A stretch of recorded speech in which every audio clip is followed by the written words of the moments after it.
Droll Stories, Volume 1. By Honore de Balzac. Translator's Preface. When, in March 1832, the first volume of the now famous Contes Drolatiques was published by Gosselin of Paris, Balzac, in a short preface, written in the publisher's name, replied to those attacks which he anticipated certain critics would make upon his hardy experiment.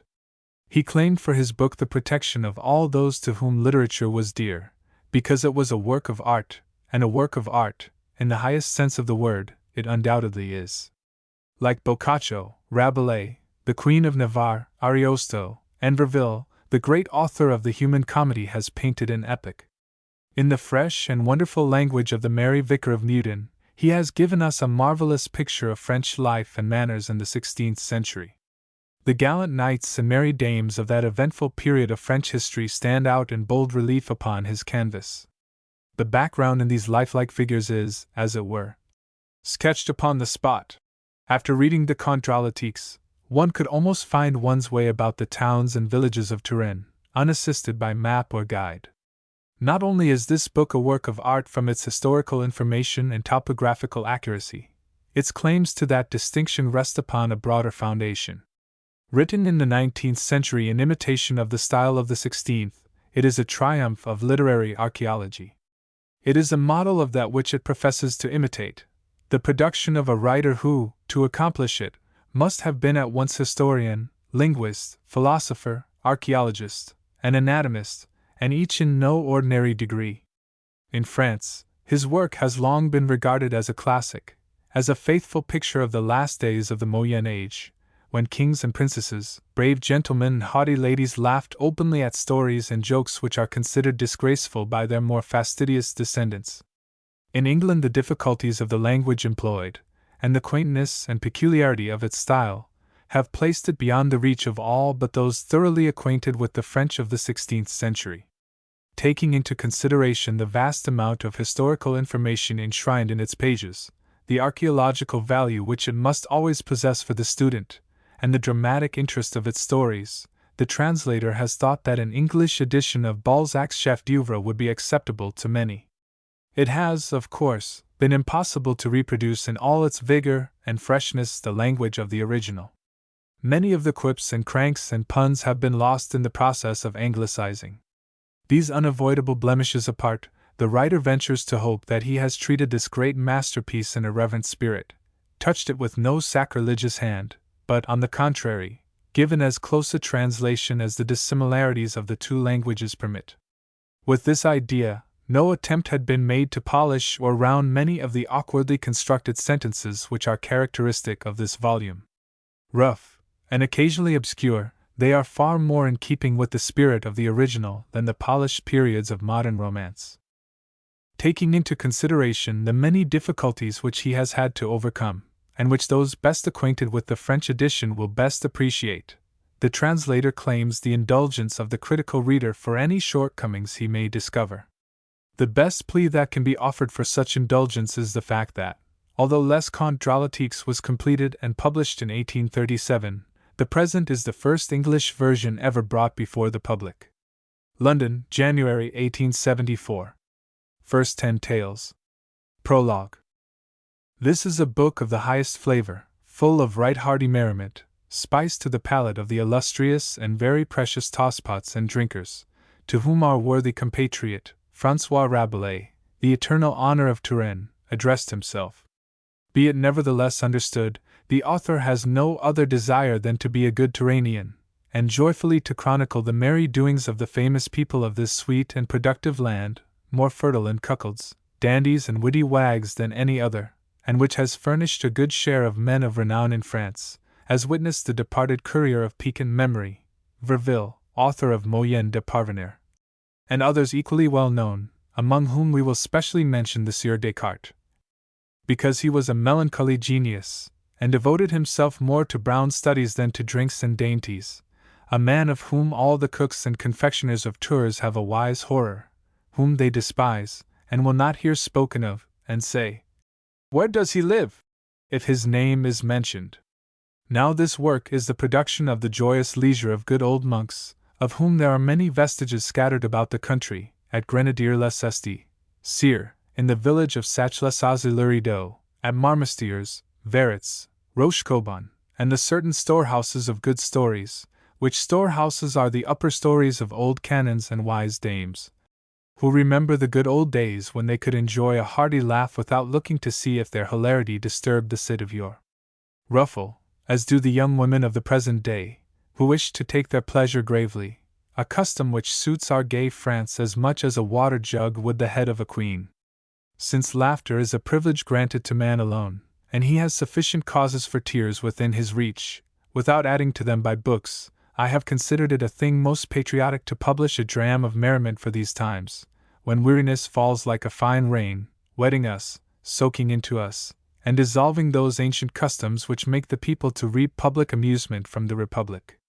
But of those old Pantagruelists who allowed God and the King to conduct their own affairs without putting of their finger in the pie oftener than they could help, being content to look on and laugh, there are very few left. They are dying out day by day in such manner that I fear greatly to see these illustrious fragments of the ancient breviary spat upon, staled upon, set at naught, dishonored, and blamed, the which I should be loath to see, since I have and bear great respect for the refuse of our Gallic antiquities. Bear in mind also, you wild critics, you scrapers up of words, harpies who mangle the intentions and inventions of everyone, that as children only do we laugh, and as we travel onward laughter sinks down and dies out, like the light of the oil-lit lamp. This signifies that to laugh you must be innocent, and pure of a heart, lacking which qualities you purse your lips, drop your jaws, and knit your brow, after the manner of men hiding vices and impurities. Take, then, this work as you would take a group of statue, certain features of which an artist could omit, and he would be the biggest of all big fools if he puts leaves upon them, seeing that these said works are not, any more than is this book, intended for nunneries.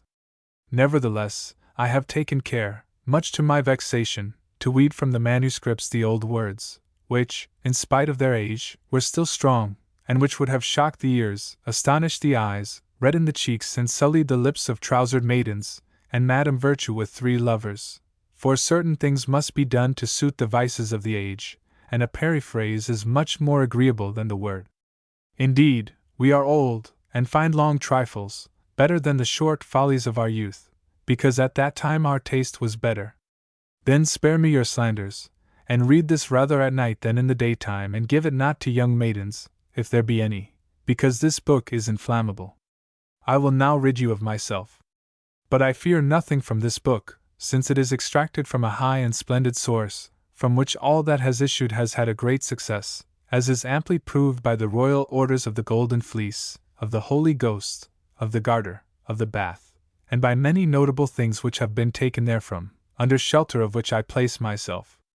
Now make you merry, my hearties, and gaily read with ease of body and rest of reins, and may a cancer carry you if you disown me after having read me. These words are those of our good master Rabelais, before whom we must also stand, hand in hand, in token of reverence and honor to him, Prince of all wisdom, and King of comedy. The fair Imperia. The Archbishop of Bordeaux had added to his suite when going to the council at Constance quite a good-looking little priest of Touraine whose ways and manner of speech was so charming that he passed for a son of La Soldie and the governor. The Archbishop of Tours had willingly given him to his confrère for his journey to that town, because it was usual for archbishops to make each other presents, they well knowing how sharp are the itchings of theological palms. Thus this young priest came to the council and was lodged in the establishment of his prelate, a man of good morals and great science. Philippe de Mala, as he was called, resolved to behave well and worthily to serve his protector, but he saw in this mysterious council many men leading a dissolute life and yet not making less, nay, gaining more indulgences, gold crowns and benefices than all the other virtuous and well-behaved ones.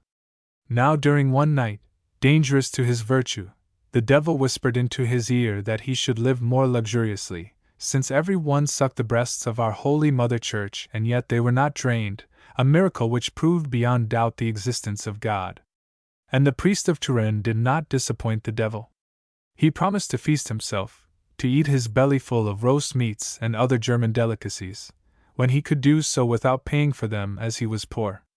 As he remained quite continent, in which he followed the example of the poor old archbishop who sinned no longer because he was unable to, and passed for a saint. He had to suffer from intolerable desires followed by fits of melancholy, since there were so many sweet courtesans, well developed, but cold to the poor people, who inhabited Constance, to enlighten the understanding of the fathers of the council. He was savage that he did not know how to make up to these gallant sirens, who snubbed cardinals, abbots, councillors, legates, bishops, princes, and margraves just as if they had been penniless clerks. And in the evening, after prayers, he would practice speaking to them, teaching himself the breviary of love. He taught himself to answer all possible questions, but on the morrow, if by chance he met one of the aforesaid princesses dressed out, seated in a litter and escorted by her proud and well-armed pages, he remained open-mouthed, like a dog in the act of catching flies, at the sight of sweet countenance that so much inflamed him. The secretary of a Monsignor, a gentleman of Perigord, having clearly explained to him that the fathers, procurers, and auditors of the rota bought by certain presents, not relics or indulgences, but jewels and gold, the favor of being familiar with the best of these pampered cats who lived under the protection of the lords of the council, the poor Turanian, all simpleton and innocent as he was, treasured up under his mattress the money given him by the good archbishop for writings and copying, hoping one day to have enough just to see a cardinal's lady love, and trusting to God for the rest. He was hairless from top to toe and resembled a man about as much as a goat with a night-dress on resembles a young lady, but prompted by his desires he wandered in the evenings through the streets of Constance, careless of his life, and, at the risk of having his body halbered by the soldiers, he peeped at the cardinals entering the houses of their sweethearts. Then he saw the wax candles lighted in the houses and suddenly the doors and the windows closed. Then he heard the blessed abbots or others jumping about, drinking, enjoying themselves, love-making, singing Alleluia and applauding the music with which they were being regaled. The kitchen performed miracles, the offices said were fine rich pots full, the mannins sweet little hams, the vespers luscious mouthful, and the laws delicate sweetmeats, and after their little carouses, these brave priests were silent, their pages diced upon the stairs, their mules stamped restively in the streets. Everything went well, but faith and religion was there. That is how it came to pass the good man Huss was burned. And the reason? He put his finger in the pie without being asked. Then why was he a Huguenot before the others? To return, however, to our sweet little Philippe, not unfrequently did he receive many a thump and hard blow, but the devil sustained him, inciting him to believe that sooner or later it would come to his turn to play the cardinal to some lovely dame. This ardent desire gave him the boldness of a stag in autumn, so much so that one evening he quietly tripped up the steps and into one of the first houses in Constance where often he had seen officers, seneschals, valets, and pages waiting with torches for their masters, dukes, kings, cardinals, and archbishops. "Ah," said he, "she must be very beautiful and amiable, this one." A soldier well armed allowed him to pass, believing him to belong to the suite of the Elector of Bavaria, who had just left, and that he was going to deliver a message on behalf of the above-mentioned nobleman. Philippe de Maille mounted the stairs as lightly as a greyhound in love, and was guided by delectable odor of perfume to certain chamber where, surrounded by her handmaidens, the lady of the house was divesting herself of her attire. He stood quite dumbfounded like a thief surprised by sergeants. The lady was without petticoat or headdress. The chambermaid and the servants, busy taking off her stockings and undressing her, so quickly and dexterously had her stripped, that the priest, overcome, gave vent to a long ah, which had the flavor of love about it. "What want you, little one?" said the lady to him. "To yield my soul to you," said he, flashing his eyes upon her. "You can come again tomorrow," said she, in order to be rid of him. To which Philippe replied, blushing, "I will not fail." Then she burst out laughing. Philippe, struck motionless, stood quite at his ease, letting wander over her his eyes that glowed and sparkled with the flame of love. What lovely thick hair hung upon her ivory white back, showing sweet white places, fair and shining between the many tresses. She had upon her snow-white brow a ruby circlet, less fertile in rays of fire than her black eyes, still moist with tears from her hearty laugh. She even threw her slipper at a statue gilded like a shrine, twisting herself about from very ribaldry, and allowed her bare foot, smaller than a swan's bill, to be seen. This evening she was in a good humor, otherwise she would have had the little shaven crop put out by the window without more ado than her first bishop. "He has fine eyes, madam," said one of her handmaids. "Where does he comes from?" asked another. "Poor child!" cried madam. "His mother must be looking for him. Show him his way home." The Turanian, still sensible, gave a movement of delight at the sight of the brocaded bed where the sweet form was about to repose. This glance, full of amorous intelligence, awoke the lady's fantasy, who, half laughing and half smitten, repeated, "Tomorrow," and dismissed him with a gesture which the Pope Johann himself would have obeyed, especially as he was like a snail without a shell, since the council had just deprived him of the holy keys. "Ah, madam, there is another vow of chastity changed into an amorous desire," said one of her women, and the chuckles commenced again thick as hail. Philippe went his way, bumping his head against the wall like a hooded rook as he was. So giddy had he become at the sight of this creature, even more enticing than a siren rising from the water. He noticed the animals carved over the door and returned to the house of the Archbishop with his head full of diabolical longings and his entrails sophisticated. Once in his little room he counted his coins all night long, but could make no more than 4 of them, and as that was all his treasure, he counted upon satisfying the fair one by giving her all he had in the world. "What is it ails you?" said the good Archbishop, uneasy at the groans and ohs of his clerk. "Ah, my lord," answered the poor priest, "I am wondering how it is that so light and sweet a woman can weigh so heavily upon my heart." "Which one?" said the Archbishop, putting down his breviary which he was reading for others, the good man. "Oh, Mother of God! You will scold me, I know, my good master, my protector, because I have seen the lady of a cardinal at the least, and I am weeping because I lack more than 1 crown to enable me to convert her." The Archbishop, knitting the circumflex accent that he had above his nose, said not a word.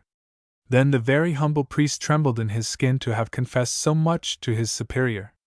But the holy man directly said to him, "She must be very dear then." "Ah," said he, "she has swallowed many a mitre and stolen many a cross.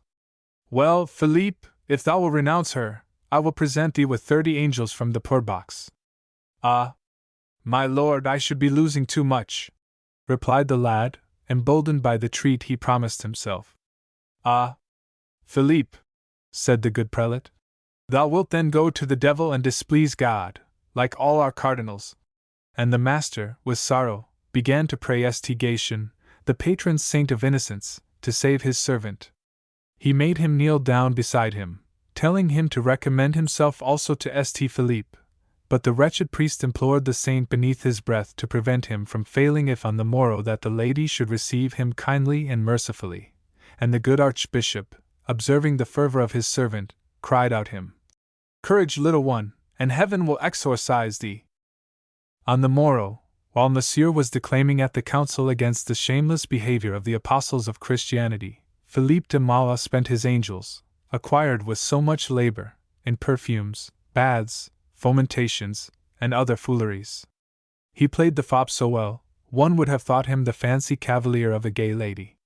He wandered about the town in order to find the residence of his heart's queen, and when he asked the passers-by to whom belonged the aforesaid house, they laughed in his face, saying, "Whence comes this precious fellow that has not heard of La Belle Imperia?"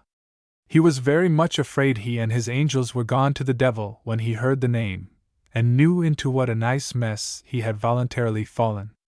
Imperia was the most precious, the most fantastic girl in the world, although she passed for the most dazzling and the beautiful, and the one who best understood the art of bamboozling cardinals and softening the hardiest soldiers and oppressors of the people.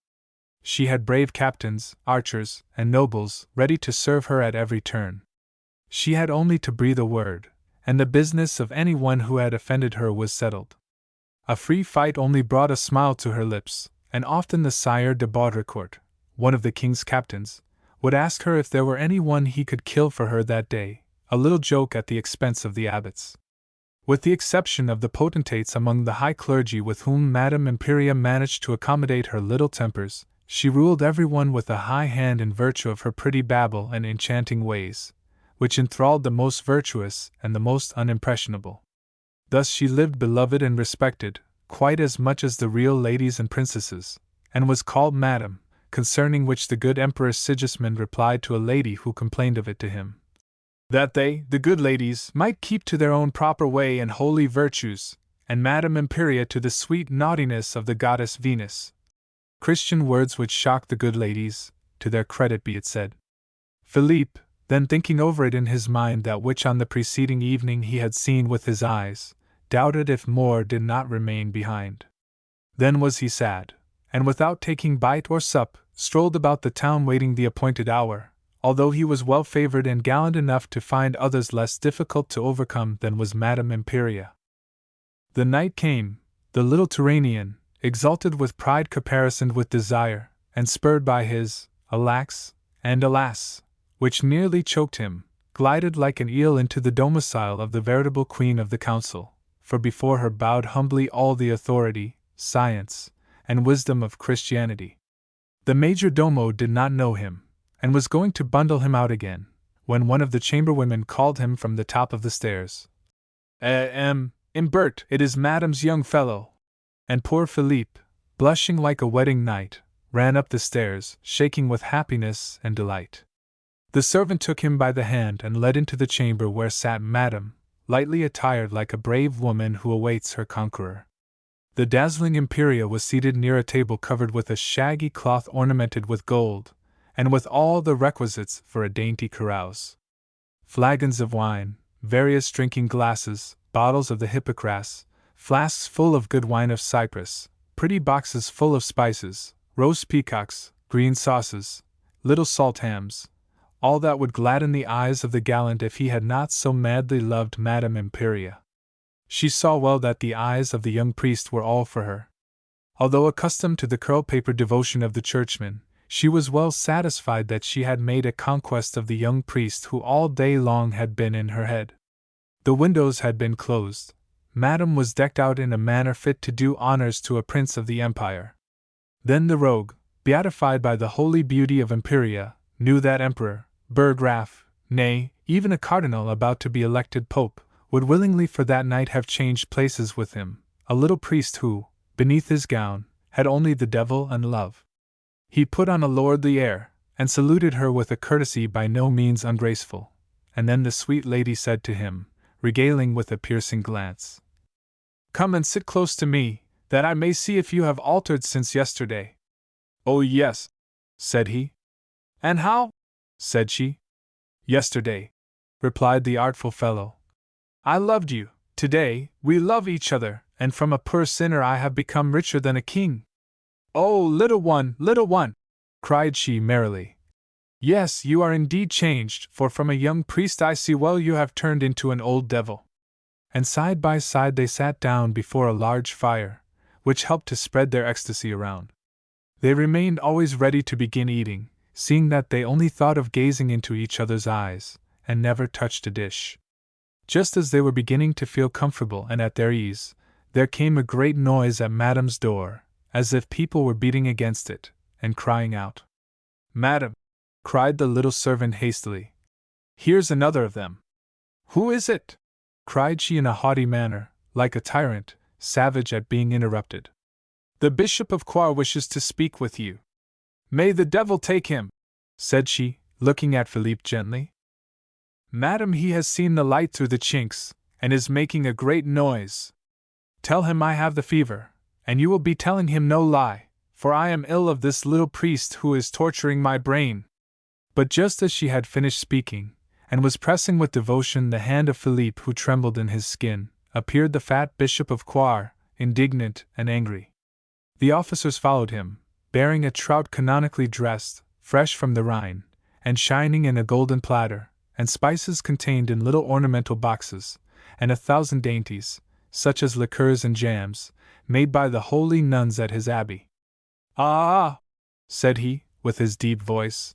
"I haven't time to go to the devil, but you must give me a touch of him in advance, my little one," Your belly will one day make a nice sheath for a sword, replied she, knitting her brows above her eyes, which from being soft and gentle had become mischievous enough to make one tremble. And this little chorus singer is here to offer that? Said the bishop, insolently turning his great rubicund face towards Philippe. Monseigneur, I'm here to confess madam. Oh, do you not know the canons? To confess the ladies at this time of night is a right reserved to bishops, so take yourself off, go and herd with simple monks, and never come back here again under pain of excommunication. Do not move, cried the blushing Imperia, more lovely with passion than she was with love, because now she was possessed both with passion and love. Stop, my friend. Here you are in your own house. Then he knew that he was really loved by her. Is it not in the breviary, and in evangelical regulation, that you should be equal with God in the valley of Jehoshaphat? Asked she of the bishop. 'Tis an invention of the devil, who has adulterated the holy book, replied the great numbskull of a bishop in a hurry to fall to. Well then, be equal now before me, who am here below your goddess, replied Imperia. Otherwise one of these days I will have you delicately strangled between the head and shoulders. I swear it by the power of my tonsure, which is as good as the Pope's. And wishing that the trout should be added to the feast as well as the sweets and other dainties, she added, cunningly, sit you down and drink with us. But the artful minx, being up to a trick or two, gave the little one a wink which told him plainly not to mind the German, whom she would soon find a means to be rid of. The servant maid seated the bishop at the table, and tucked him up, while Philippe, wild with rage that closed his mouth, because he saw his plans ending in smoke, gave the archbishop to more devils than ever were monks alive. Thus they got halfway through the repast, which the young priest had not yet touched, hungering only for Imperia, near whom he was already seated, but speaking that sweet language which the ladies so well understand, that has neither stops, commas, accents, letters, figures, characters, notes, nor images. The fat bishop, sensual and careful enough of the sleek, ecclesiastical garment of skin for which he was indebted to his late mother, allowed himself to be plentifully served with hippocras by the delicate hand of Madame, and it was just at his first hiccup that the sound of an approaching cavalcade was heard in the street. The number of horses, the ho-ho of the pages, showed plainly that some great prince hot with love was about to arrive. In fact, a moment afterwards the Cardinal of Ragusa, against whom the servants of Imperia had not dared to bar the door, entered the room. At this terrible sight the poor courtesan and her young lover became ashamed and embarrassed, like fresh-cured lepers, for it would be tempting the devil to try and oust the cardinal, the more so as at that time it was not known who would be pope, 3 aspirants having resigned their hoods for the benefit of Christianity. The cardinal, who was a cunning Italian, long-bearded, a great sophist, and the life and soul of the council, guessed, by the feeblest exercise of the faculties of his understanding, the alpha and omega of the adventure. He only had to weigh in his mind one little thought before he knew how to proceed in order to be able to hypothecate his manly vigor. He arrived with the appetite of a hungry monk, and to obtain its satisfaction he was just the man to stab 2 monks and sell his bit of the true cross, which were wrong. "Hullo, friend," said he to Philippe, calling him towards him. The poor Turanian, more dead than alive, and expecting the devil was about to interfere seriously with his arrangements, rose and said, "What is it?" to the redoubtable cardinal. He, taking him by the arm, led him to the staircase, looked him in the white of the eye, and said without any nonsense, "Ventre Dieu! You are a nice little fellow, and I should not like to have to let your master know the weight of your carcass. My revenge might cause me certain pious expenses in my old age, so choose to espouse an abbey for the remainder of your days, or to marry Madame tonight and die tomorrow." The poor little Turanian in despair murmured, "May I come back when your passion is over?" The cardinal could scarcely keep his countenance, but he said sternly, "Choose the gallows or a mitre." "Ah," said the priest maliciously, "a good fat abbey." Thereupon the cardinal went back into the room, opened an escritoire, and scribbled upon a piece of parchment an order to the envoy of France. "Monseigneur," said the Turanian to him while he was spelling out the order, You will not get rid of the Bishop of Coire so easily as you have got rid of me, for he has as many abbeys as the soldiers have drinking shops in the town. Besides, he is in the favor of his lord. Now I fancy to show you my gratitude for this so fine abbey I owe you good piece of advice. You know how fatal has been and how rapidly spread this terrible pestilence which has cruelly harassed Paris. Tell him that you have just left the bedside of your old friend the Archbishop of Bordeaux. Thus you will make him scutter away like straw before a whirlwind. Oh, cried the Cardinal. Thou meritest more than an abbey. Ah, ventre Dieu! My young friend, here are 100 golden crowns for thy journey to the Abbey of Turpinay, which I won yesterday at cards, and of which I make you a free gift. Hearing these words, and seeing Philippe de Mallat disappear without giving her the amorous glances she expected, the beautiful Imperia, puffing like a dolphin, denounced all the cowardice of the priest. She was not then a sufficiently good Catholic to pardon her lover deceiving her, by not knowing how to die for her pleasure. Thus the death of Philippe was foreshadowed in the viper's glance she cast at him to insult him, which glance pleased the Cardinal much, for the wily Italian saw he would soon get his abbey back again. The Turanian, heeding not the brewing storm, avoided it by walking out silently with his ears down, like a wet dog being kicked out of a church. Madame drew a sigh from her heart. She must have had her own ideas of humanity for the little value she held in it. The fire which possessed her had mounted to her head, and scintillated in rays about her, and there was good reason for it, for this was the first time that she had been humbugged by priests. Then the Cardinal smiled, believing it was all to his advantage. Was not he a cunning fellow? Yes, he was the possessor of a red hat. Ah, my friend, said he to the bishop, I congratulate myself on being in your company, and I am glad to have been able to get rid of that little wretch unworthy of madam, the more so as if you had gone near him, my lovely and amiable creature, you would have perished miserably through the deed of a simple priest. Ah! How? He is the secretary of the Archbishop of Bordeaux. The good man was seized this morning with the pestilence. The bishop opened his mouth wide enough to swallow a Dutch cheese. How do you know that? Asked he. Ah, said the Cardinal, taking the good German's hand. I have just administered to him, and consoled him. At this moment the holy man has a fair wind to waft him to paradise. The Bishop of Coire demonstrated immediately how light fat men are, for when men are big-bellied, a merciful providence, in the consideration of their works, often makes their internal tubes as elastic as balloons. The aforesaid bishop sprang backwards with one bound, burst into a perspiration, and coughed like a cow who finds feathers mixed with her hay. Then, becoming suddenly pale, he rushed down the stairs without even bidding Madame adieu. When the door had closed upon the bishop, and he was fairly in the street, the Cardinal of Ragusa began laughing fit to split his sides. Ah, my fair one, am I not worthy to be Pope, and better than that, thy lover this evening? But seeing Imperia thoughtful, he approached her to take her in his arms, and pet her after the usual fashion of cardinals, men who embrace better than all others, even the soldiers, because they are lazy, and do not spare their essential properties. Ha! said she, drawing back. You wish to cause my death, you ecclesiastical idiot. The principal thing for you is to enjoy yourself, my sweet carcass, a thing accessory. Your pleasure will be my death, and then you'll canonize me perhaps? Ah, you have the plague, and you would give it to me. Go somewhere else, you brainless priest. Ah, touch me not, said she, seeing him about to advance, or I will stab you with this dagger. And the clever hussy drew from her armoire a little dagger, which she knew how to use with great skill when necessary.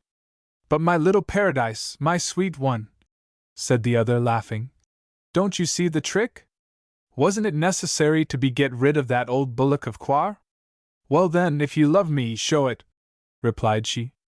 I desire that you leave me instantly.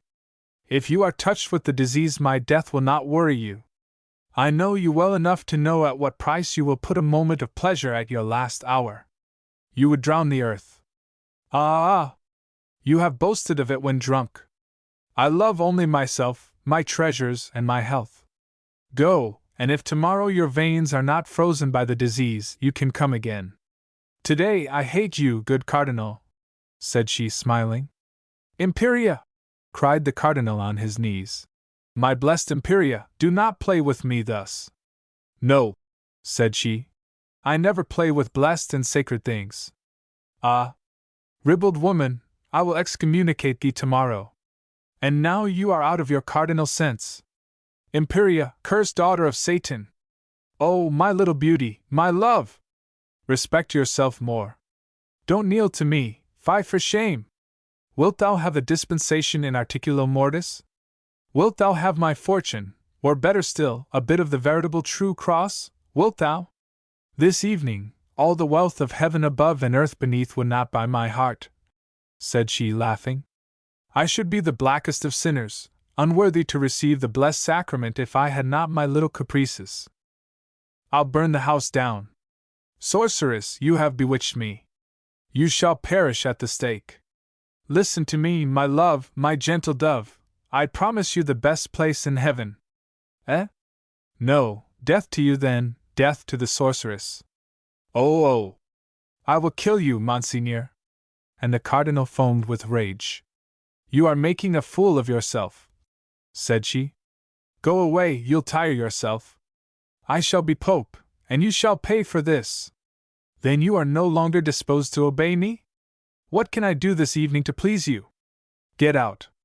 And she sprang lightly like a wagtail into her room, and locked herself in, leaving the cardinal to storm that he was obliged to go. When the fair Imperia found herself alone, seated before the fire, and without her little priest, she exclaimed, snapping angrily the gold links of her chain. By the double triple horn on the devil, if the little one has made me have this row with the cardinal, and exposed me to the danger of being poisoned tomorrow, unless I pay him over to my heart's content, I will not die till I have seen him burned alive before my eyes. Ah, said she, weeping, this time real tears. I lead a most unhappy life, and the little pleasure I have cost me the life of a dog, let alone my salvation. As she finished this Jeremiad, wailing like a calf that is being slaughtered, she beheld the blushing face of the young priest, who had hidden himself, peeping at her from behind her large Venetian mirror. Ah, said she, thou art the most perfect monk that ever dwelt in this blessed and amorous town of Constance. Ah! Come, my gentle cavalier, my dear boy, my little charm, my paradise of delectation, let me drink thine eyes, eat thee, kill thee with my love. Oh! My ever-flourishing, evergreen, sempiternal God, from a little monk I would make a king, emperor, pope, and happier than either. There, thou canst put anything to fire and sword, I am thine, and thou shalt see it well, for thou shalt be all a cardinal, even when to redden thy hood I shed all my heart's blood. And with her trembling hands all joyously she filled with Greek wine the golden cup, brought by the Bishop of Coire, and presented it to her sweetheart, whom she served upon her knee, she whose slipper princes found more to their taste than that of the Pope. But he gazed at her in silence, with his eyes so lustrous with love, that she said to him, trembling with joy, Ah! Be quiet, little one. Let us have supper. The venial sin. Messire Broyne, he who completed the castle of Rochecorbin-les-Vouvray, on the banks of the Loire, was a boisterous fellow in his youth. When quite little, he squeezed young ladies, turned the house out of windows, and played the devil with everything, when he was called upon to put his sire the Baron of Rochecorbin some few feet under the turf. Then he was his own master, free to lead a life of wild dissipation, and indeed he worked very hard to get a surfeit of enjoyment. Now by making his crown sweat and his goods scarce, draining his land, and bleeding his hogsheads, and regaling frail beauties, he found himself excommunicated from decent society, and had for his friends only the plunderers of towns and the Lombardians. But the usurers turned rough and bitter as chestnut husks, when he had no other security to give them than his said estate of Rochecorbin, since the rupees carbones was held from our lord the king.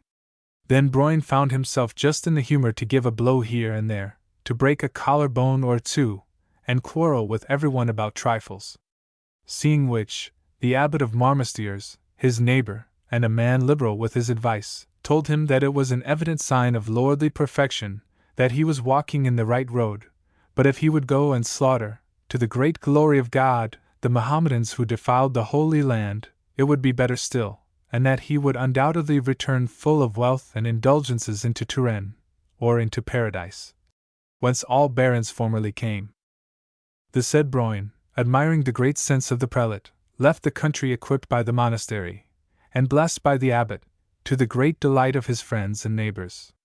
Then he put to the sack enough many towns of Asia and Africa, and fell upon the infidels without giving them warning, burning the Saracens, the Greeks, the English, and others, caring little whether they were friends or enemies, or where they came from, since among his merits he had that of being in no way curious, and he never questioned them until after he had killed them. At this business, agreeable to God, to the king and to himself, Broin gained renown as a good Christian and loyal knight, and enjoyed himself thoroughly in these lands beyond the seas, since he more willingly gave a crown to the girls than to the poor, although he met many more poor people than perfect maids. But like a good Turanian he made soup of anything. At length, when he was satiated with the Turks, relics, and other blessings of the Holy Land, Broin, to the great astonishment of the people of Vouverlans, returned from the Crusades laden with crowns and precious stones, rather differently from some who, rich when they set out, came back heavy with leprosy, but light with gold. On his return from Tunis, our Lord King Philippe made him a count, and appointed him his seneschal in our country and that of Poitou.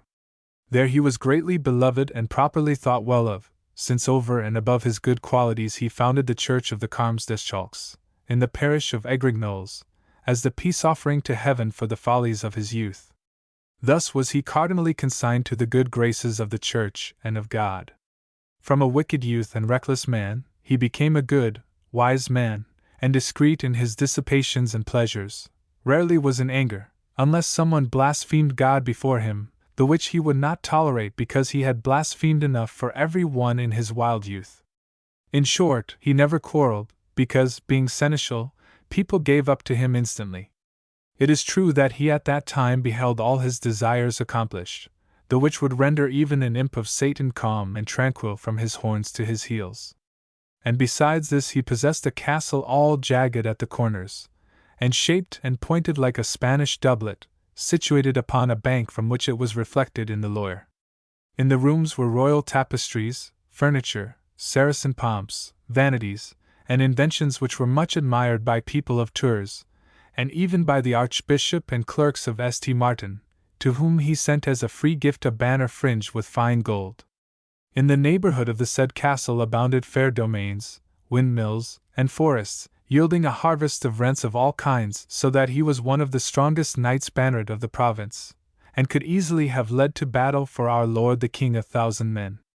In his old days, if by chance his bailiff, a diligent man at hanging, brought before him a poor peasant suspected of some offense, he would say, smiling, "Let this one go, Brediff, he will count against those I inconsiderately slaughtered across the seas." Oftentimes, however, he would let them bravely hang on a chestnut tree or swing on his gallows, but this was solely that justice might be done, and that the custom should not lapse in his domain. Thus the people on his lands were good and orderly, like fresh veiled nuns, and peaceful since he protected them from the robbers and vagabonds whom he never spared, knowing by experience how much mischief is caused by these cursed beasts of prey. For the rest, most devout, finishing everything quickly, his prayers as well as good wine, he managed the processes after the Turkish fashion, having 1,000 little jokes ready for the losers, and dining with them to console them. He had all the people who had been hanged buried in consecrated ground like godly ones, some people thinking they had been sufficiently punished by having their breath stopped. He only persecuted the Jews now and then, and when they were glutted with usury and wealth. He let them gather their spoil as the bees do honey, saying that they were the best of tax-gatherers. And never did he despoil them save for the profit and use of the churchman, the king, the province, or himself. This jovial way gained for him the affection and esteem of every one, great and small. If he came back smiling from his judicial throne, the abbot of Marmostiers, an old man like himself, would say, "Ho ha! Messire, there is some hanging on since you laugh thus." And when coming from Rochecorbin to Tours he passed on horseback along the Faubourg St. Symphorien, the little girls would say, "Ah! This is the Justice Day, there is the good man Broin." And without being afraid they would look at him astride on a big white hack, that he had brought back with him from the Levant. On the bridge the little boys would stop playing with the ball, and would call out, "Good day, Mr. Seneschal," and he would reply jokingly, "Enjoy yourselves, my children, until you get whipped." "Yes, Mr. Seneschal." Also, he made the country so contented and so free from robbers that during the year of the great overflowing of the Loire there were only 22 malefactors hanged that winter, not counting a Jew burned in the commune of Châteauneuf for having stolen a consecrated wafer, or bought it, some said, for he was very rich.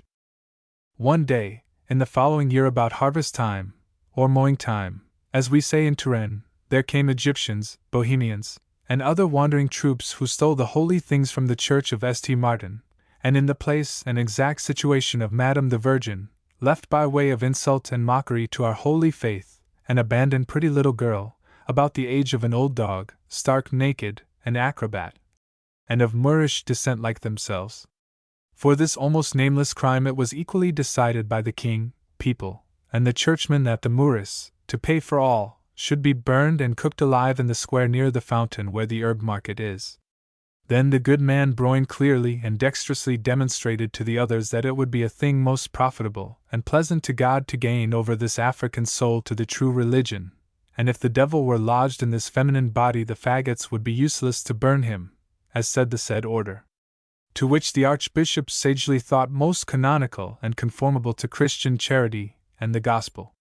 The ladies of the town and other persons of authority said loudly that they were cheated of a fine ceremony, since the Moorish was crying her eyes out in the jail, and would certainly be converted to God in order to live as long as a crow, if she were allowed to do so, to which the seneschal replied that if the foreigner would wholly commit herself to the Christian religion there would be a gallant ceremony of another kind, and that he would undertake that it should be royally magnificent, because he would be her sponsor at the baptismal font, and that a virgin should be his partner in the affair in order the better to please the Almighty, while himself was reputed never to have lost the bloom or innocence, in fact to be a Coquebin.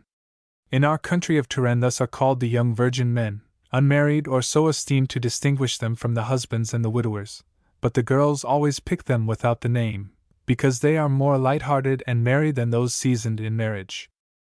The young Moorish did not hesitate between the flaming faggots and the baptismal water. She much preferred to be a Christian and live than be Egyptian and be burned, thus to escape a moment's baking. Her heart would burn unquenched through all her life, since for the greater surety of her religion she was placed in the convent of nuns near Chardonneret, where she took the vow of sanctity. The said ceremony was concluded at the residence of the Archbishop, where on this occasion, in honor of this Saviour or men, the lords and ladies of Touraine hopped, skipped and danced, for in this country the people dance, skip, eat, flirt, have more feasts and make merrier than any in the whole world. The good old seneschal had taken for his associate the daughter of the lord of Auzy-le-Riddle, which afterwards became Auzy-le-Brussels, the which lord being a crusader was left before Acre, a far distant town, in the hands of a Saracen who demanded a royal ransom for him because the said lord was of high position. The lady of Auzy having given his estate as security to the Lombards and extortioners in order to raise the sum, remained, without a penny in the world, awaiting her lord in a poor lodging in the town, without a carpet to sit upon, but proud as the Queen of Sheba and brave as a mastiff who defends the property of his master. Seeing this great distress the seneschal went delicately to request this lady's daughter to be the godmother of the said Egyptian, in order that he might have the right of assisting the lady of Auzy. And, in fact, he kept a heavy chain of gold which he had preserved since the commencement of the taking of Cyprus, and the which he determined to clasp about the neck of his pretty associate, but he hung there at the same time his domain, and his white hairs, his money and his horses. In short, he placed there everything he possessed, directly he had seen Blanche of Auzy dancing a pavane among the ladies of Tours. Although the Moorish girl, making the most of her last day, had astonished the assembly by her twists, jumps, steps, springs, and elevations and artistic efforts, Blanche had the advantage of her, as everyone agreed, so virginally and delicately did she dance.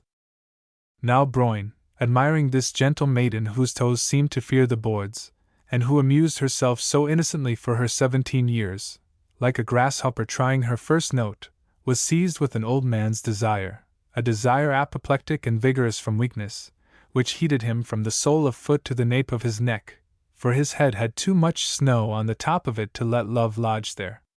Then the good man perceived that he needed a wife in his manner, and it appeared more lonely to him than it was. And what then was a castle without a chatelaine? As well have a clapper without its bell.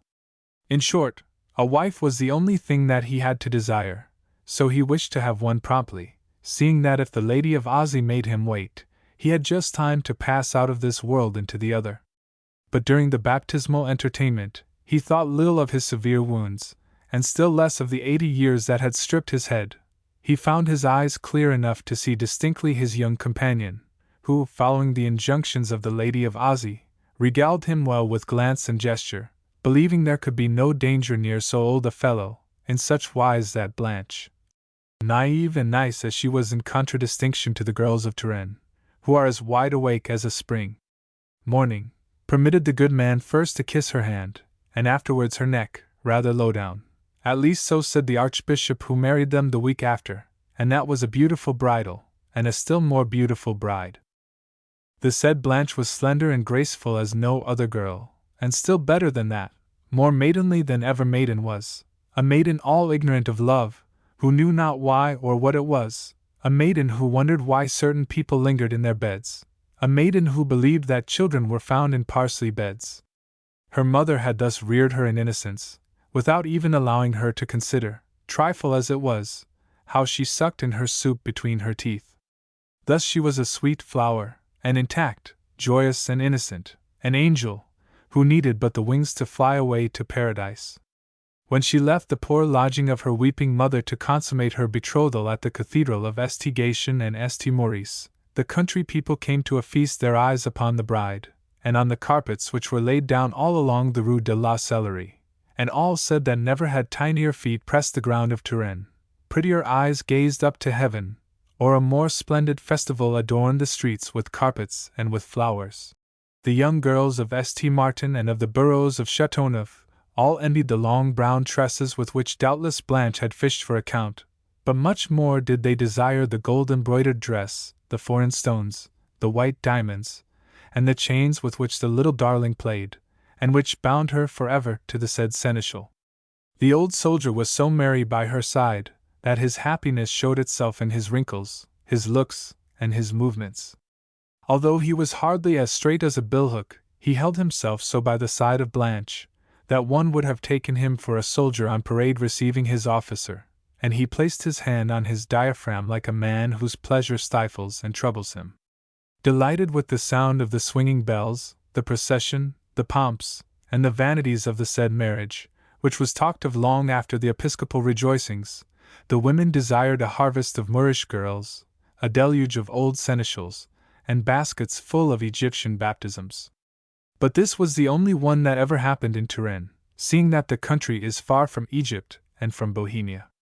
The Lady of Ozzy received a large sum of money after the ceremony, which enabled her to start immediately for Acre to go to her spouse, accompanied by the lieutenant and soldiers of the Count of Rochecorbin, who furnished them with everything necessary. She set out on the day of the wedding, after having placed her daughter in the hands of the seneschal, enjoining him to treat her well, and later on she returned with the Sire Dezay, who was leprous, and she cured him, tending him herself, running the risk of being contaminated, the which was greatly admired. The marriage ceremony finished and at an end, for it lasted 3 days, to the great contentment of the people. Messire Broyne with great pomp led the little one to his castle, and according to the custom of husbands, had her put solemnly to bed in his couch, which was blessed by the abbot of Marmostiers, then came and placed himself beside her in the great feudal chamber of Rochecorbin, which had been hung with green brocade and ribbon of golden wire. When old Broyne, perfumed all over, found himself side by side with his pretty wife, he kissed her first upon the forehead, and then upon the little round, white breast, on the same spot where she had allowed him to clasp the fastenings of the chain, but that was all. The old fellow had too great confidence in himself and fancying himself able to accomplish more. So then he abstained from love in spite of the merry nuptial songs, the epithalamiums, and jokes which were going on in the rooms beneath where the dancing was still kept up. He refreshed himself with a drink of the marriage beverage, which according to custom, had been blessed and placed near them in a golden cup. The spices warmed his stomach well enough, but not the heart of his dead ardor. Blanche was not at all astonished at the demeanor of her spouse, because she was a virgin in mind, and in marriage she saw only that which is visible to the eyes of young girls, namely dresses, banquets, horses, to be a lady and mistress, to have a country seat, to amuse oneself and give orders. So, like the child that she was, she played with the gold tassels on the bed, and marveled at the richness of the shrine in which her innocence should be interred. Feeling, a little later in the day, his culpability, and relying on the future, which, however, would spoil a little every day that with which he pretended to regale his wife, the seneschal tried to substitute the word for the deed. So he entertained his wife in various ways, promised her the keys of his sideboards, his granaries and chests, the perfect government of his houses and domains without any control, hanging round her neck the other half of the loaf, which is the popular saying in Turin. She became like a young charger full of hay, found her good man the most gallant fellow in the world, and raising herself upon her pillow began to smile, and beheld with greater joy this beautiful green brocaded bed, where henceforward she would be permitted, without any sin, to sleep every night. Seeing she was getting playful, the cunning lord, who had not been used to maidens, but knew from experience the little tricks that women will practice, seeing that he had much associated with ladies of the town, feared those handy tricks, little kisses, and minor amusements of love which formerly he did not object to, but which at the present time would have found him cold as the obit of a pope. Then he drew back towards the end of the bed, afraid of his happiness, and said to his too delectable spouse, "Well, darling, you are a seneschal's wife now, and very well seneschaled as well." "Oh no," said she. "How no?" replied he in great fear. "Are you not a wife?"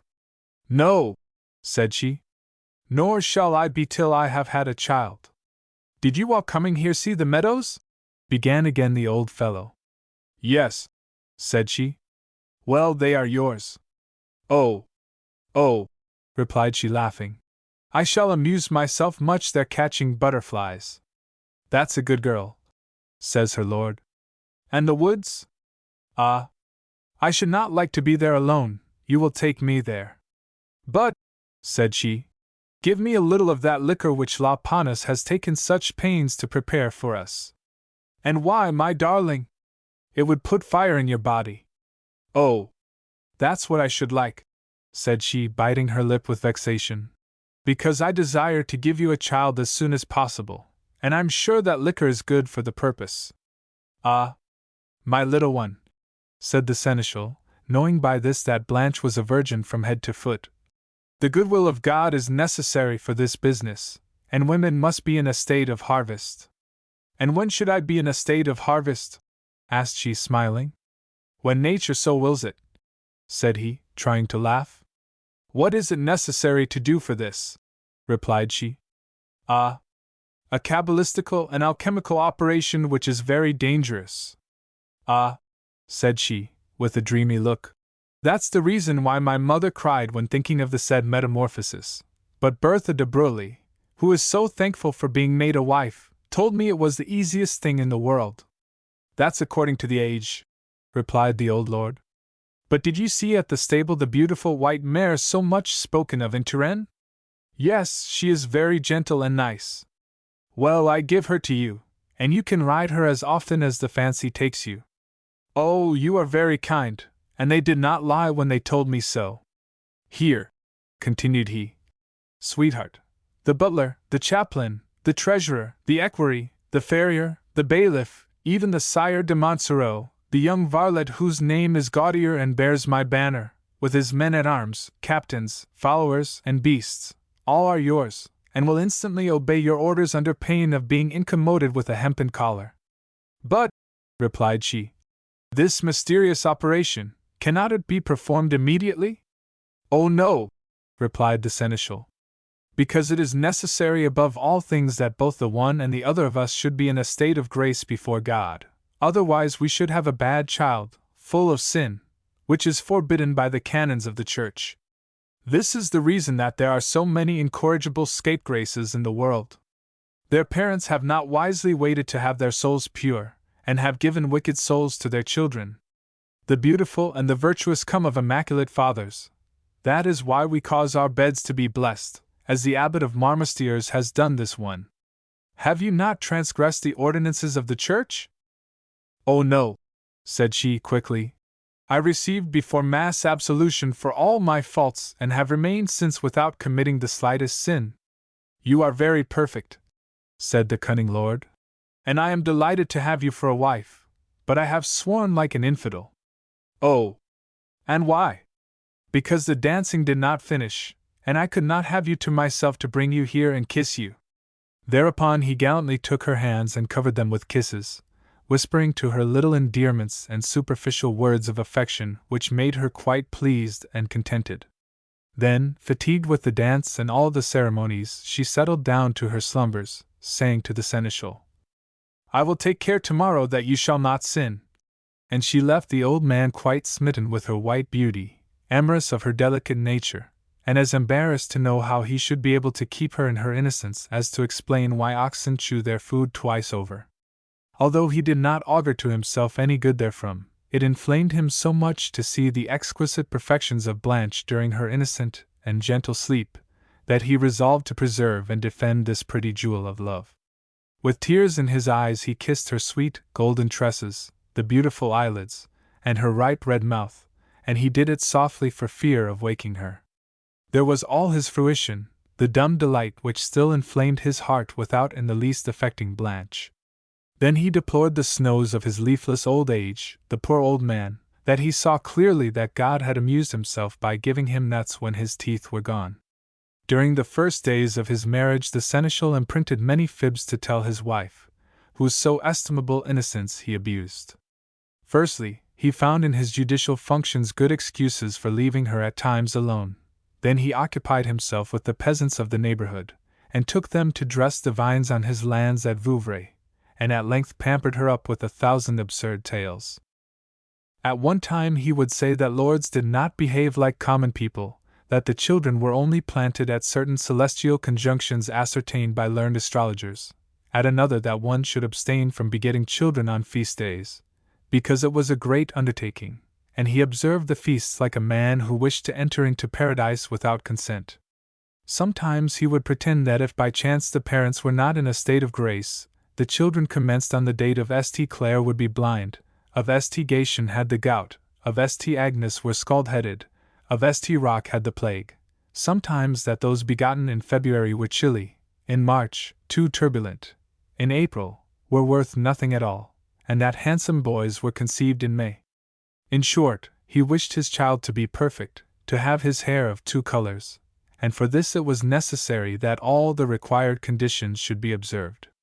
At other times he would say to Blanche that the right of a man was to bestow a child upon his wife according to his sole and unique will, and that if she pretended to be a virtuous woman she should conform to the wishes of her husband. In fact, it was necessary to await the return of the Lady of Ozzy in order that she should assist at the confinement, from all of which Blanche concluded that the seneschal was annoyed by her requests. And was perhaps right, since he was old and full of experience. So she submitted herself and thought no more, except to herself, of this so much desired child, that is to say, she was always thinking of it, like a woman who has a desire in her head, without suspecting that she was behaving like a gay lady or a town walker running after her enjoyment. One evening, by accident, Bruin spoke of children, a discourse that he avoided as cats avoid water, but he was complaining of a boy condemned by him that morning for great misdeeds, saying for certain he was the offspring of people laden with mortal sins. Alas, said Blanche, if you will give me one, although you have not got absolution, I will correct so well that you will be pleased with him. Then the Count saw that his wife was bitten by a warm desire, and that it was time to dissipate her innocence in order to make himself master of it, to conquer it, to beat it, or to appease and extinguish it. What, my dear, you wish to be a mother? Said he. You do not yet know the business of a wife, you are not accustomed to being mistress of the house. Oh, said she, to be a perfect countess, and have in my loins a little count, must I play the great lady? I will do it, and thoroughly. Then Blanche, in order to obtain issue, began to hunt the fawns and stags, leaping the ditches, galloping upon her mare over valleys and mountain, through the woods and the fields, taking great delight in watching the falcons fly, in unhooding them, and while hunting always carried them gracefully upon her little wrist, which was what the seneschal had desired. But in this pursuit, Blanche gained an appetite of nun and prelate, that is to say, wished to procreate, had her desires whetted, and could scarcely restrain her hunger, when on her return she gave play to her teeth. Now, by reason of reading the legends written by the way, and of separating by death the embraces of birds and wild beasts, she discovered a mystery of natural alchemy, while coloring her complexion, and superagitating her feeble imagination, which did little to pacify her warlike nature, and strongly tickled her desire, which laughed, played, and frisked unmistakably. The seneschal thought to disarm the rebellious virtue of his wife by making her scour the country. But his fraud turned out badly, for the unknown lust that circulated in the veins of Blanche emerged from these assaults more hearty than before, inviting justs and tourneys as the herald the armed knight. The good lord saw then that he had grossly erred and that he was now upon the horns of a dilemma. Also he no longer knew what course to adopt. The longer he left it, the more it would resist. From this combat, there must result one conquered and one contused, a diabolical contusion which he wished to keep distant from his physiognomy by God's help until after his death. The poor seneschal had already great trouble to follow his lady to the chase, without being dismounted. He sweated under the weight of his trappings, and almost expired in that pursuit wherein his frisky wife cheered her life and took great pleasure. Many times in the evening she wished to dance. Now the good man, swathed in his heavy clothing, found himself quite worn out with these exercises, in which he was constrained to participate either in giving her his hand, when she performed the waltz of the Moorish girl, or in holding the lighted faggot for her, when she had a fancy to do the torchlight dance, and in spite of his sciaticas, accretions, and rheumatisms, he was obliged to smile and say to her some gentle words and gallantries after all the evolutions, mummeries, and comic pantomimes, which she indulged in to divert herself, for he loved her so madly that if she had asked him for an impossibility he would have sought one for her immediately. Nevertheless, one fine day he recognized the fact that his frame was in a state of too great debility to struggle with the vigorous nature of his wife, and humiliating himself before his wife's virtue he resolved to let things take their course, relying a little upon the modesty, religion, and bashfulness of Blanche, but he always slept with one eye open, for he suspected that God had perhaps made virginities to be taken like partridges, to be spitted and roasted. One wet morning, when the weather was that in which the snails make their tracks, a melancholy time, and suitable to reverie, Blanche was in the house sitting in her chair in deep thought, because nothing produces more lively concoctions of the substantive essences, and no receipt, specific or filter, is more penetrating, transpiercing or doubly transpiercing and titillating than the subtle warmth which simmers between the nap of the chair and a maiden sitting during certain weather.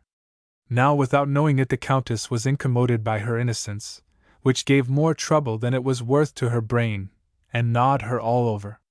Then the good man, seriously grieved to see her languishing, wished to drive away the thoughts which were ultra-conjugal principles of love. "Whence comes your sadness, sweetheart?" said he. "From shame." "What then affronts you?" "The not being a good woman, because I am without a child, and you without lineage. Is one a lady without progeny? Nay. Look. All my neighbors have it, and I was married to have it, as you to give it to me. The nobles of Touraine are all amply furnished with children, and their wives give them lapfuls. You alone have none, they laugh at you there. What would become of your name and your fiefs and your seigniories?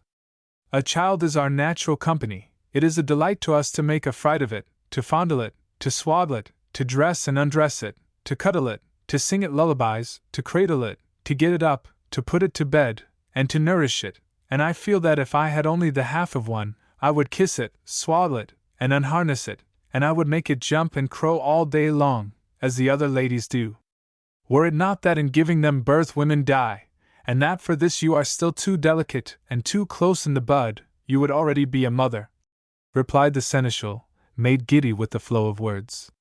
"But will you buy one ready-made? That will cost neither pain nor labor." "But," said she, I want the pain and labor, without which it will not be ours. I know very well it should be the fruit of my body, because at church they say that Jesus was the fruit of the Virgin's womb. Very well, then pray God that it may be so, cried the seneschal, and intercede with the Virgin of Egrignols. Many a lady has conceived after the neuvaine. You must not fail to do one. Then the same day Blanche set out towards Notre Dame de l'Egrignols, decked out like a queen riding her beautiful mare, having on her a robe of green velvet, laced down with fine gold lace, open at the breast, having sleeves of scarlet, little shoes and a high hat ornamented with precious stones, and a gold waistband that showed off her little waist, as slim as a pole. She wished to give her dress to Madame the Virgin, and in fact promised it to her, for the day of her churching. The Sire de Montsoreau galloped before her, his eye bright as that of a hawk, keeping the people back and guarding with his knights the security of the journey. Near Marmostiers the seneschal, rendered sleepy by the heat, seeing it was the month of August, waggled about in his saddle, like a diadem upon the head of a cow, and seeing so frolicsome and so pretty a lady by the side of so old a fellow, a peasant girl, who was squatting near the trunk of a tree and drinking water out of her stone jug, inquired of a toothless old hag, who picked up a trifle by gleaning, if this princess was going to bury her dead. Nay, said the old woman, it is Our Lady of Rochecorbin, wife of the Seneschal of Poitou and Touraine, in quest of a child. Ah, said the young girl, laughing like a fly just satisfied, then pointing to the handsome knight who was at the head of the procession. He who marches at the head would manage that. She would save the wax candles and the vow. Ha! My little one, replied the hag. I am rather surprised that she should go to Notre Dame de l'Egrignols, seeing that there are no handsome priests there. She might very well stop for a short time beneath the shadow of the belfry of Marmostiers. She would soon be fertile, those good fathers are so lively. By a nun's oath, said a tramp walking up. Look, the Sire de Montsoreau is lively and delicate enough to open the lady's heart, the more so as he is well formed to do so. And all commenced to laugh. The Sire de Montsoreau wished to go to them and hang them in lime tree by the road as a punishment for their bad words, but Blanche cried out quickly, Oh, sir, do not hang them yet. They have not said all they mean, and we shall see them on our return. She blushed, and the Sire de Montsoreau looked at her eagerly, as though to shoot into her the mystic comprehensions of love, but the clearing out of her intelligence had already been commenced by the sayings of the peasants which were fructifying in her understanding. Her innocence was like touchwood, there was only need for a word to inflame it. Thus Blanche perceived now the notable and physical differences between the qualities of her old husband and perfections of the said Gaudier, a gentleman who was not over-affected with his 23 years, but held himself upright as a ninepin in the saddle, and as wide awake as the matin chimes, while in contrast to him, slept the seneschal. He had courage and dexterity there where his master failed. He was one of those smart fellows whom the jades would sooner wear at night than a leathern garment, because they then no longer fear the fleas. There are some who vituperate them, but no one should be blamed, because every one should sleep as he likes. So much did the seneschal's lady think, and so imperially well, that by the time she arrived at the bridge of Tours, she loved Gaudier secretly, as a maiden loves, without suspecting that it is love. From that she became a proper woman, that is to say, she desired the good of others, the best that men have. She fell into a fit of love-sickness, going at the first jump to the depth of her misery, seeing that all is flame between the first coveting and the last desire, and she knew not how. She then learned that by the eyes can flow in a subtle essence, causing such powerful corrosions in all the veins of the body, recesses of the heart, nerves of the members, roots of the hair, perspiration of the substance, limbo of the brain, orifices of the epidermis, windings of the pluck, tubes of the hypochondriac, and other channels which in her was suddenly dilated, heated, tickled, envenomed, clawed, harrowed, and disturbed, as if she had a basket full of needles in her inside. This was a maiden's desire, a well-conditioned desire, which troubled her sight to such a degree that she no longer saw her old spouse, but clearly the young Gaudier, whose nature was as ample as the glorious chin of an abbot. When the good man entered Tours, the of the crowd woke him up, and he came with great pomp with his suite to the church of Notre Dame de l'Agrignoles, formerly called La Grenier, as if you said that which has the most merit. Blanche went into the chapel where children are asked to God and of the Virgin, and went there alone, as was the custom, always however in the presence of the seneschal, of his varlets and the loiterers who remained outside the grille. When the Countess saw the priest come who had charge of the masses said for children, and who received the said vows, she asked him if there were many barren women. To which the good priest replied, that he must not complain, and that the children were good revenue to the church. And do you often see, said Blanche, young women with such old husbands as my lord? Rarely, said he. But have those obtained offspring? Always, replied the priest smiling. And the others whose companions are not so old? Sometimes. Oh, said she. There is more certainty than with one like the seneschal? To be sure, said the priest. Why? Said she. Madam, gravely replied priest, before that age God alone interferes with the affair, after, it is the men. At this time it was a true thing that all the wisdom had gone to the clergy. Blanche made her vow, which was a very profitable one, seeing that her decorations were worth quite 2,000 gold crowns. You are very joyful, said the old seneschal to her when on the home journey she made her mare prance, jump, and frisk. Yes, said she. There is no longer any doubt about my having a child, because any one can help me, the priest said. I shall take Gaudier. The seneschal wished to go and slay the monk, but he thought that was a crime which would cost him too much, and he resolved cunningly to arrange his vengeance with the help of the archbishop, and before the housetops of Rochecorbin came in sight he had ordered the Sire de Montsoreau to seek a little retirement in his own country, which the young Gaudier did, knowing the ways of the Lord. The seneschal put in the place of the said Gaudier the son of the Sire de Jallanges, whose fief was held from Rochecorbin. He was a young boy named René, approaching 14 years, and he made him a page, awaiting the time when he should be old enough to be an equerry, and gave the command of his men to an old cripple, with whom he had knocked about a great deal in Palestine and other places. Thus the good man believed he would avoid the horned trappings of cuckoldom, and would still be able to girth, bridle, and curb the factious innocence of his wife, which struggled like a mule held by a rope. The Sunday following the arrival of René at the manor of Rochecorbin, Blanche went out hunting without her goodman, and when she was in the forest near Les Carnots, saw a monk who appeared to be pushing a girl about more than was necessary, and spurred on her horse, saying to her people, "Ho there! Don't let him kill her!" But when the seneschal's lady arrived close to them, she turned her horse's head quickly, and the sight she beheld prevented her from hunting. She came back pensive, and then the lantern of her intelligence opened, and received a bright light, which made 1,000 things clear, such as church and other pictures, fables, and lays of the troubadours, or the domestic arrangements of birds. Suddenly she discovered the sweet mystery of love written in all languages, even in that of the carps. Is it not silly thus to seal this science from maidens? Soon Blanche went to bed, and soon said she to the seneschal, "Broin, you have deceived me, you ought to behave as the monk of the Carnots behaved to the girl." Old Broin suspected the adventure, and saw well that his evil hour was at hand. He regarded Blanche with too much fire in his eyes for the same ardor to be lowered down, and answered her softly, "Alas! Sweetheart, in taking you for my wife I had more love than strength, and I have taken advantage of your clemency and virtue.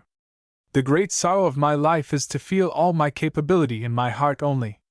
This sorrow hastens my death little by little, so that you will soon be free. Wait for my departure from this world. That is the sole request that he makes of you, he who is your master, and who could command you, but who wishes only to be your prime minister and slave. Do not betray the honor of my white hairs. Under these circumstances there have been lords who have slain their wives. Alas! You will not kill me?" said she. "No," replied the old man. "I love thee too much, little one. Why, thou art the flower of my old age, the joy of my soul. Thou art my well-beloved daughter, the sight of thee does good to mine eyes, and from thee I could endure anything, be it a sorrow or a joy, provided that thou dost not curse too much the poor Broin who has made thee a great lady, rich and honored? Wilt thou not be a lovely widow? And thy happiness will soften the pangs of death. And he found in his dried-up eyes still one tear which trickled quite warm down his fur-cone-colored face, and fell upon the hand of Blanche, who grieved to behold this great love of her old spouse who would put himself under the ground to please her, said laughingly, There! There! Don't cry, I will wait. Thereupon the seneschal kissed her hands and regaled her with little endearments, saying with a voice quivering with emotion, If you knew, Blanche my darling, how I devour thee in thy sleep with caresses, now here, now there. And the old ape patted her with his 2 hands, which were nothing but bones. And he continued, I dare not waken the cat that would have strangled my happiness, since at this occupation of love I only embraced with my heart.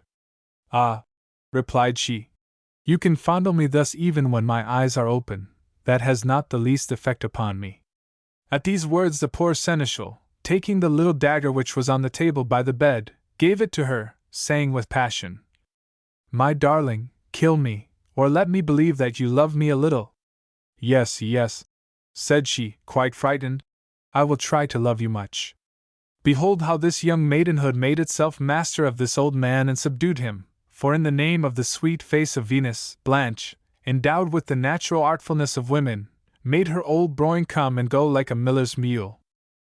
My good Broin, I want this. Broin, I want that. Go on, Broin. Broin. Broin. And always Broin in such a way that Broin was more worn out by the clemency of his wife than he would have been by her unkindness. She turned his brain wishing that everything should be in scarlet, making him turn everything topsy-turvy at the least movement of her eyebrow, and when she was sad the seneschal distracted, would say to everything from his judicial seat, Hang him! Another would have died like a fly at this conflict with the maid's innocence, but Broin was of such an iron nature that it was difficult to finish him off. One evening that Blanche had turned the house upside down, upset the men and the beasts, and would by her aggravating humor have made the Eternal Father desperate, he who has such an infinite treasure of patience since he endures us, she said to the seneschal while getting into bed, My good Broin, I have low-down fancies that bite and prick me. Thence they rise into my heart, inflame my brain, incite me therein to evil deeds, and in the night I dream of the monk of the Carnoz. My dear, replied the seneschal, these are devilries and temptations against which the monks and nuns know how to defend themselves. If you will gain salvation, go and confess to the worthy abbot of Marmostiers, our neighbor. He will advise you well and will wholly direct you in the good way. Tomorrow I will go, said she. And indeed directly it was day, she trotted off to the monastery of the good brethren, who marveled to see among them so pretty a lady, committed more than one sin through her in the evening, and for the present led her with great ceremony to their reverend abbot. Blanche found the said good man in a private garden near the high rock under a flower arcade, and remained stricken with respect at the countenance of the holy man, although she was accustomed not to think much of grey hairs. God preserve you, madam! What can you have to seek of one so near death, you so young? Your precious advice, said she, saluting him with a courtesy. And if it will please you to guide so undutiful a sheep, I shall be well content to have so wise a confessor. My daughter, answered the monk, with whom old Broin had arranged this hypocrisy and the part to play. If I had not the chills of 100 winters upon this unthatched head, I should not dare to listen to your sins, but say on. If you enter paradise, it will be through me. Then the seneschal's wife set forth the small fry of her stock in hand, and when she was purged of her little iniquities, she came to the postscript of her confession. Ah, my father, said she, I must confess to you that I am daily exercised by the desire to have a child. Is it wrong? No, said the abbot. But she went on. It is by nature commanded to my husband not to draw from his wealth to bring about his poverty, as the old women say by the way. Then, replied the priest, you must live virtuously and abstain from all thoughts of this kind. But I have heard it professed by the Lady of Jallanges, that it was not a sin when from it one derived neither profit nor pleasure.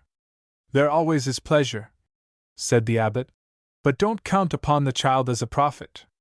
Now fix this in your understanding, that it will always be a mortal sin before God and a crime before men to bring forth a child through the embraces of a man to whom one is not ecclesiastically married.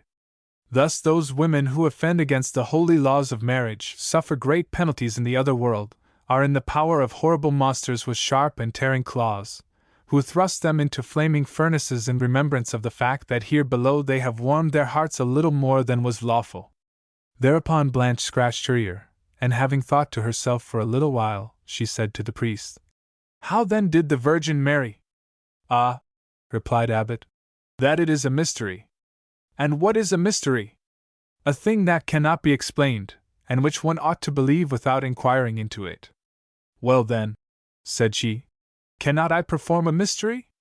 "This one," said the abbot, "only happened once, because it was the Son of God." "Alas! My father, is it then the will of God that I should die, or that from wise and sound comprehension my brain should be turned? Of this there is a great danger. Now in me something moves and excites me, and I am no longer in my senses. I care for nothing, and to find a man I would leap the walls, dash over the fields without shame and tear my things into tatters, only to see that which so much excited the monk of the Carnots. And during these passions which work and prick my mind and body, there is neither God, devil, nor husband. I spring, I run, I smash up the washtubs, the pots, the farm implements, a fowl house, the household things, and everything, in a way that I cannot describe. But I dare not confess to you all my misdeeds, because speaking of them makes my mouth water, and the thing with which God curses me makes me itch dreadfully. If this folly bites and pricks me, and slays my virtue, will God, who has placed this great love in my body, condemn me to perdition?" At this question it was the priest who scratched his ear, quite dumbfounded by the lamentations, profound wisdom, controversies, and intelligence that this virginity secreted. "My daughter," said he, "God has distinguished us from the beasts and made us a paradise to gain, and for this given us reason, which is a rudder to steer us against tempests and our ambitious desires, and there is a means of easing the imaginations of one's brain by fasting, excessive labors, and other virtues, and instead of frisking and fretting like a child let loose from school, you should pray to the Virgin, sleep on a hard board, attend to your household duties, and never be idle." "Ah, my father, when I am at church in my seat, I see neither the priest nor the altar, only the infant Jesus, who brings the thing into my head. But to finish, if my head is turned and my mind wanders, I am in the lime twigs of love." "If thus you were," said the abbot imprudently, "you would be in the position of Saint Ledoire, who in a deep sleep one day, one leg here and one leg there, through the great heat and scantily attired, was approached by a young man full of mischief, who dexterously seduced her, and as of this trick the saint was thoroughly ignorant, and much surprised at being brought to bed, thinking that her unusual size was a serious malady, she did penance for it as a venial sin, as she had no pleasure in this wicked business, according to the statement of the wicked man, who said upon the scaffold where he was executed, that the saint had in no wise stirred. "Oh, my father," said she, "be sure that I should not stir more than she did." With this statement she went away prettily and gracefully, smiling and thinking how she could commit a venial sin. On her return from the great monastery, she saw in the courtyard of her castle the little Jallanges, who under the superintendence of an old groom was turning and wheeling about on a fine horse, bending with the movements of the animal, dismounting and mounting again with vaults and leaps most gracefully, and with lissom thighs so pretty, so dexterous, so upright as to be indescribable, so much so that he would have made the Queen Lucrece long for him, she who killed herself from having been contaminated against her will. "Ah," said Blanche, "if only this page were 15, I would go to sleep comfortably very near to him." Then, in spite of the too great youth of this charming servitor, during the collation and supper, she eyed frequently the black hair, the white skin, the grace of René, above all his eyes, where was an abundance of limpid warmth and a great fire of life, which he was afraid to shoot out, child that he was. Now in the evening, as the seneschal's wife sat thoughtfully in her chair in the corner of the fireplace, old Broyne interrogated her as to her trouble. "I am thinking," said she, "that you must have fought the battles of love very early, to be thus completely broken up." Oh! Smiled he, smiling like all old men questioned upon their amorous remembrances. At the age of 13 and a half I had overcome the scruples of my mother's waiting woman. Blanche wished to hear nothing more, but believed the page Renee should be equally advanced, and she was quite joyous and practiced little allurements on the good man, and wallowed silently in her desire, like a cake which is being floured. The seneschal's wife did not think long over the best way quickly to awaken the love of the page, and had soon discovered the natural ambuscade in the which the most wary are taken. This is how, at the warmest hour of the day, the good man took his siesta after the Saracen fashion, a habit in which he had never failed since his return from the Holy Land. During this time Blanche was alone in the grounds, where the women work at their minor occupations, such as broidering and stitching, and often remained in the rooms looking after the washing, putting the clothes tidy, or running about at will. Then she appointed this quiet hour to complete the education of the page, making him read books and say his prayers. Now on the morrow, when at the midday hour the seneschal slept, succumbing to the sun which warms with its most luminous rays the slopes of Roche Corbin, so much so that one is obliged to sleep, unless annoyed, upset, and continually roused by a devil of a young woman. Blanche then gracefully perched herself in the great seigneurial chair of her good man, which she did not find any too high, since she counted upon the chances of perspective. The cunning jade settled herself dexterously therein, like a swallow in its nest, and leaned her head maliciously upon her arm like a child that sleeps. But in making her preparation she opened fond eyes, that smiled and winked in advance of the little secret thrills, sneezes, squints, and trances of the page who was about to lie at her feet, separated from her by the jump of an old flea. And in fact she advanced so much, and so near the square of velvet where the poor child should kneel, whose life and soul she trifled with, that had he been a saint of stone, his glance would have been constrained to follow the flexosities of the dress in order to admire and re-admire the perfections and beauties of the shapely leg, which molded the white stocking of the seneschal's lady. Thus it was certain that a weak varlet would be taken in the snare, wherein the most vigorous knight would willingly have succumbed. When she had turned, returned, placed and displaced her body, and found the situation in which the page would be most comfortable, she cried, gently, "Renee!" Renee, whom she knew well was in the guard-room, did not fail to run in and quickly thrust his brown head between the tapestries of the door. "What do you please to wish?" said the page. And he held with great respect in his hand his shaggy scarlet cap, less red than his fresh dimpled cheeks. "Come hither," replied she under her breath, for the child attracted her so strongly that she was quite overcome. And forsooth there were no jewels so sparkling as the eyes of Renee, no vellum whiter than his skin, no woman more exquisite in shape, and so near to her desire, she found him still more sweetly formed, and was certain that the merry frolics of love would radiate well from this youth, the warm sun, the silence, etc. "Read me the litanies of Madame the Virgin," said she to him, pushing an open book him on her prie-dieu. "Let me see if you are well taught by your master. Do you not think the Virgin beautiful?" asked she of him, smiling when he held the illuminated prayer book in which glowed the silver and gold. "It is a painting," replied he, timidly, and casting a little glance upon his so gracious mistress. "Read! Read!" Then Renee began to recite the so sweet and so mystic litanies, but you may imagine that the ora pro nobis of Blanche became still fainter and fainter, like the sound of the horn in the woodlands, and when the page went on, "Oh, rose of mystery," the lady, who certainly heard distinctly, replied by a gentle sigh. Thereupon Renee suspected that his mistress slept. Then he commenced to cover her with his regard, admiring her at his leisure, and had then no wish to utter any anthem save the anthem of love. His happiness made his heart leap and bound into his throat. Thus, as was but natural, these two innocents burned one against the other, but if they could have foreseen never would have intermingled. Renee feasted his eyes, planning in his mind 1,000 fruitions of love that brought the water into his mouth. In his ecstasy he let his book fall, which made him feel as sheepish as a monk surprised at a child's tricks. But also from that he knew that Blanche was sound asleep, for she did not stir, and the wily jade would not have opened her eyes even at the greatest dangers, and reckoned on something else falling as well as the book of prayer. There is no worse longing than the longing of a woman in certain condition. Now, the page noticed his lady's foot, which was delicately slippered in a little shoe of a delicate blue color. She had angularly placed it on a footstool, since she was too high in the seneschal's chair.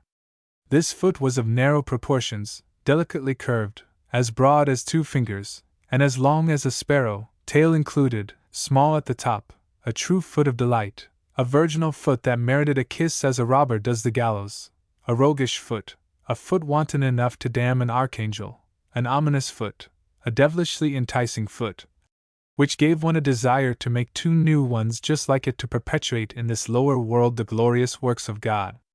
The page was tempted to take the shoe from this persuasive foot. To accomplish this, his eyes, glowing with the fire of his age, went swiftly, like the clapper of a bell, from this said foot of delectation to the sleeping countenance of his lady and mistress, listening to her slumber, drinking in her respiration again and again. It did not know where it would be sweetest to plant a kiss, whether on the ripe red lips of the seneschal's wife or on this speaking foot. At length, from respect or fear, or perhaps from great love, he chose the foot, and kissed it hastily, like a maiden who dares not. Then immediately he took up his book, feeling his red cheeks redder still, and exercised with his pleasure, he cried like a blind man, "Janua Caeli, gate of heaven!"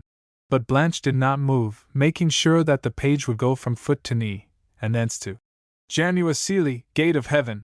She was greatly disappointed when the litanies finished without any other mischief, and René, believing he had had enough happiness for one day, ran out of the room quite lively, richer from this hearty kiss than a robber who has robbed the poor box. When the seneschal's lady was alone, she thought to herself that this page would be rather a long time at his task if he amused himself with the singing of the Magnificat at matins. Then she determined on the morrow to raise her foot a little, and then to bring to light those hidden beauties that are called perfect in Touraine, because they take no hurt in the open air, and are always fresh. You can imagine that the page, burned by his desire and his imagination, heated by the day before, awaited impatiently the hour to read in this breviary of gallantry, and was called, and the conspiracy of the litanies commenced again, and Blanche did not fail to fall asleep. This time the said René fondled with his hand the pretty limb, and even ventured so far as to verify if the polished knee and its surroundings were satin.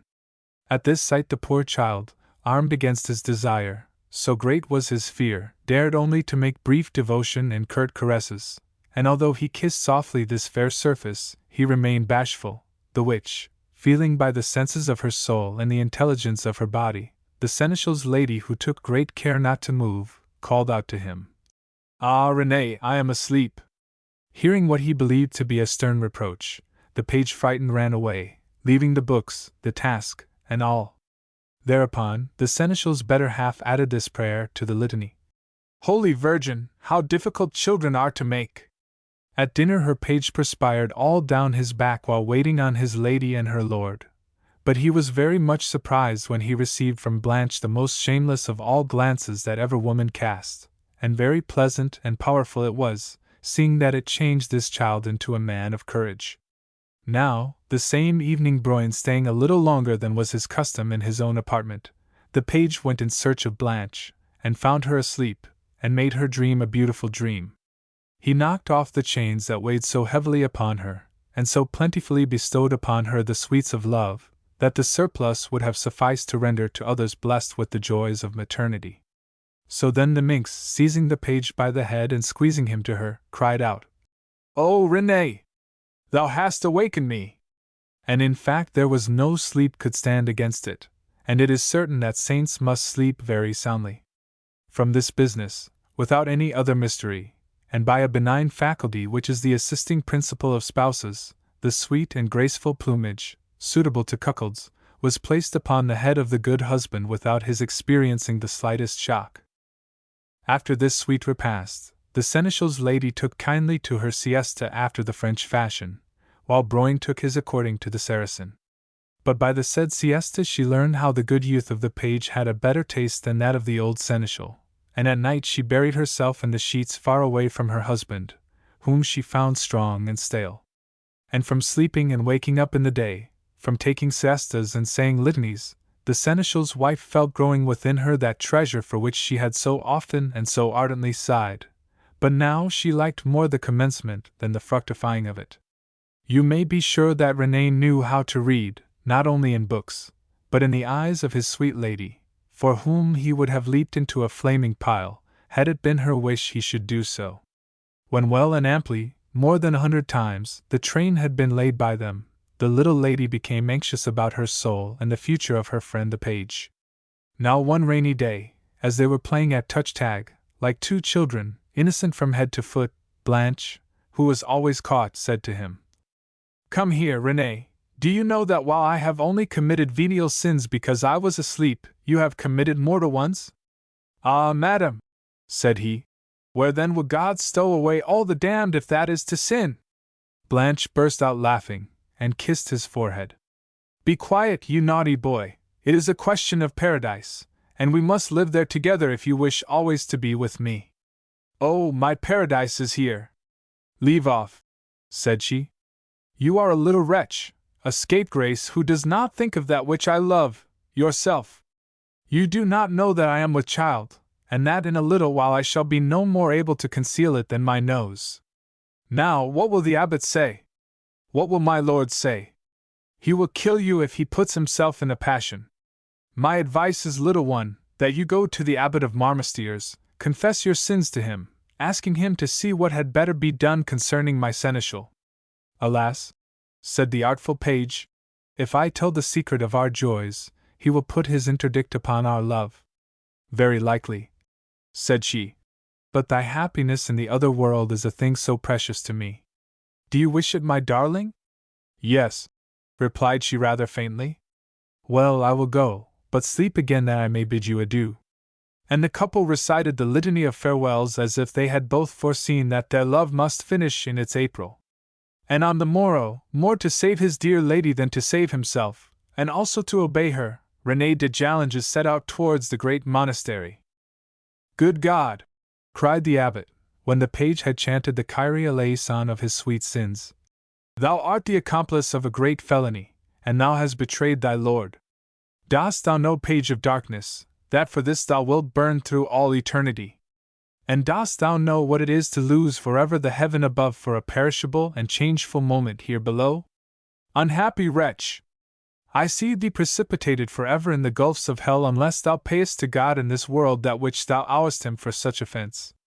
Thereupon the good old abbot, who was of that flesh of which saints are made, and who had great authority in the country of Touraine, terrified the young man by a heap of representations, Christian discourses, remembrances of the commandments of the Church, and 1,000 eloquent things, as many as the devil could say in 6 weeks to seduce a maiden, but so many that René, who was in the loyal fervor of innocence, made his submission to the good abbot. The said abbot, wishing to make forever a good and virtuous man of this child, now in a fair way to be a wicked one, commanded him first to go and prostrate himself before his lord, to confess his conduct to him, and then, if he escaped from this confession, to depart instantly for the Crusades, and go straight to the Holy Land, where he should remain 15 years of the time appointed to give battle to the infidels. "Alas, my reverend father," said he, quite unmoved, "will 15 years be enough to acquit me of so much pleasure? Ah! If you knew, I have had joy enough for 1,000 years. God will be generous." "Go," replied the old abbot, "and sin no more. On this account, ego te absolvo." Poor René returned thereupon with great contrition to the castle of Rochecorbin, and the first person he met was the seneschal, who was polishing up his arms, helmets, gauntlets, and other things. He was sitting on a great marble bench in the open air, and was amusing himself by making shine again the splendid trappings which brought back to him the merry pranks in the Holy Land, the good jokes, and the wenches, etc. When René fell upon his knees before him, the good lord was much astonished. "What is it?" said he. "My lord," replied René, "order these people to retire."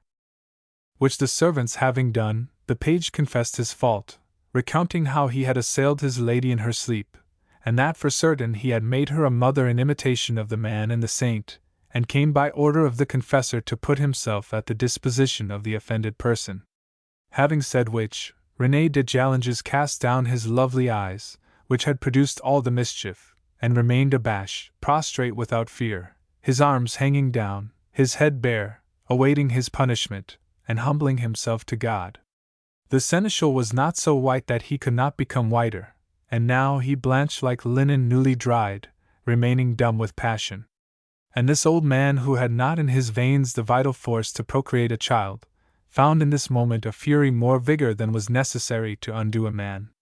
He seized with his hairy right hand his heavy club, lifted it, brandished it, and adjusted it so easily you could have thought it a bull at a game of skittles, to bring it down upon the pale forehead of the said René, who, knowing that he was greatly in fault towards his lord, remained placid, and stretching his neck, thought that he was about to expiate his sin for his sweetheart in this world and in the other.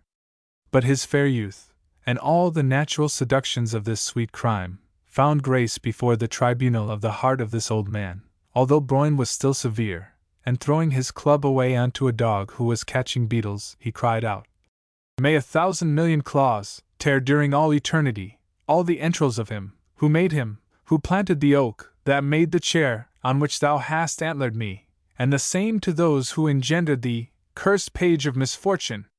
Get thee to the devil, whence thou camest, go out from before me, from the castle, from the country, and stay not here one moment more than is necessary, otherwise I will surely prepare for thee a death by slow fire that shall make thee curse 20 times an hour thy villainous and ribald partner." Hearing the commencement of these little speeches of the seneschal, whose youth came back in his oaths, the page ran away, escaping the rest, and he did well. Broyne, burning with a fierce rage, gained the garden speedily, reviling everything by the way, striking and swearing. He even knocked over 3 large pans held by one of his servants, was carrying the mess to the dogs, and he was so beside himself that he would have killed a laborer for a "thank you."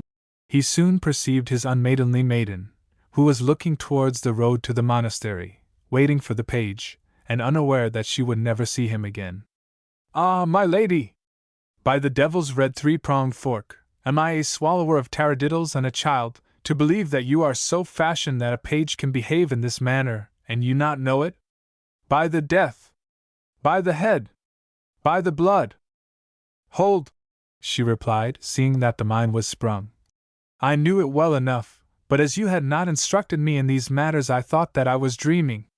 The great ire of the seneschal melted like snow in the sun, for the direst anger of God himself would have vanished at a smile from Blanche. "May 1,000,000,000 of devils carry off this alien child! I swear that—" "There! There!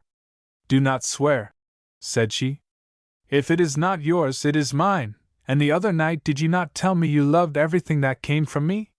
Thereupon she ran on with such a lot of arguments, hard words, complaints, quarrels, tears, and other paternosters of women, such as, firstly, the estates would not have to be returned to the king, that never had a child been brought more innocently into the world, that this, that, 1,000 things, until the good cuckold relented, and Blanche, seizing a propitious interruption, said, "And where it is the page? Gone to the devil! What, have you killed him?" said she. She turned pale and tottered. Broyne did not know what would become of him when he saw thus fall all the happiness of his old age, and he would to save her have shown her this page. He ordered him to be sought, but René had run off at full speed, fearing he should be killed, and departed for the lands beyond the seas, in order to accomplish his vow of religion. When Blanche had learned from the above-mentioned abbot the penitence imposed upon her well-beloved, she fell into a state of great melancholy, saying at times, "Where is he, the poor unfortunate, who is in the middle of great dangers for love of me?" And always kept on asking, like a child who gives its mother no rest until its request be granted it. At these lamentations the poor seneschal, feeling himself to blame, endeavored to do 1,000 things, putting one out of the question, in order to make Blanche happy, but nothing was equal to the sweet caresses of the page. However, she had one day the child so much desired. You may be sure that was a fine festival for the good cuckold, for the resemblance to the father was distinctly engraved upon the face of this sweet fruit of love.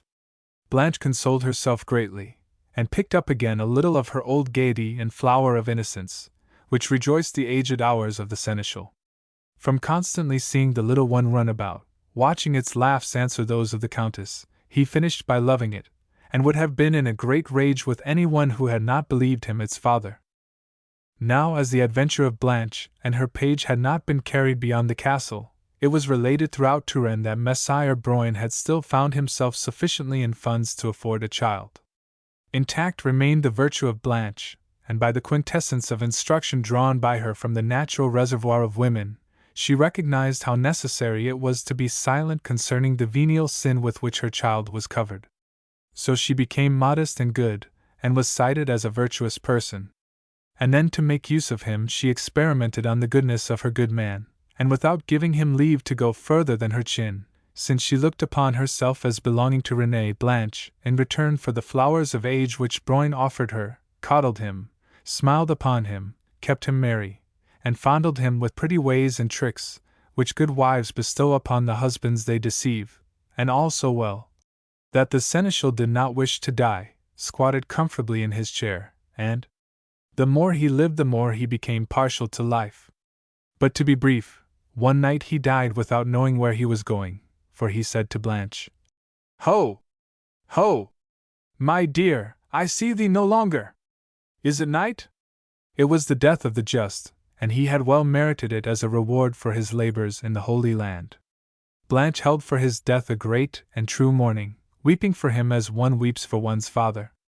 She remained melancholy, without wishing to lend her ear to the music of a second wedding, for which she was praised by all good people, who knew not that she had a husband in her heart, a life and hope, but she was the greater part of her time a widow in fact and widow in heart, because hearing no news of her lover at the Crusades, the poor Countess reputed him dead, and during certain nights seeing him wounded and lying at full length, she would wake up in tears.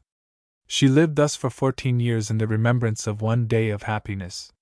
Finally, one day when she had with her certain ladies of Touraine, and they were talking together after dinner, behold her little boy, who was at that time about 13 and a half, and resembled Renée more than it is allowable for a child to resemble his father, and had nothing of the Sire Broyne about him but his name.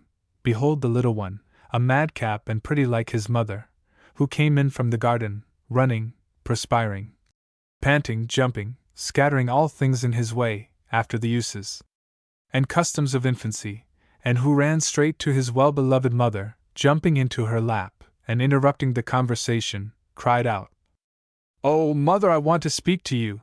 I have seen in the courtyard a pilgrim, who squeezed me very tight." "Ah!" cried the chatelaine, hurrying towards one of the servants who had charge of the young count and watched over his precious days. "I have forbidden you ever to leave my son in the hands of strangers, not even in those of the holiest man in the world. You quit my service." "Alas! my lady," replied the old equerry, quite overcome. "This one wished him no harm, for he wept while kissing him passionately." "He wept?" said she. "Ah! It's the father." Having said which, she leaned her head upon the chair in which she was sitting, and which you may be sure was the chair in which she has sinned. Hearing these strange words, the ladies was so surprised that at first they did not perceive that the seneschal's widow was dead, without its ever been known if her sudden death was caused by her sorrow at the departure of her lover, who, faithful to his vow, did not wish to see her, or from great joy at his return and the hope of getting the interdict removed which the abbot of Marmostiers had placed upon their loves. And there was a great mourning for her, for the Sire de Jallinges lost his spirits when he saw his lady laid in the ground, and became a monk of Marmostiers, which at that time was called by some Mamistier, as much as to say Maus Monasterium, the largest monastery, and it was indeed the finest in all France. The king's sweetheart. There lived at this time at the forges of the Pontier Exchange, a goldsmith whose daughter was talked about in Paris on account of her great beauty, and renowned above all things for her exceeding gracefulness. There were those who sought her favors by the usual tricks of love but others offered large sums of money to the father to give them his daughter in lawful wedlock, the which pleased him not a little. One of his neighbors, a parliamentary advocate, who by selling his cunning devices to the public had acquired as many lands as a dog has fleas, took it into his head to offer the said father a domain in consideration of his consent to this marriage, which he ardently desired to undertake. To this arrangement our goldsmith was nothing loath. He bargained away his daughter, without taking into consideration the fact that her patched-up old suitor had the features of an ape, and had scarcely a tooth in his jaws. The smell which emanated from his mouth did not, however, disturb his own nostrils, although he was filthy and high-flavored, as are all those who pass their lives amid the smoke of chimneys, yellow parchment, and other black proceedings. Immediately this sweet girl saw him, she exclaimed, "Great heaven! I would rather not have him." "That concerns me not," said the father, who had taken a violent fancy to the proffered domain. "I give him to you for a husband. You must get on as well as you can together. That is his business now, and his duty is to make himself agreeable to you." "Is it so?" said she. "Well then, before I obey your orders I'll let him know what he may expect." And the same evening, after supper, when the lovesick man of law was pleading his cause, telling her he was mad for her, and promising her a life of ease and luxury, she, taking him up, quickly remarked, "My father had sold me to you, but if you take me, you will make a bad bargain, seeing that I would rather offer myself to the passers-by than to you. I promise you a disloyalty that will only finish with death, yours or mine." Then she began to weep, like all young maidens will before they become experienced, for afterwards they never cry with their eyes. The good advocate took this strange behavior for one of those artifices by which the women seek to fan the flames of love and turn the devotion of their admirers into the more tender caress and more daring osculation that speaks a husband's right. So that the knave took little notice of it, but laughing at the complaints of the charming creature, asked her to fix the day. "Tomorrow," replied she, "for the sooner this odious marriage takes place, the sooner I shall be free to have gallants, and to lead the gay life of those who love where it pleases them." Thereupon the foolish fellow, as firmly fixed as a fly in a glue pot, went away, made his preparations, spoke at the palace, ran to the high court, bought dispensations, and conducted his purchase more quickly than he ever done one before, thinking only of the lovely girl. Meanwhile the king, who had just returned from a journey, heard nothing spoken of at court but the marvelous beauty of the jeweller's daughter, who had refused 1,000 crowns from this one, snubbed that one, in fact, would yield to no one, but turned up her nose at the finest young men of the city, gentlemen who would have forfeited their seat in paradise only to possess one day this little dragon of virtue. The good king was a judge of such game, strolled into the town, passed the forges, and entered the goldsmith's shop for the purpose of buying jewels for the lady of his heart, but at the same time to bargain for the most precious jewel in the shop. The king not taking a fancy to the jewels, or they not being to his taste, the good man looked in a secret drawer for a big white diamond. "Sweetheart," said he, to the daughter, while her father's nose was buried in the drawer, "Sweetheart, you were not made to sell precious stones, but to receive them, and if you were to give me all the little rings in the place to choose from, I know one that many here are mad for, that pleases me, to which I should ever be subject and servant, and whose price the whole kingdom of France could never pay."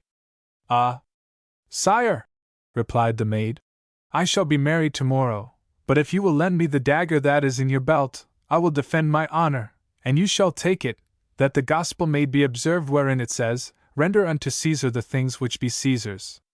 Immediately the king gave her the little dagger, and her brave reply rendered him so amorous that he lost his appetite. He had an apartment prepared, intending to lodge his new lady-love in the Rue El Hirondelle, in one of his palaces. And now behold my advocate, in a great hurry to get married, to the disgust of his rivals, the leading his bride to the altar to the clang of bells and the sound of music, so timed as to provoke the qualms of diarrhea. In the evening, after the ball, comes he into the nuptial chamber, where should be reposing his lovely bride. No longer is she a lovely bride, but a fury, a wild she-devil, who, seated in an armchair, refuses her share of her lord's couch, and sits defiantly before the fire, warming at the same time her ire and her calves. The good husband, quite astonished, kneels down gently before her, inviting her to the first passage of arms in that charming battle which heralds a first night of love, but she utters not a word, and when he tries to raise her garment, only just to glance at the charms that have cost him so dear, she gives him a slap that makes his bones rattle, and refuses to utter a syllable. This amusement, however, by no means displeased our friend the advocate, who saw at the end of his troubles that which you can as well imagine as he did, so played he his share of the game manfully, taking cheerfully the punishment bestowed upon him. By so much hustling about, scuffling, and struggling he managed at last to tear away a sleeve, to slit a petticoat, until he was able to place his hand upon his own property. This bold endeavor brought Madame to her feet, and drawing the king's dagger, "What would you with me?" she cried. "Everything," answered he. "Ha! I should be a great fool to give myself against my inclination. If you fancied you would find my virtue unarmed, you made a great error. Behold the poniard of the king, with which I will kill you if you make the semblance of a step towards me." So saying, she took a cinder, and having still her eyes upon her lord, she drew a circle on the floor, adding, "These are the confines of the king's domain. Beware how you pass them." The advocate, with whose ideas of love-making the dagger sadly interfered, stood quite discomfited, but at the same time he heard the cruel speech of his tormentor. He caught sight through the slits and tears in her robe of a sweet sample of a plump white thigh, and such voluptuous specimens of hidden mysteries, etc., that death seemed sweet to him if he could only taste of them a little. So that he rushed within the domain of the king, saying, "I mind not death." In fact, he came with such force that his charmer fell backwards onto the bed, but keeping her presence of mind, she defended herself so gallantly that the advocate enjoyed no further advantage than a knock at the door that would not admit him, and he gained as well a little stab from the poniard which did not wound him deeply, so that it did not cost him very dearly, his attack upon the realm of his sovereign. But maddened with this slight advantage, he cried, "I cannot live without the possession of that lovely body, and those marvels of love. Kill me then!" And again he attacked the royal preserves. The young beauty, whose head was full of the king, was not even touched by this great love, said gravely, "If you menace me further, it is not you but myself I will kill." She glared at him so savagely that the poor man was quite terrified, and commenced to deplore the evil hour in which he had taken her to wife, and thus the night which should have been so joyous, was passed in tears, lamentations, prayers, and ejaculations. In vain he tempted her with promises. She should eat out of gold, she should be a great lady, he would buy houses and lands for her. Oh! If she would only let him break one lance with her in the sweet conflict of love, he would leave her forever and pass the remainder of his life according to her fantasy.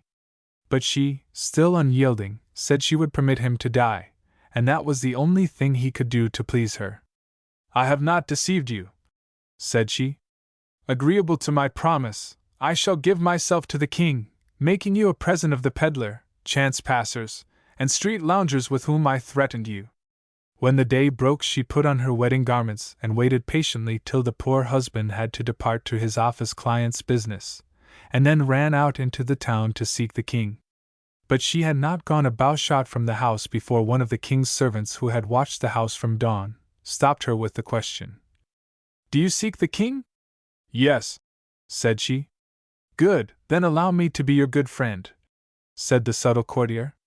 "I ask your aid and protection, as now I give you mine." With that he told her what sort of a man the king was, which was his weak side, that he was passionate one day and silent the next, that she would luxuriously lodged and well kept, but that she must keep the king well in hand.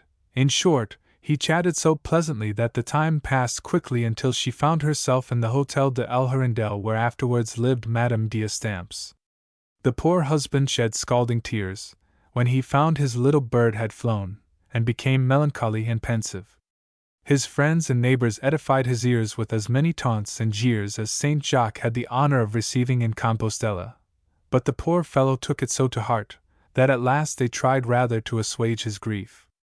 These artful compeers, by a species of legal chicanery, decreed that the good man was not a cuckold, seeing that his wife had refused a consummation, and if the planter of horns had been anyone but the king, the said marriage might have been dissolved, but the amorous spouse was wretched unto death at my lady's trick.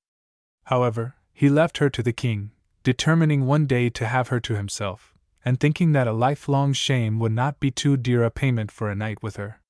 One must love well to love like that, eh? And there are many worldly ones who mock at such affection. But he, still thinking of her, neglected his cases and his clients, his robberies and everything. He went to the palace like a miser searching for a lost sixpence, bowed down, melancholy, and absent-minded, so much so, that one day he relieved himself against the robe of a counsellor, believing all the while he stood against a wall. Meanwhile the beautiful girl was loved night and day by the king, who could not tear himself from her embraces, because in amorous play she was so excellent, knowing as well how to fan the flame of love as to extinguish it, today snubbing him, tomorrow petting him, never the same, and with it 1,000 little tricks to charm the ardent lover. A lord of Bredor killed himself through her, because she would not receive his embraces, although he offered her his land, Bredor in Touraine. Of these gallants of Touraine, who gave an estate for one tilt with love's lance, there are none left. This death made the fair one sad, and since her confessor laid the blame of it upon her, she determined for the future to accept all domains and secretly ease their owners' amorous pains for the better saving of their souls from perdition. 'Twas thus she commenced to build up that great fortune which made her a person of consideration in the town. By this means she prevented many gallant gentlemen from perishing, playing her games so well, and inventing such fine stories, that His Majesty little guessed how much she aided him in securing the happiness of his subjects. The fact is, she has such a hold over him that she could have made him believe the floor was the ceiling, which was perhaps easier for him to think than anyone else, seeing that at the Rue de Hirondelle my Lord King passed the greater portion of his time embracing her always as though he would see if such a lovely article would wear away. But he wore himself out first, poor man, seeing that he eventually died from excess of love. Although she took care to grant her favors only to the best and noblest in the court, and that such occasions were rare as miracles, there were not wanting those among her enemies and rivals who declared that for 10,000 crowns a simple gentleman might taste the pleasures of his sovereign, which was false above all falseness, for when her lord taxed her with it, did she not reply, "Abominable wretches! Curse the devils who put this idea in your head! I never yet did have man who spent less than 30,000 crowns upon me." The king, although vexed, could not repress a smile, and kept her on a month to silence scandal. And last, La Demoiselle de Pisseleu, anxious to obtain her place, brought about her ruin. Many would have liked to be ruined in the same way, seeing she was taken by a young lord, was happy with him, the fires of love in her being still unquenched. But to take up the thread again. One day that the king's sweetheart was passing through the town in her litter to buy laces, furs, velvets, broideries, and other ammunition, and so charmingly attired, and looking so lovely, that anyone, especially the clerks, would have believed the heavens were open above them, behold, her good man, who comes upon her near the old cross. She, at that time lazily swinging her charming little foot over the side of the litter, drew in her head as though she had seen an adder. She was a good wife, for I know some who would have proudly passed their husbands, to their shame and to the great disrespect of conjugal rights. "What is the matter?" asked one M. de Lannoy, who humbly accompanied her. "Nothing," she whispered. "But that person is my husband. Poor man, how changed he looks! Formerly he was the picture of a monkey, today he is the very image of a job." The poor advocate stood open-mouthed. His heart beat rapidly at the sight of that little foot, of that wife so wildly loved. Observing which, the Sire de Lannoy said to him, with courtly innocence, "If you are her husband, is that any reason you should stop her passage?" At this she burst out laughing, and the good husband, instead of killing her bravely, shed scalding tears at that laugh which pierced his heart, his soul, his everything, so much that he nearly tumbled over an old citizen whom the sight of the king's sweetheart had driven against the wall.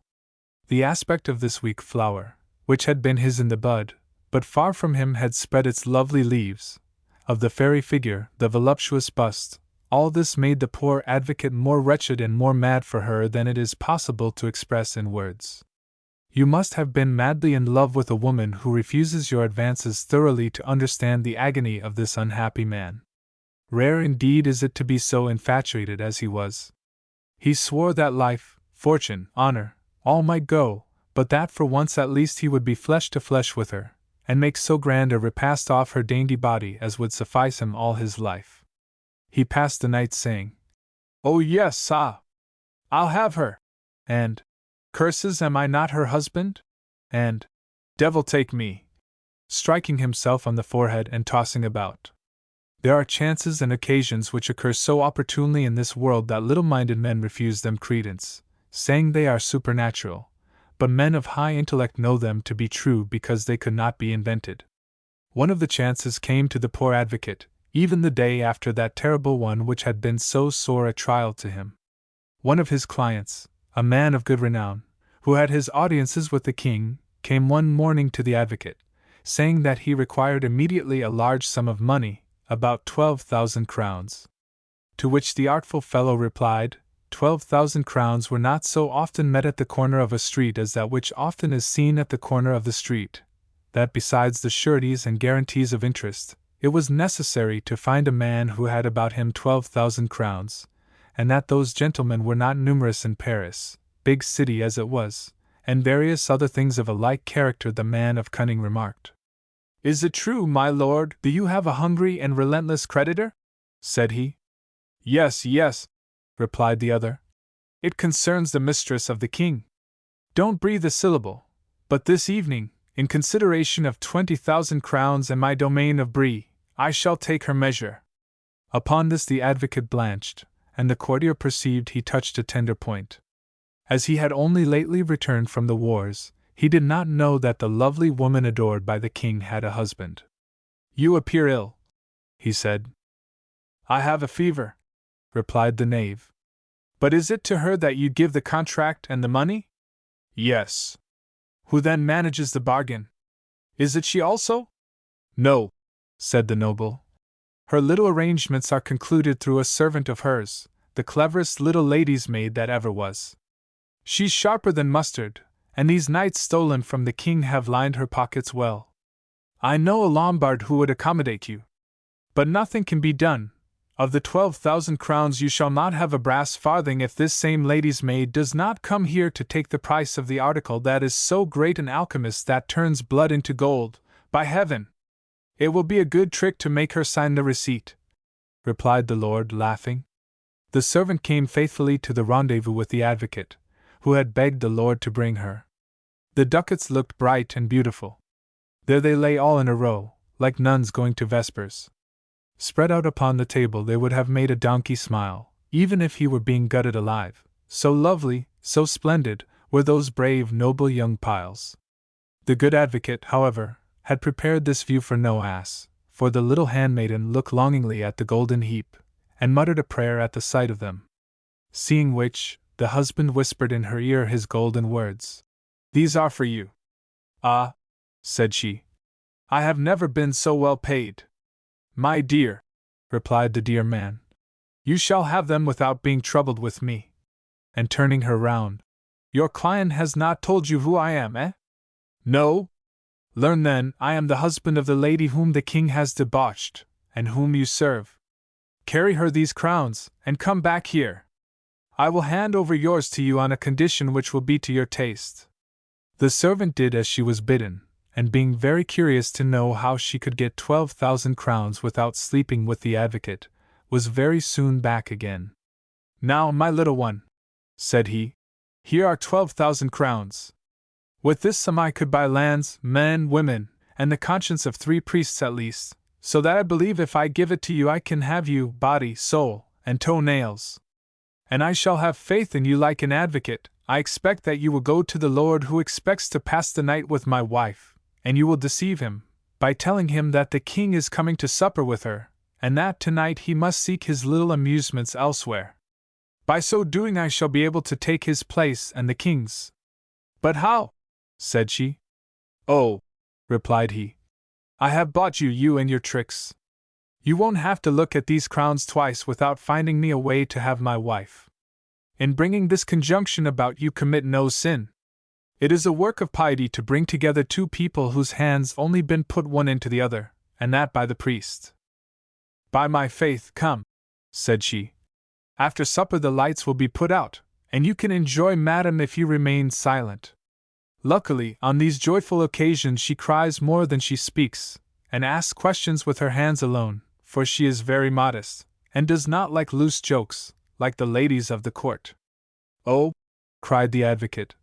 Look, take the 12,000 crowns, and I promise you twice as much more if I get by fraud that which belongs to me by right.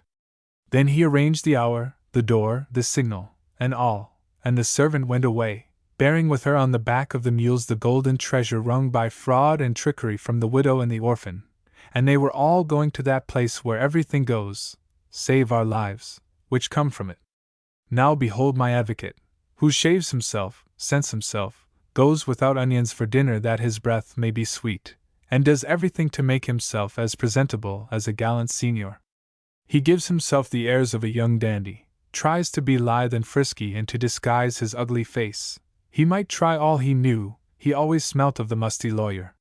He was not so clever as the pretty washerwoman of Portland who one day, wishing to appear at her best before one of her lovers, got rid of a disagreeable odor in a manner well known to young women of an inventive turn of mind.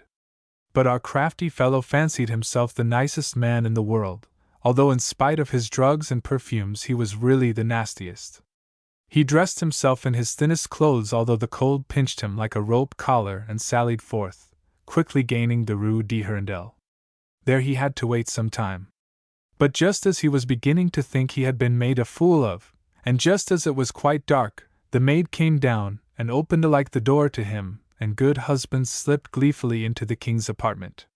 The girl locked him carefully in a cupboard that was close to his wife's bed, and through a crack he feasted his eyes upon her beauty, for she undressed herself before the fire, and put on a thin nightgown, through which her charms were plainly visible. Believing herself alone with her maid, she made those little jokes that women will when undressing. Am I not worth 20,000 crowns tonight? Is that overpaid with a castle in Brie? And saying this she gently raised two white supports, firm as rocks, which had well sustained many assaults, seeing they had been furiously attacked and had not softened. My shoulders alone are worth a kingdom, no king could make their equal. But I am tired of this life. That which is hard work is no pleasure. The little maid smiled, and her lovely mistress said to her, I should like to see you in my place. Then the maid laughed, saying, Be quiet, madam, he is there. Who? Your husband.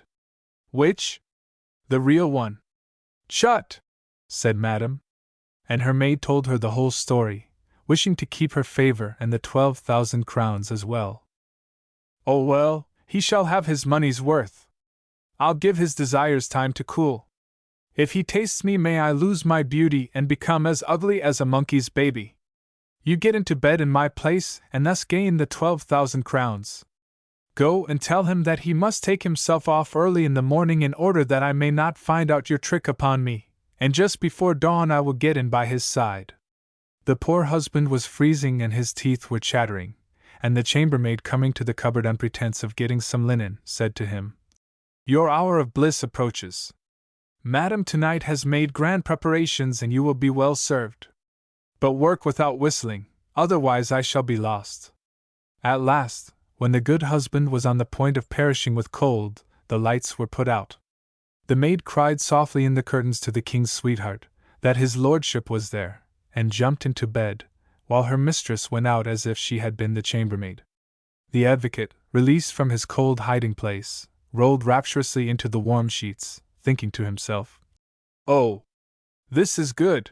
To tell the truth, the maid gave him his money's worth, and the good man thought of the difference between the profusion of the royal houses and the niggardly ways of the citizens' wives.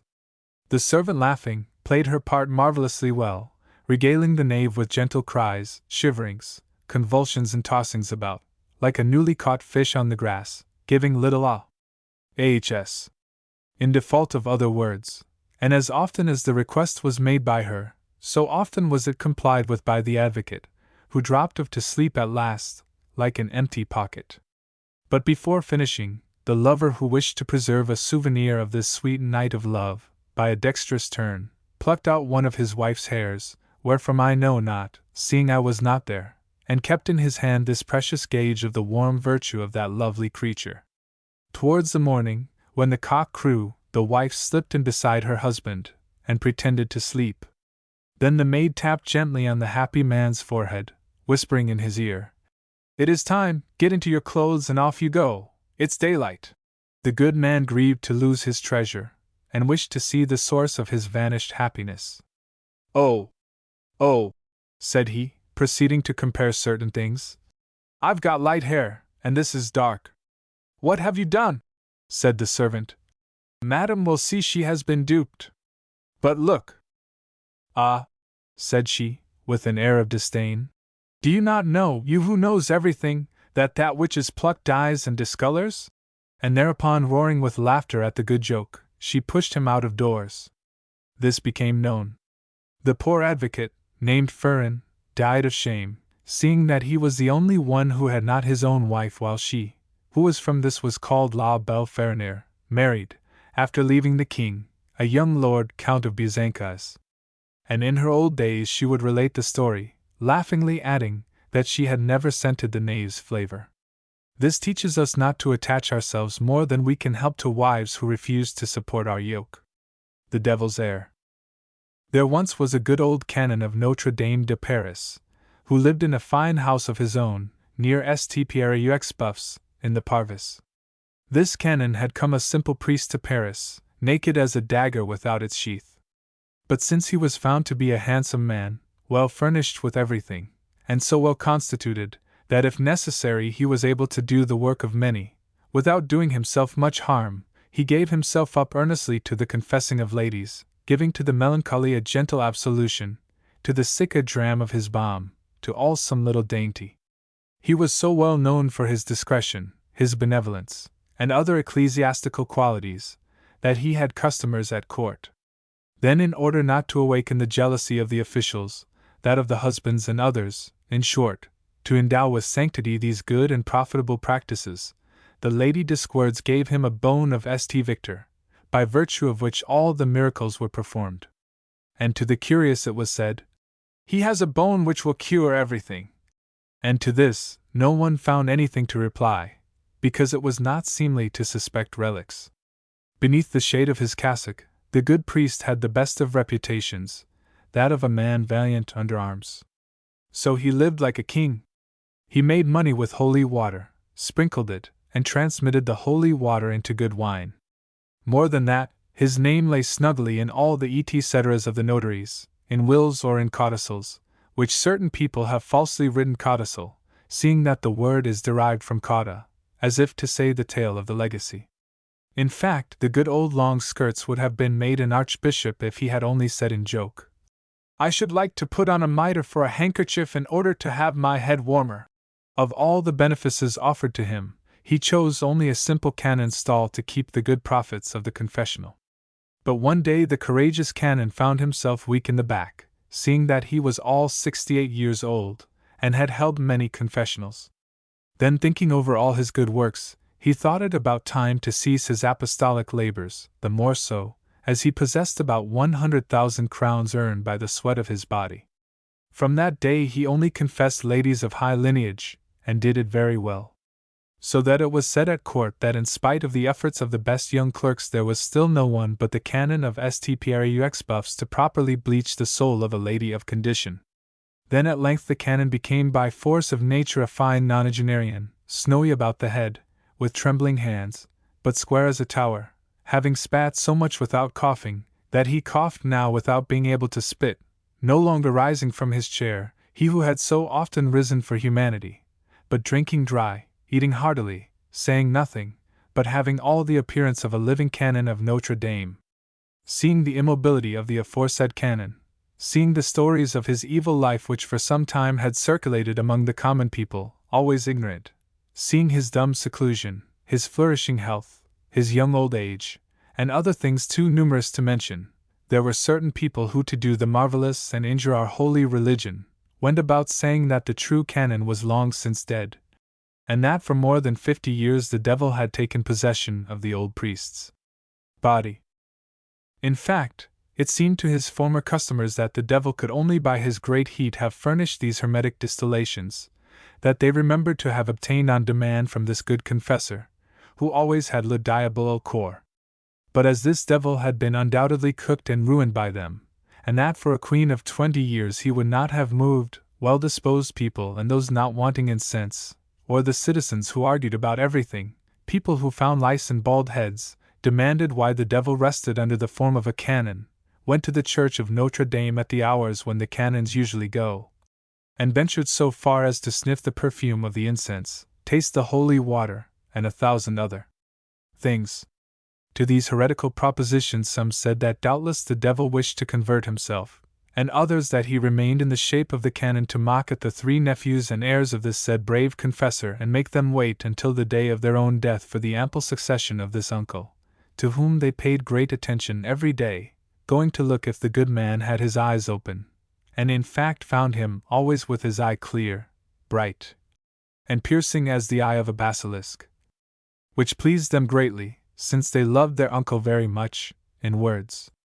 On this subject an old woman related that for certain the canon was the devil, because his 2 nephews, the procureur and the captain, conducting their uncle at night, without a lamp or lantern, returning from a supper at the penitentiaries, had caused him by accident to tumble over a heap of stones gathered together to raise the statue of St. Christopher.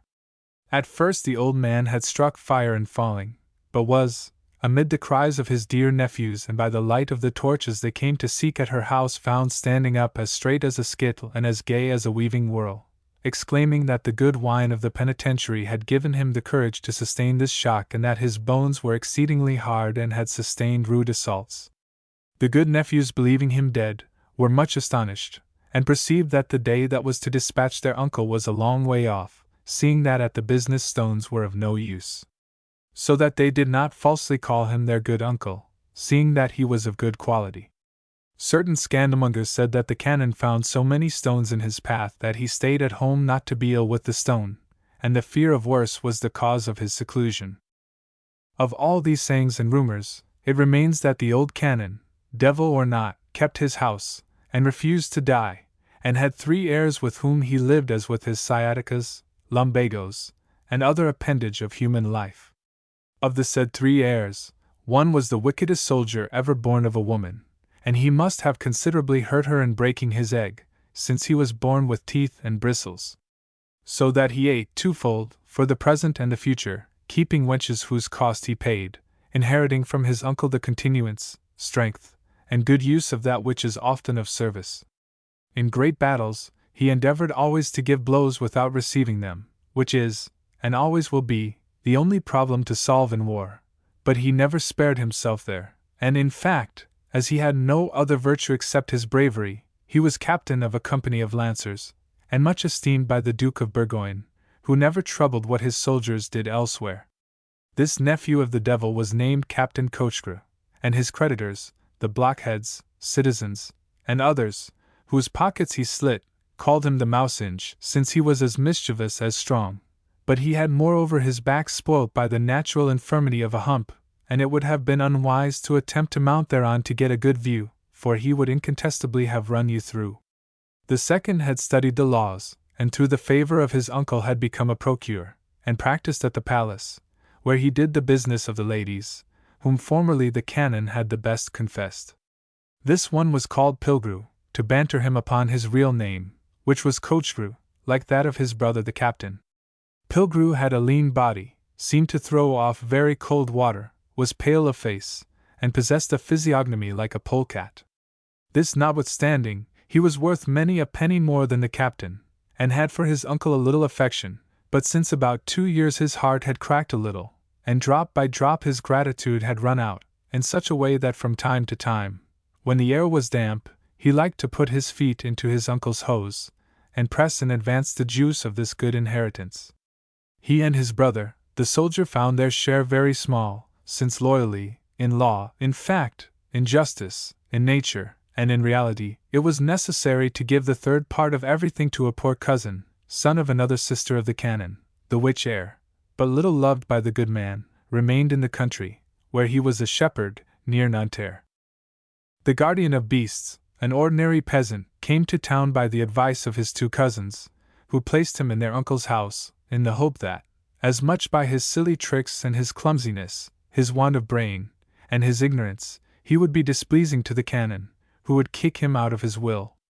Now this Perchican, as the shepherd was named, had lived about a month alone with his old uncle, and finding more profit or more amusement in minding an abbot than looking after sheep, made himself the canon's dog, his servant, the staff of his old age, saying, "God keep you," when he passed wind, "God save you," when he sneezed, and "God guard you," when he belched, going to see if it rained, where the cat was, remaining silent, listening, speaking, receiving the coughs of the old man in his face, admiring him as the finest canon there ever was in the world, all heartily and in good faith, knowing that he was licking him after the manner of animals who clean their young ones, and the uncle, who stood in no need of learning which side the bread was buttered, repulsed poor Chikan, making him turn about like a die, always calling him Chikan, and always saying to his other nephews that this Chikan was helping to kill him.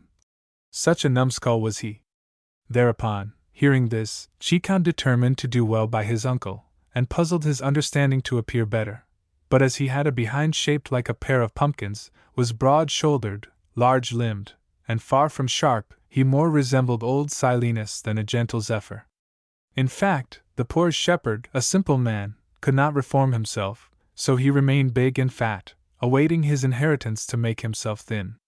One evening the canon began discoursing concerning the devil and the grave agonies, penances, tortures, etc., which God would get warm for the accursed, and the good Chikan, hearing it, began to open his eyes as wide as the door of an oven, at the statement, without believing a word of it. "What?" said the canon. "Are you not a Christian?" "In that, yes," answered Chikan. "Well, there's a paradise for the good. Is it not necessary to have a hell for the wicked?" "Yes, Mr. Canon, but the devil's of no use. If you had here a wicked man who turned everything upside down, would you not kick him out of doors?" "Yes, Chikan." "Oh, well, mine uncle, God would be very stupid to leave into this world, which he has so curiously constructed, an abominable devil whose special business it is to spoil everything for him." "Pish! I recognize no devil if there be a good God, you may depend upon that. I should very much like to see the devil. Ha ha! I am not afraid of his claws. And if I were of your opinion, I should have no care of my very youthful years in which I held confessions at least 10 times a day. Confess again, Mr. Canon. I assure you that will be a precious merit on high." "There, there! Do you mean it?" "Yes, Mr. Canon. Thou dost not tremble, Chikan, to deny the devil?" "I trouble no more about it than a sheaf of corn. The doctrine will bring misfortune upon you." "By no means.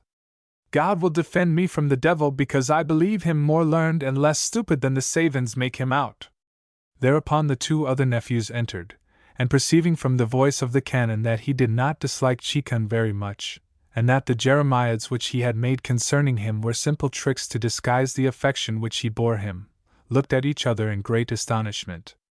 Then, seeing their uncle laughing, they said to him, "If you will make a will, to whom will you leave the house?" "To Chikan." "And the quit rent of the Rue St. Denis?" "To Chikan." "And the fief of Villeparisis?" "To Chikan." "But," said the captain, with his big voice, "everything then will be Chikan's." "No," replied the canon, smiling, "because I shall have made my will in proper form, the inheritance will be to the sharpest of you 3. I am so near to the future, that I can therein see clearly your destinies." And the wily canon cast upon Chikan a glance full of malice, like a decoy bird would have thrown upon a little one to draw him into her net. The fire of his flaming eye enlightened the shepherd, who from that moment had his understanding and his ears all unfogged, and his brain open, like that of a maiden the day after her marriage. The procureur and the captain, taking these sayings for gospel prophecies, made their bow and went out from the house, quite perplexed at the absurd designs of the canon. "What do you think of Chikan?" said Pilgrew to Mousinge. I think, said the soldier, growling, "that I think of hiding myself in the Rue de Jerusalem, to put his head below his feet. He can pick it up again if he likes." Oh, said the procureur. "You have a way of wounding that is easily recognized, and people would say it's cochre.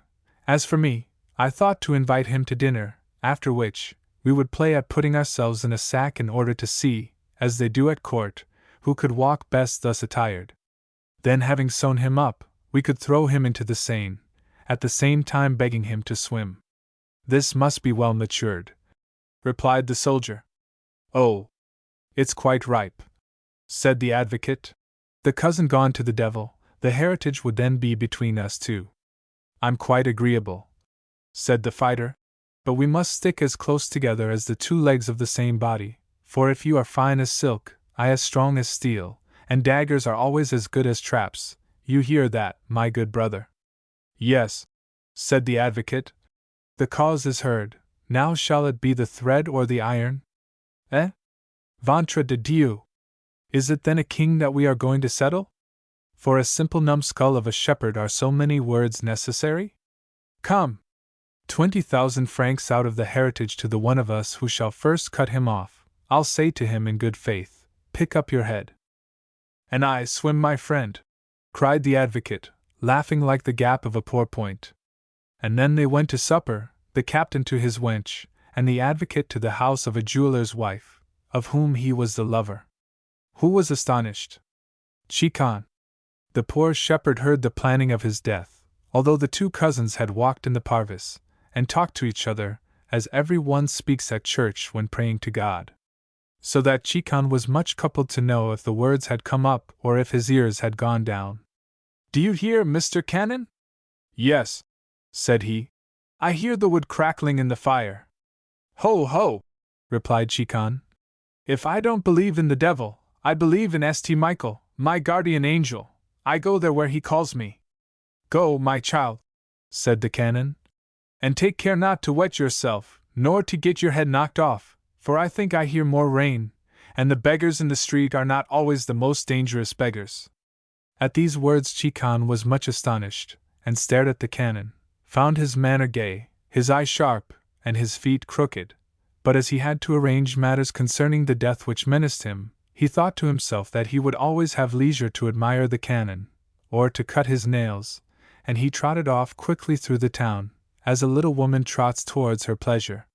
His two cousins, having no presumption of the divinatory science, of which shepherds have had many passing attacks, had often talked before him of their secret goings-on, counting him as nothing. Now one evening, to amuse the canon, Pilgrew had recounted to him how had fallen in love with him a wife of a jeweler on whose head he had adjusted certain carved, burnished, sculptured, historical horns, fit for the brow of a prince. The good lady was to hear him, a right merry wench, quick at opportunities, giving an embrace while her husband was mounting the stairs, devouring the commodity as if she was swallowing a strawberry, only thinking of love-making, always trifling and frisky, gay as an honest woman who lacks nothing, contenting her husband, who cherished her so much as he loved his own gullet, subtle as a perfume, so much so that for 5 years she managed so well with his household affairs, and her own love affairs, that she had the reputation of a prudent woman, the confidence of her husband, the keys of the house, the purse, and all. "And when do you play upon this gentle flute?" said the canon. "Every evening, and sometimes I stay all the night." "But how?" said the canon, astonished. "This is how. There is a room close to, a chest into which I get. When the good husband returns from his friend the draper's, where he goes to supper every evening, because often he helps the draper's wife in her work, my mistress pleads a slight illness, lets him go to bed alone, and comes to doctor her malady in the room where the chest is. On the morrow, when my jeweler is at his forge, I depart, and as the house has one exit onto the bridge, and another into the street, I always come to the door when the husband is not, on the pretext of speaking to him of his suits, which commence joyfully and heartily, and I never let them come to an end. It is an income from cuckoldom, seeing that in the minor expenses and loyal costs of the proceedings, he spends as much as on the horses in his stable. He loves me well, as all good cuckolds should love the man who aids them, to plant, cultivate, water and dig the natural garden of Venus, and he does nothing without me." Now these practices came back again to the memory of the shepherd, who was illuminated by the light issuing from his danger, and counseled by the intelligence of those measures of self-preservation, of which every animal possesses a sufficient dose to go to the end of his ball of life.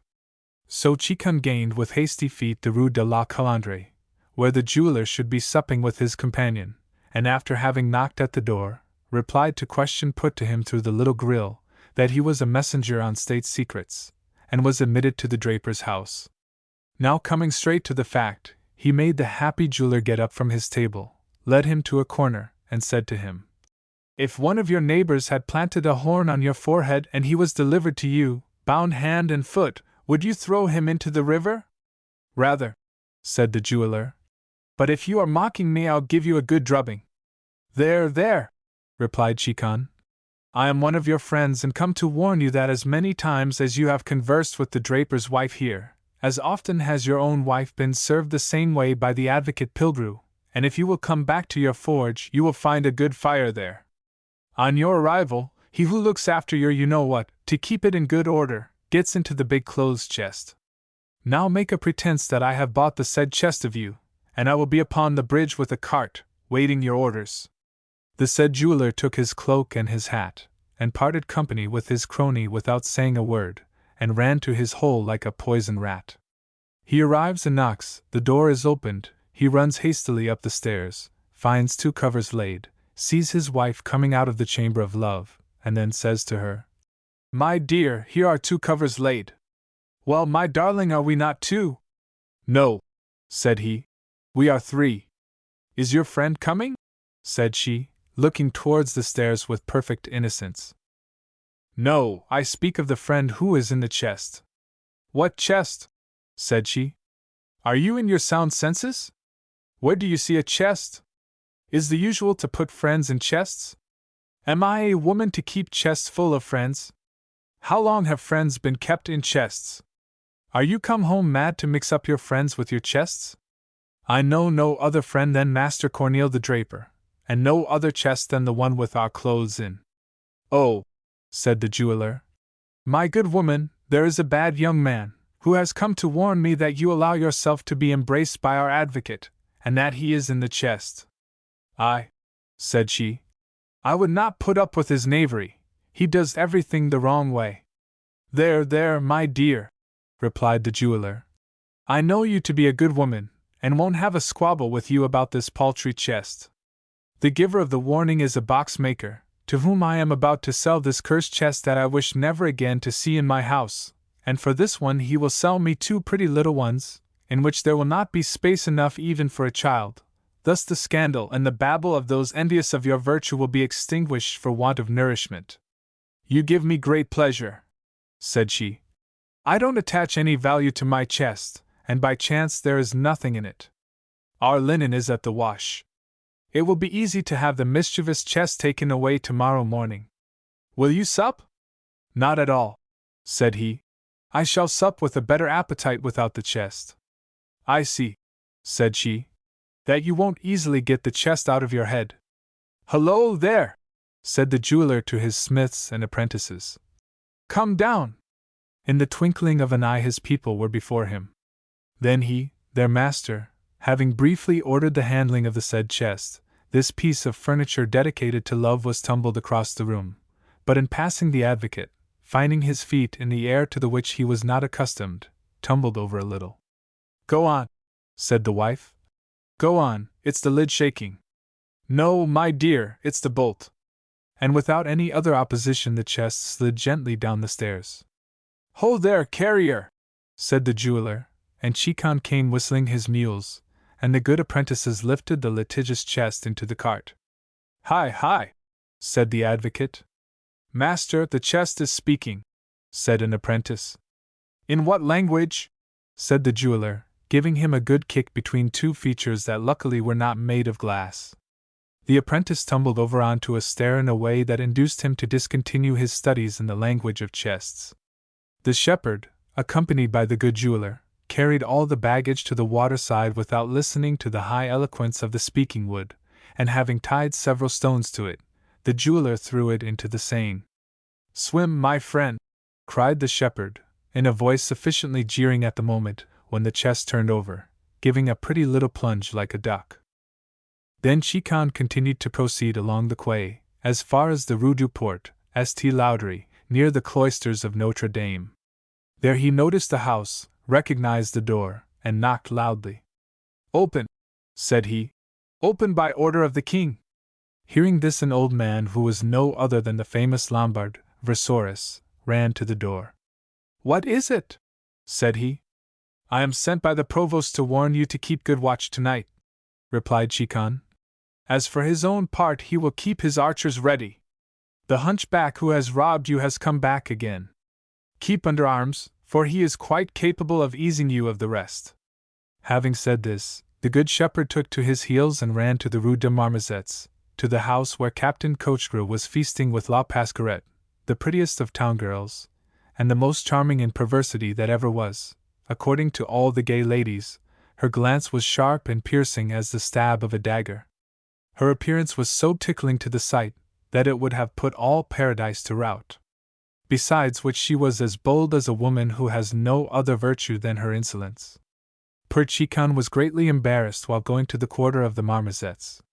He was greatly afraid that he would be unable to find the house of La Pasquerette, or find the 2 pigeons gone to roost, but a good angel arranged there speedily to his satisfaction.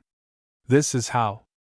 On entering the Rue de Marmozets, he saw several lights at the windows and night-capped heads thrust out, and good wenches, gay girls, housewives, husbands, and young ladies, all of them are just out of bed, looking at each other as if a robber were being led to execution by torchlight.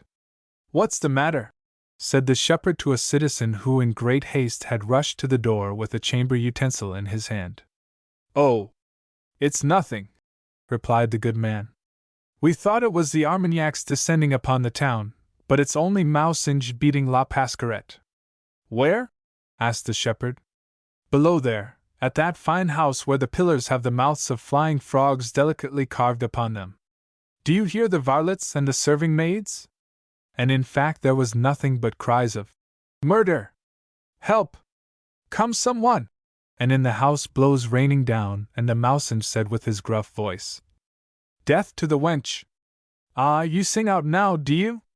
Ah, you want your money now, do you? Take that." And La Pasquerette was groaning, "Oh! Oh! I die! Help! Help! Oh! Oh!" Then came the blow of a sword, and the heavy fall of a light body of the fair girl sounded, and was followed by a great silence, after which the lights were put out, servants, waiting women, roisterers, and others went in again, and the shepherd who had come opportunely mounted the stairs in company with them, but on beholding in the room above broken glasses, slit carpets, and the cloth on the floor with the dishes, everyone remained at a distance. The shepherd, bold as a man with but one end in view, opened the door of the handsome chamber where slept La Pasquerette, and found her quite exhausted, her hair disheveled, and her neck twisted, lying upon a bloody carpet, and Mousinge frightened, with his tone considerably lower, and not knowing upon what note to sing the remainder of his anthem. "Come, my little Pasquerette, don't pretend to be dead. Come, let me put you tidy. Ah, little minx, dead or alive, you look so pretty in your blood, I'm going to kiss you." Having said which, the cunning soldier took her and threw her upon the bed, but she fell there all of a heap, and stiff as the body of a man that had been hanged. Seeing which, her companion found it was time for his hump to retire from the game. However, the artful fellow, before slinking away, said, "Poor Pasquerette, how could I murder so good a girl, and one I loved so much? But yes, I have killed her, the thing is clear, for in her life never did her sweet breast hang down like that. Good God! One would say it was a crown at the bottom of a wallet." Thereupon Pasquerette opened her eyes and then bent her head slightly to look at her flesh, which was white and firm, and she brought herself to life by a box on the ears, administered to the captain. "That will teach you to beware of the dead," said she, smiling. "And why did he kill you, my cousin?" asked the shepherd. "Why? Tomorrow the bailiff sees everything that's here, and he who has no more money than virtue reproached me because I wished to be agreeable to a handsome gentleman, who would save me from the hands of justice. Pasquerette, I'll break every bone in your skin." "There, there," said Chicon, whom the Mousinge had just recognized. "Is that all? Oh, well, my good friend, I bring you a large sum." "Where from?" asked the captain, astonished. "Come here, and let me whisper in your ear. If 30,000 crowns were walking about at night under the shadow of a pear tree, would you not stoop down to pluck them, to prevent them spoiling? Chikan, I'll kill you like a dog if you are making game of me, or I will kiss you there where you like it, if you will put me opposite 30,000 crowns, even when it shall be necessary to kill 3 citizens at the corner of the quay. You will not even kill one. This is how the matter stands. I have for a sweetheart in all loyalty, the servant of the Lombard who is in the city near the house of our good uncle. Now I have just learned on sound information that this dear man has departed this morning into the country after having hidden under a pear tree in his garden a good bushel of gold, believing himself to be seen only by the angels. But the girl who had by chance a bad toothache, and was taking the air at her garret window, spied the old Crookshanks, without wishing to do so, and chattered of it to me in fondness. If you will swear to give me a good share, I will lend you my shoulders in order that you may climb on to the top of the wall, and from there throw yourself into the pear tree, which is against the wall. There, now do you say that I am a blockhead, an animal? No, you are a right loyal cousin, an honest man, and if you have ever to put an enemy out off the way, I am there, ready to kill even one of my own friends for you. I am no longer your cousin, but your brother. Ho there! Sweetheart, cried Mousinge to La Pasquerette. Put the table straight, wipe up your blood, it belongs to me, and I'll pay you for it by giving you 100 times as much of mine as I have taken of thine.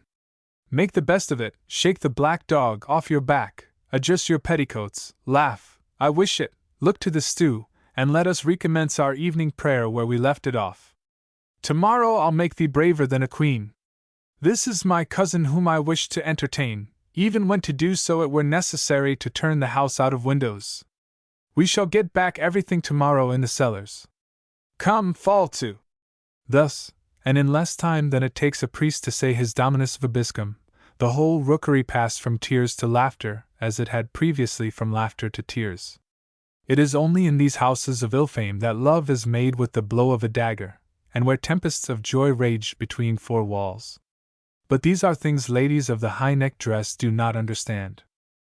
The said Captain Coachbrough was gay as 100 schoolboys at the breaking up of class, and made his good cousin drink deeply, who spilled everything country fashion, and pretended to be drunk, spluttering out 100 stupidities, as that tomorrow he would buy Paris, would lend 100,000 crowns to the king, that he would be able to roll in gold.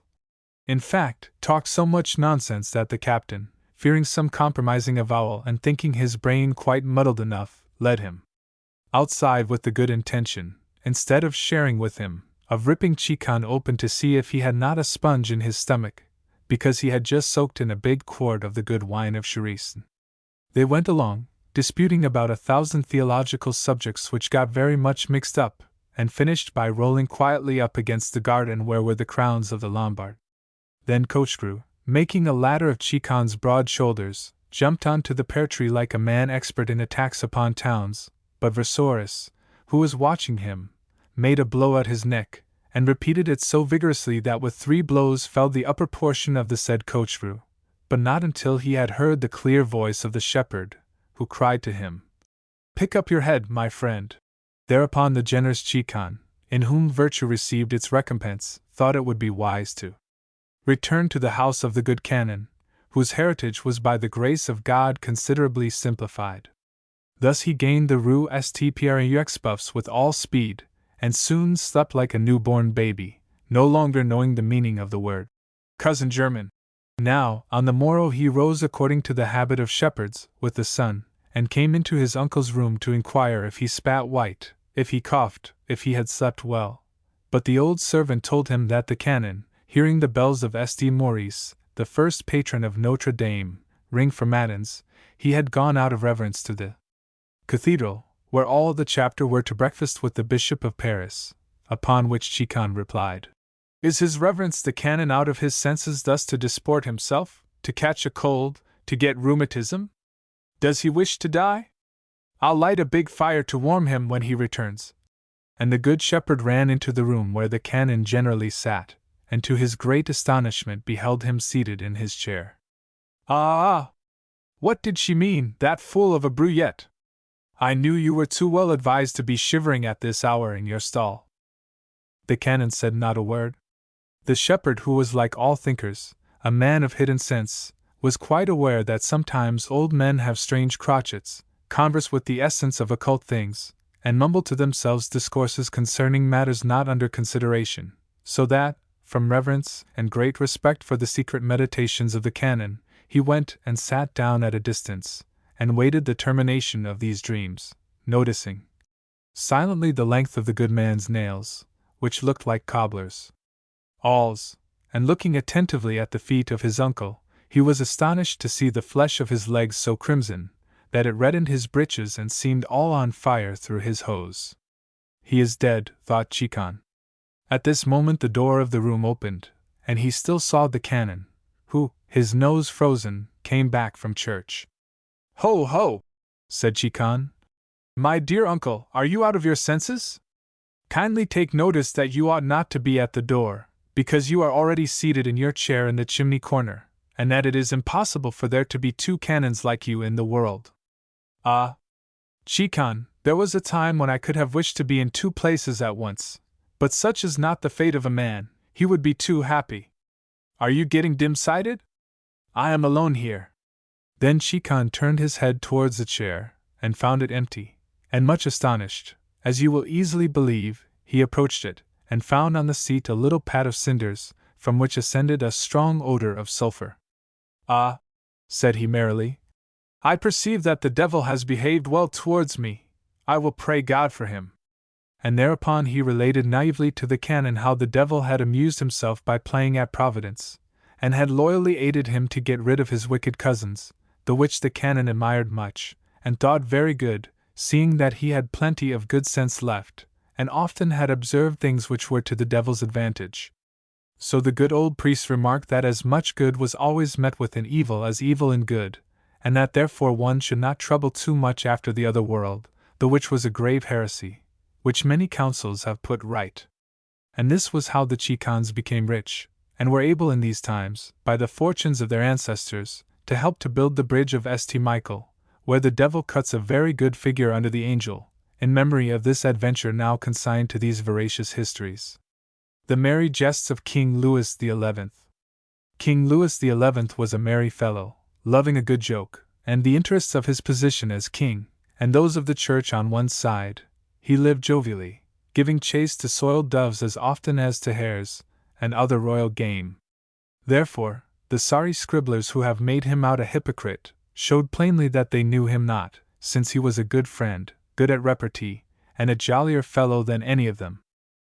It was he who said when he was in a merry mood, that four things are excellent and opportune in life: to keep warm, to drink cool, to stand up hard, and to swallow soft. Certain persons have accused him of taking up with the dirty trollops. This is a notorious falsehood, since all his mistresses, of whom one was legitimized, came of good houses and had notable establishments. He did not go in for waste and extravagance, always put his hand upon the solid, and because certain devourers of the people found no crumbs at his table, they have all maligned him. But the real collector of facts know that the said king was a capital fellow in private life, and even very agreeable, and before cutting off the heads of his friends, or punishing them, for he did not spare them, it was necessary that they should have greatly offended him, and his vengeance was always justice. I have only seen in our friend Verville that this worthy sovereign ever made a mistake, but one does not make a habit, and even for this his boon companion Tristan was more to blame than he, the king. This is the circumstance related by the said Verville, and I suspect he was cracking a joke. I reproduce it because certain people are not familiar with the exquisite work of my perfect compatriot. I abridge it and only give the substance, the details being more ample, of which facts the savans are not ignorant. Louis XI had given the Abbey of Turpinay, mentioned in Imperia, to a gentleman who, enjoying the revenue, had called himself Monsieur de Turpinay. It happened that the king, being at Plessis-les-Tours, the real abbot, who was a monk, came and presented himself before the king, and presented also a petition, remonstrating with him that, canonically and monastically, he was entitled to the abbey and that the usurping gentleman wronged of his right, and therefore he called upon his majesty to have justice done to him. Nodding his peruke, the king promised to render him contented. This monk, importunate as are all hooded animals, came often at the end of the king's meals, who, bored with the holy water of the convent, called friend Tristan and said to him, "Old fellow, there is here a Turpinay who angers me, rid the world of him for me."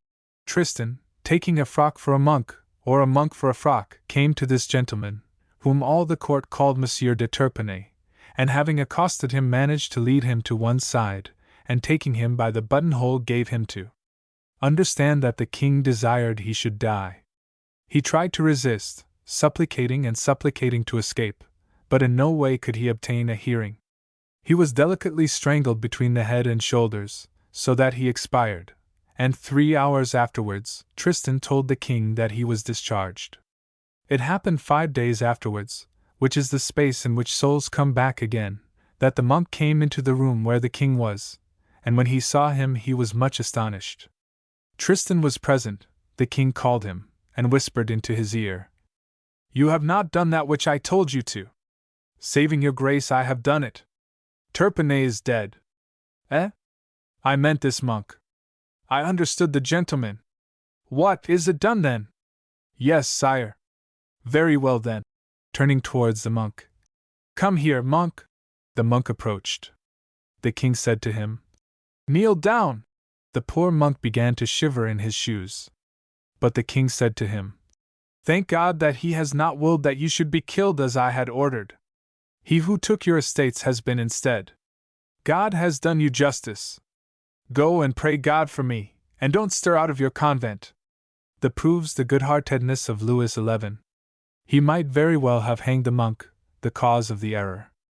As for the said gentleman, he died in the king's service. In the early days of his sojourn at Plessis-les-Tours, King Louis, not wishing to hold his drinking bouts and give vent to his rakish propensities in his chateau, out of respect to Her Majesty, a kingly delicacy which his successors have not possessed, became enamored of a lady named Nicole Beaupertuis, who was, to tell the truth, wife of a citizen of the town. The husband he sent into Ponant, and put the said Nicole in a house near Chardonneret, in that part which is the Rue Quincangron, because it was a lonely place, far from other habitations.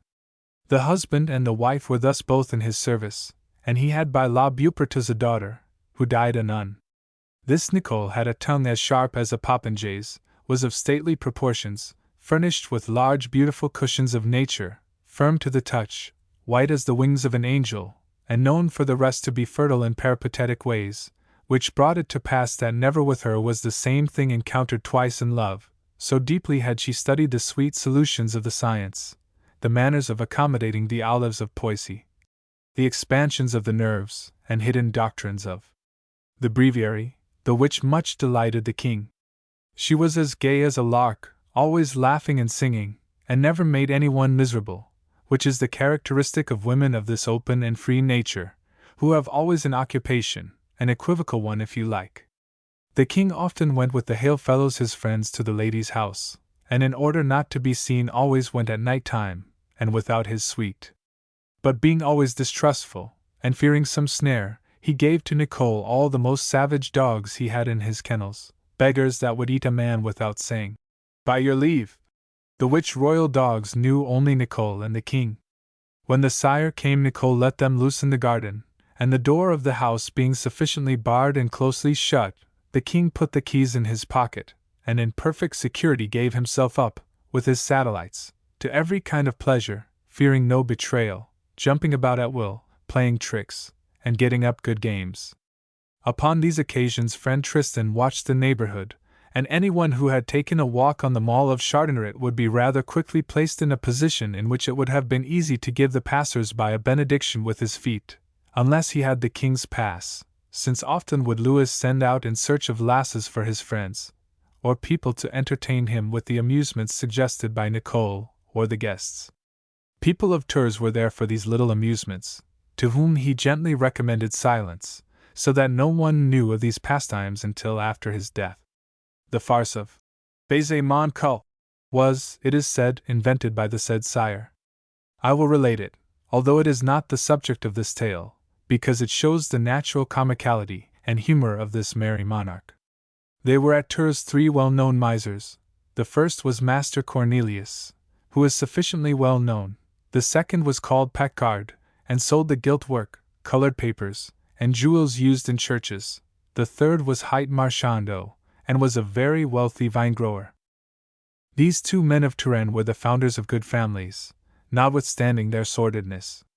One evening that the king was with Beaupertuis, in a good humor, having drunk heartily, joked heartily, and offered early in the evening his prayer in Madame's oratory, he said to Le Dime his crony, to the Cardinal, La Balue, and to old Dunois, who were still soaking, "Let us have a good laugh. I think it will be a good joke to see misers before a bag of gold without being able to touch it. Hi there!" Hearing which, appeared one of his varlets. "Go," said he, "seek my treasurer, and let him bring hither 6,000 gold crowns, and at once. And you will go and seize the bodies of my friend Cornelius, of the jeweler of the Rue des Cygnes, and of old Marchando, and bring them here, by order of the king." Then he began to drink again, and to judiciously wrangle as to which was the better, a woman with a gamey odor or a woman who soaped herself well all over, a thin one or a stout one, and as the company comprised the flower of wisdom it was decided that the best was the one a man had all to himself like a plate of warm mussels, at that precise moment when God sent him a good idea to communicate to her. The cardinal asked which was the most precious thing to a lady, the first or the last kiss? To which La Beaupertuis replied, that it was the last, seeing that she knew then what she was losing, while at the first she did not know what she would gain. During these sayings, and others which have most unfortunately been lost, came the 6,000 gold crowns, which were worth all 300,000 francs of today. So much do we go on decreasing in value every day. The king ordered the crowns to be arranged upon a table, and well lighted up, so that they shone like the eyes of the company, which lit up involuntarily, and made them laugh in spite of themselves.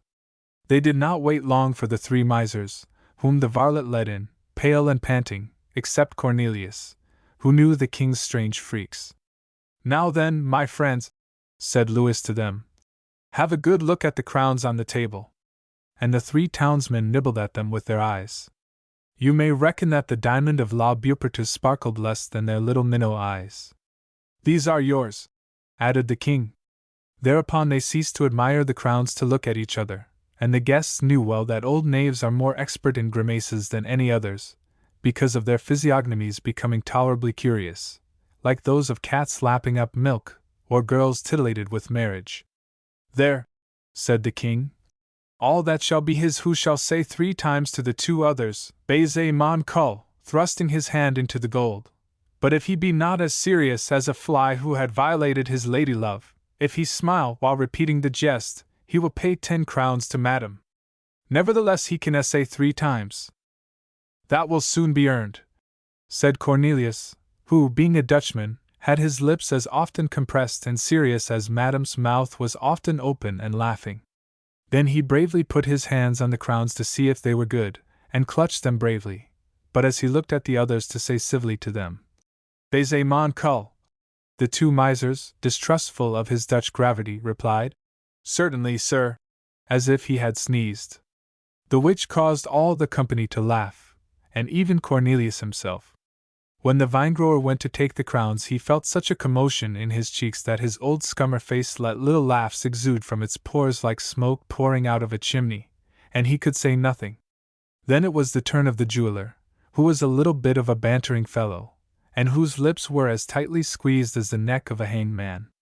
He seized a handful of the crowns, looked at the others, even the king, and said, with a jeering air, "Baiser mon cul." "Is it dirty?" asked the vine-dresser. "Look and see," replied the jeweler, gravely. Thereupon the king began to tremble for these crowns, since the said Pecard began again, without laughing, and for the 3rd time was about to utter the sacramental word, when La Beaupertuis made a sign of consent to his modest request, which caused him to lose his countenance, and his mouth broke up into dimples. "How did you do it?" asked Dunois. "To keep a grave face before 6,000 crowns? Oh, my lord, I thought first of one of my cases which is tried tomorrow, and secondly, of my wife who is a sorry plague." The desire to gain this good round sum made them try again, and the king amused himself for about an hour at the expression of these faces, the preparations, jokes, grimaces, and other monkey's paternosters that they performed, but they were bailing their boats with a sieve, and for men who preferred closing their fists to opening them it was a bitter sorrow to have to count out, each one, 100 crown to Madame. When they were gone, and Nicole said boldly to the king, "Sire, will you let me try?" "Holy Virgin!" replied Louis. "No! I can kiss you for less money." That was said like a thrifty man, which indeed he always was. One evening the fat Cardinal La Balue carried on gallantly with words and actions, a little farther than the canons of the church permitted him, with this Beaupertuis, who luckily for herself, was a clever hussy, not to be asked with impunity how many holes there were in her mother's chemise. "Look you here, Sir Cardinal," said she. "The thing which the king likes is not to receive the holy oils." Then came Oliver le Diem, whom she would not listen to either, and to whose nonsense she replied, that she would ask the king if he wished her to be shaved. Now as the said shaver did not supplicate her to keep his proposal secret, she suspected that these little plots were ruses practiced by the king, whose suspicions had perhaps been aroused by her friends.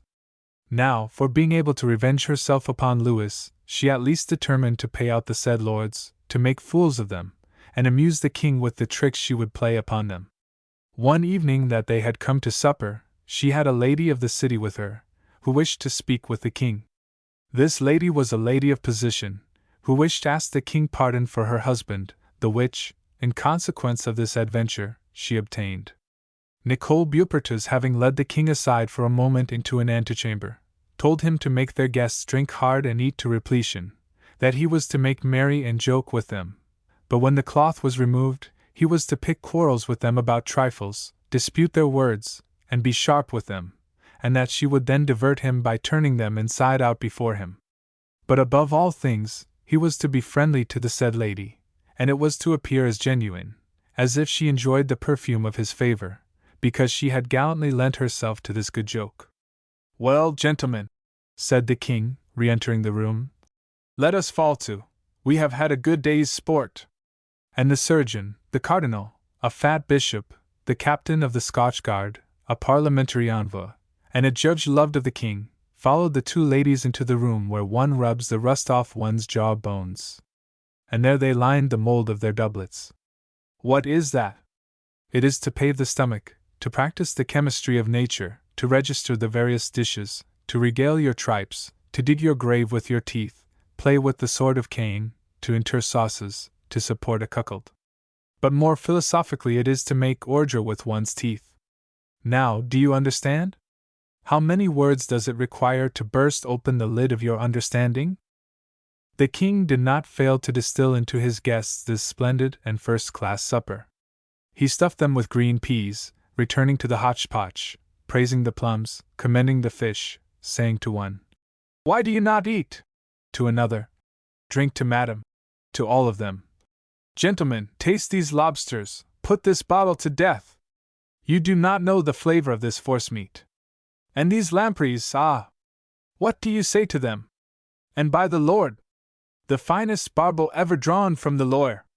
Just stick your teeth into this pastry. This game is my own hunting, he who takes it not offends me." And again, "Drink, the king's eyes are the other way. Just give your opinion of these preserves, they are madame's own. Have some of these grapes, they are my own growing. Have some medlars."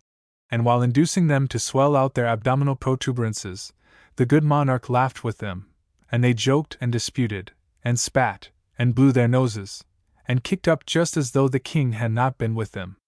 Then so much victuals had been taken on board, so many flagons drained and stews spoiled, that the faces of the guests were the color of cardinals' gowns, and their doublets appeared ready to burst, since they were crammed with meat like Troyes sausages from the top to the bottom of their paunches.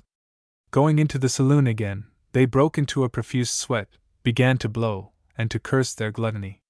The king sat quietly apart. Each of them was the more willing to be silent because all their forces were required for the intestinal digestion of the huge platefuls confined in their stomachs, which began to wobble and rumble violently. One said to himself, "I was stupid to eat of that sauce." Another scolded himself for having indulged in a plate of eels cooked with capers. Another thought to himself, Oh! The forcemeat is serving me out." The cardinal, who was the biggest-bellied man of the lot, snorted through his nostrils like a frightened horse. It was he who was first compelled to give vent to a loud-sounding belch, and then he soon wished himself in Germany, where this is a form of salutation, for the king, hearing this gastric language, looked at the cardinal with knitted brows. "What does this mean?" said he. "Am I a simple clerk?" This was heard with terror, because usually the king made much of a good belch well off the stomach. The other guests determined to get rid in another way of the vapors which were dodging about in their pancreatic retorts, and at first they endeavored to hold them for a little while in the pleats of their mesenteries. It was then that some of them puffed and swelled like tax-gatherers. Bupertus took the good king aside and said to him, "Know now that I have had made by the church jeweler Paccard 2 large dolls, exactly resembling this lady and myself. Now, when hard pressed by the drugs which I have put in their goblets, they desire to mount the throne to which we are now about to pretend to go, they will always find the place taken. By this means you will enjoy their writhings." Thus having said, La Bupertus disappeared with the lady to go and turn the wheel, after the custom of women, and of which I will tell you the origin in another place. And after an honest lapse of water, Bupertus came back alone, leaving it to be believed that she had left the lady at the little laboratory of natural alchemy. Thereupon the king, singling out the cardinal, made him get up, and talked with him seriously of his affairs, holding him by the tassel of his amice. To all that the king said, La Ballou replied, "Yes, sir," to be delivered from this favor, and slip out of the room, since the water was in his cellars, and he was about to lose the key of his back door. All the guests were in a state of not knowing how to arrest the progress of the fecal matter to which nature has given, even more than to water, the property of finding a certain level. Their substances modified themselves and glided working downward, like those insects who demand to be let out of their cocoons, raging, tormenting, and ungrateful to the higher powers, for nothing is so ignorant, so insolent as those cursed objects, and they are importunate like all things detained to whom one owes liberty. So they slipped at every turn like eels out of a net, and each one had need of great efforts and science not to disgrace himself before the king. Louis took great pleasure in interrogating his guests, and was much amused with the vicissitudes of their physiognomies, on which were reflected the dirty grimaces of their writhings.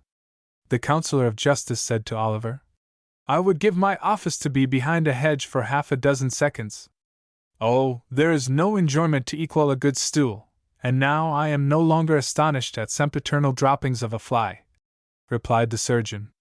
The cardinal, believing that the lady had obtained her receipt from the bank of deposit, left the tassels of his girdle in the king's hand, making a start as if he had forgotten to say his prayers, and made his way towards the door. "What is the matter with you, Monsieur le Cardinal?" said the king. "By my halidame, what is the matter with me? It appears that all your affairs are very extensive, sire." The cardinal had slipped out, leaving the others astonished at his cunning. He proceeded gloriously towards the lower room, loosening a little the strings of his purse. But when he opened the blessed little door, he found the lady at her functions upon the throne, like a pope about to be consecrated. Then, restraining his impatience, he descended the stairs to go into the garden. However, on the last steps the barking of the dogs put him in great fear of being bitten in one of his precious hemispheres, and not knowing where to deliver himself of his chemical produce, he came back into the room, shivering like a man who has been in the open air. The others, seeing the cardinal return, imagined that he had emptied his natural reservoirs, unburdened his ecclesiastical bowels, and believed him happy. Then the surgeon rose quickly, as if to take note of the tapestries and count the rafters, but gained the door before anyone else, and relaxing his sphincter in advance, he hummed a tune on his way to the retreat. Arrived there, he was compelled, like La Ballou, to murmur words of excuse to this student of perpetual motion, shutting the door with as promptitude as he opened it. And he came back burdened with an accumulation which seriously impeded his private channels. And in the same way went to guests one after the other, without being able to unburden themselves of their sauces, as soon again found themselves all in the presence of Louis XI, as much distressed as before, looking at each other slyly, understanding each other better with their tails than they ever understood with their mouths, for there is never any equivoque in the transactions of the parts of nature. and everything therein is rational and of easy comprehension, seeing that it is a science which we learn at our birth. I believe, said the cardinal to the surgeon, that lady will go on until tomorrow. What was La Beaupertuis about to ask such a case of diarrhea here? She's been an hour working at what I could get done in a minute. May the fever seize her, cried Oliver le Dime. All the courtiers seized with colic were walking up and down to make their importunate matters patient, when the said lady reappeared in the room. You can believe they found her beautiful and graceful, and would willingly have kissed her, there where they so longed to go, and never did they salute the day with more favor than this lady, the liberator of the poor unfortunate bodies. La Balou rose. The others, from honor, esteem, and reverence of the church, gave way to the clergy, and biding their time, they continued to make grimaces, at which the king laughed to himself with Nicole, who aided him to stop the respiration of these loose-bowelled gentlemen. The good Scotch captain, who more than all the others had eaten of a dish in which the cook had put an aperient powder, became the victim of misplaced confidence. He went ashamed into a corner, hoping that before the king, his mishap might escape detection. At this moment the cardinal returned horribly upset, because he had found La Beaupertuis on the episcopal seat. Now, in his torments, not knowing if she were in the room, he came back and gave vent to a diabolical "Oh!" on beholding her near his master. "What do you mean?" exclaimed the king, looking at the priest in a way to give him the fever. "Sire," said La Balou, insolently, "the affairs of purgatory are in my ministry, and I am bound to inform you that there is sorcery going on in this house." "Ah! Little priest, you wish to make game of me," said the king. At these words the company were in a terrible state. "So you treat me with disrespect?" said the king, which made them turn pale. "Ho there! Tristan, my friend!" cried Louis XI. from the window, which he threw up suddenly. "Come up here!" The Grand Provost of the hotel was not long before he appeared, and as these gentlemen were all nobodies, raised to their present position by the favor of the king, Louis, in a moment of anger, could crush them at will, so that with the exception of the cardinal who relied upon his cassock, Tristan found them all rigid and aghast. "Conduct these gentlemen to the praetorium, on the Mall, my friend, they have disgraced themselves through overeating." "Am I not good at jokes?" said Nicole to him. "The farce is good, but it is fetid," replied he, laughing. This royal answer showed the courtiers that this time the king did not intend to play with their heads, for which they thanked heaven. The monarch was partial to these dirty tricks. He was not at all a bad fellow, as the guests remarked while relieving themselves against the side of the Mall with Tristan, who, like a good Frenchman, kept them company, and escorted them to their homes. This is why since that time the citizens of Tours had never failed to defile the Mall of Chardonneret, because the gentlemen of the court had been there. I will not leave this great king without committing to writing this good joke which he played upon La Gaudegrande, who was an old maid, much disgusted that she had not, during the 40 years she had lived, been able to find a lid to her saucepan, and raged, in her yellow skin, that she still was as virgin as a mule. This old maid had her apartments on the other side of the house which belonged to La Beaupertuis, at the corner of the Rue de Hierusalem, in such a position that, standing on the balcony joining the wall, it was easy to see what she was doing, and hear what she was saying in the lower room where she lived, and often the king derived much amusement from the antics of the old girl, who did not know that she was so much within the range of His Majesty's culverin. Now one market day it happened that the king had caused to be hanged a young citizen of Tours, who had violated a noble lady of a certain age, believing that she was a young maiden. There would have been no harm in this, and it would have been a thing greatly to the credit of the said lady to have been taken for a virgin. But on finding out his mistake, he had abominably insulted her, and suspecting her of trickery, had taken it into his head to rob her of a splendid silver goblet, in payment of the present he had just made her. This young man had long hair, and was so handsome that the whole town wished to see him hanged, both from regret and out of curiosity. You may be sure that at this hanging there were more caps than hats. Indeed, the said young man swung very well, and after the fashion and custom of persons hanged, he died gallantly with his lance couched, which fact made a great noise in the town. Many ladies said on this subject that it was a murder not to have preserved so fine a fellow from the scaffold. Suppose we were to put this handsome corpse in the bed of La Gaudegrande, said La Beaupertuis to the king. We should terrify her, replied Louis. Not at all, sire. Be sure that she will welcome even a dead man, so madly does she long for a living one. Yesterday I saw her making love to a young man's cap placed on the top of a chair, and you would have laughed heartily at her words and gestures. Now, while this 40-year-old virgin was at vespers, the king sent to have this young townsman, who had just finished the last scene of his tragic farce, taken down, and having dressed him in a white shirt, 2 officers got over the walls of La Gaudrande's garden, and put the corpse into her bed, on the side nearest the street. Having done this they went away, and the king remained in the room with the balcony to it, playing with Beaupertuis, and awaiting an hour at which the old maid should go to bed. La Gaudegrande soon came back with a hop, skip, and jump, as the Turanians say, from the church of St. Martin, from which she was not far, since the Rue de Hierusalem touches the walls of the cloister. She entered her house, laid down her prayer book, chaplet, and rosary, and other ammunition which these old girls carry, then poked the fire, and blew it, warmed herself at it, settled herself in her chair, and played with her cat for want of something better. Then she went to the larder, supping and sighing and supping, eating alone, with her eyes cast down upon the carpet, and after having drunk, behaved in a manner forbidden in court society. Ah, the corpse said to her, God bless you! At this joke of luck of La Beaupertuis, both laughed heartily in their sleeves. And with great attention this very Christian king watched the undressing of the old maid, who admired herself while removing her things, pulling out a hair, or scratching a pimple which had maliciously come upon her nose, picking her teeth, and doing 1,000 little things which, alas! all ladies, virgins or not, are obliged to do, much to their annoyance. But without these little faults of nature, they would be too proud, and one would not be able to enjoy their society.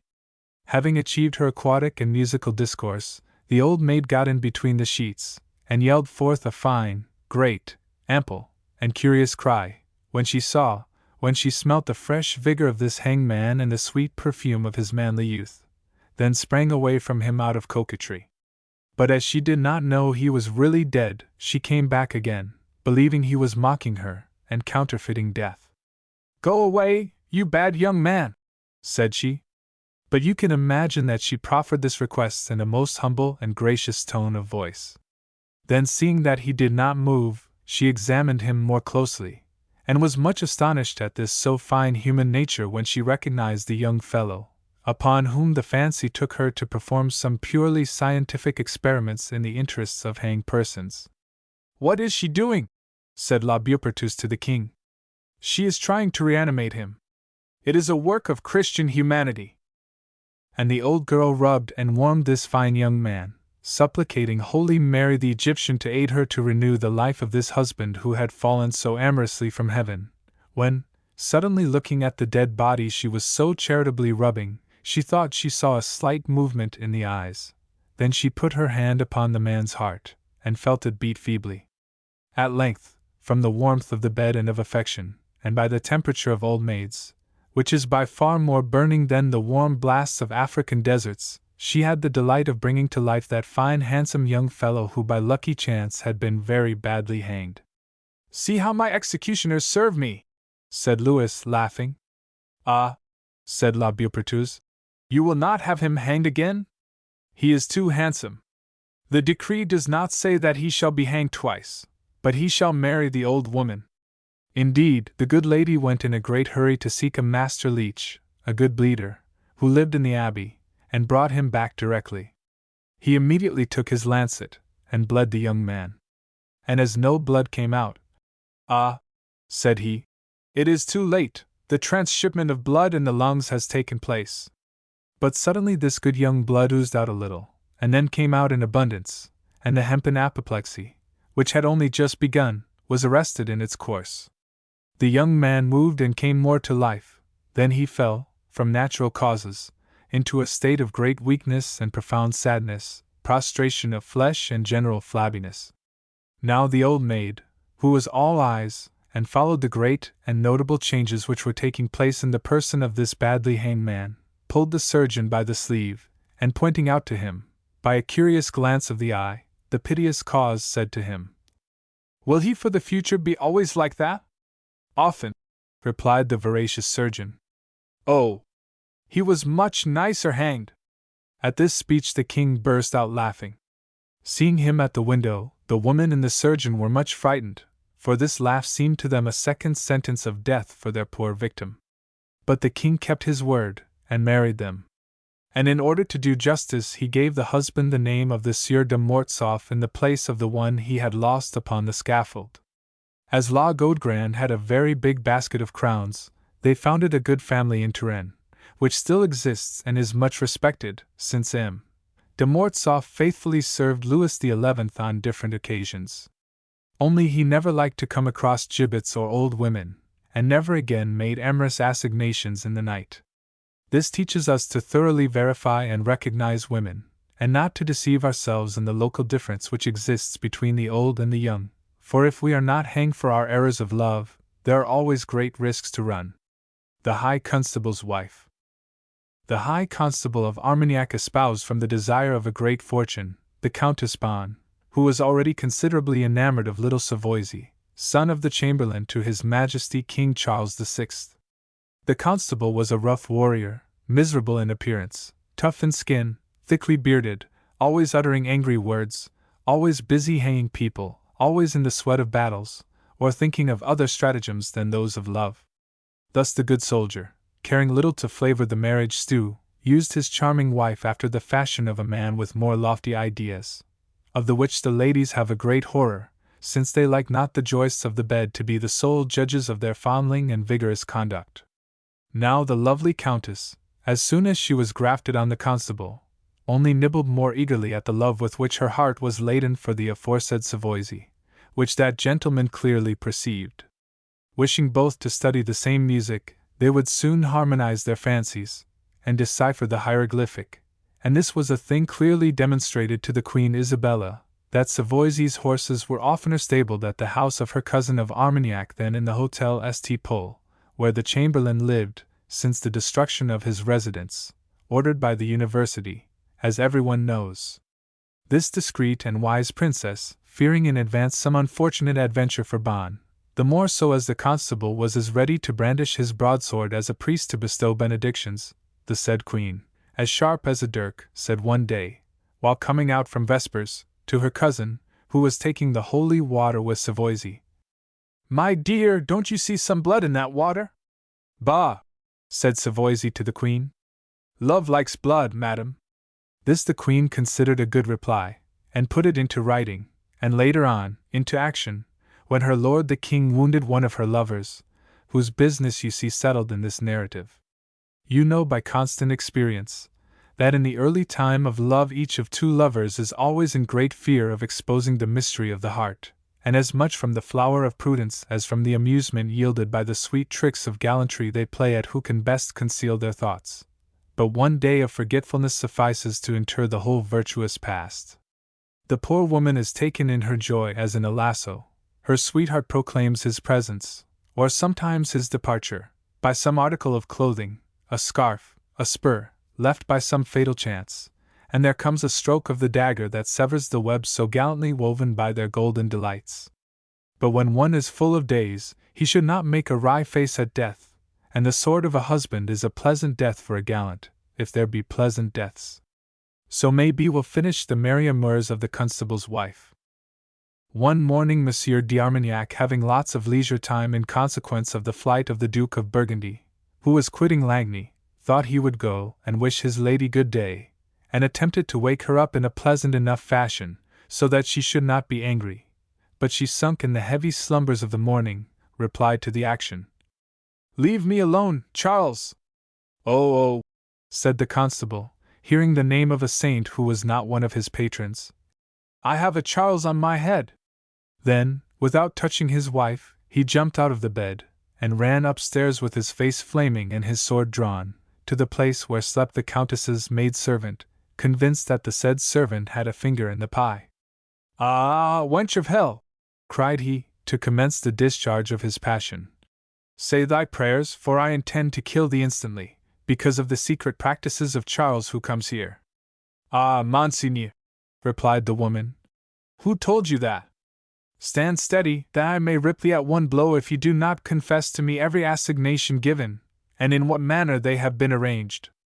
If thy tongue gets entangled, if thou falterest, I will pierce thee with my dagger. Pierce me through, replied the girl. You will learn nothing.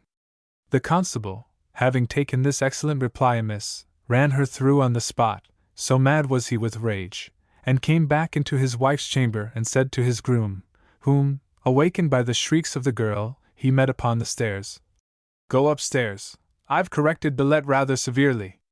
Before he reappeared in the presence of Bon, he went to fetch his son, who was sleeping like a child, and led him roughly into her room. The mother opened her eyes pretty widely, you may imagine, at the cries of her little one, and was greatly terrified at seeing him in the hands of her husband, who had his right hand all bloody, and cast a fierce glance on the mother and son. What is the matter? Said she. Madam, asked the man of quick execution, this child, is he the fruit of my loins, or those of Savoisy, your lover? At this question Bon turned pale, and sprang upon her son like a frightened frog leaping into the water. Ah, he is really ours, said she. If you do not wish to see his head roll at your feet, confess yourself to me, and no prevarication. You have given me a lieutenant. Indeed. Who is he? It is not Savoisy, and I will never say the name of a man that I don't know. Thereupon the constable rose, took his wife by the arm to cut her speech with a blow of the sword, but she, casting upon him an imperial glance, cried, Kill me if you will, but touch me not.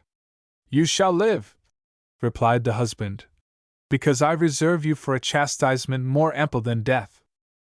And doubting the inventions, snares, arguments, and artifices familiar to women in these desperate situations, of which they study night and day the variations, by themselves, or between themselves, he departed with this rude and bitter speech. He went instantly to interrogate his servants, presenting to them a face divinely terrible. So all of them replied to him as they would to God the Father on the judgment day, when each of us will be called to his account. None of them knew the serious mischief which was at the bottom of these summary interrogations and crafty interlocutions. But from all that they said, the constable came to the conclusion that no male in his house was in the business, except one of his dogs, whom he found dumb, and to whom he had given the post of watching the gardens.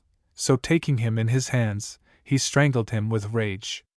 This fact incited him by induction to suppose that the other constable came into his house by the garden, of which the only entrance was a postern opening on to the water side. It is necessary to explain to those who are ignorant of it, the locality of the Hotel d'Armagnac, which had a notable situation near to the royal houses of St. Pol. On this site has since been built the Hotel of Longueville. Then, as at the present time, the residence of d'Armagnac had a porch of fine stone in Rue St. Antoine, was fortified at all points, and the high walls by the river side, in face of the Isle du Vaches, in the part where now stands the port of La Grève, were furnished with little towers. The design of these has for a long time been shown at the house of Cardinal Duprat, the king's chancellor. The constable ransacked his brains, and at the bottom, from his finest stratagems, drew the best, and fitted it so well to the present case, that the gallant would be certain to be taken like a hare in the trap. "'Sdeath," said he, "my planter of horns is taken, and I have the time now to think how I shall finish him off. Now this is the order of battle which this grand hairy captain who waged such glorious war against Duke Jean Sans Père commanded for the assault of his secret enemy. He took a goodly number of his most loyal and adroit archers, and placed them on the quay tower, ordering them under the heaviest penalties to draw without distinction of persons, except his wife, on those of his household who should attempt to leave the gardens, and to admit therein, either by night or by day, the favored gentleman. The same was done on the porch side, in the Rue St. Antoine.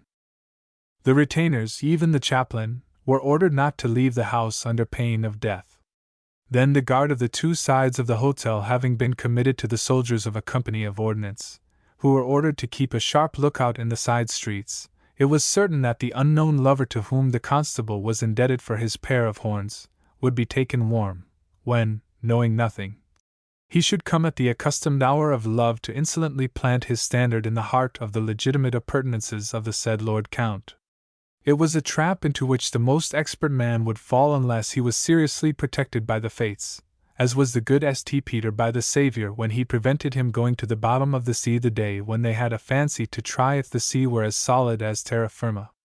The constable had business with the inhabitants of Poissy, and was obliged to be in the saddle after dinner, so that, knowing his intention, the poor Countess Bond determined at night to invite her young gallant to that charming duel in which she was always the stronger.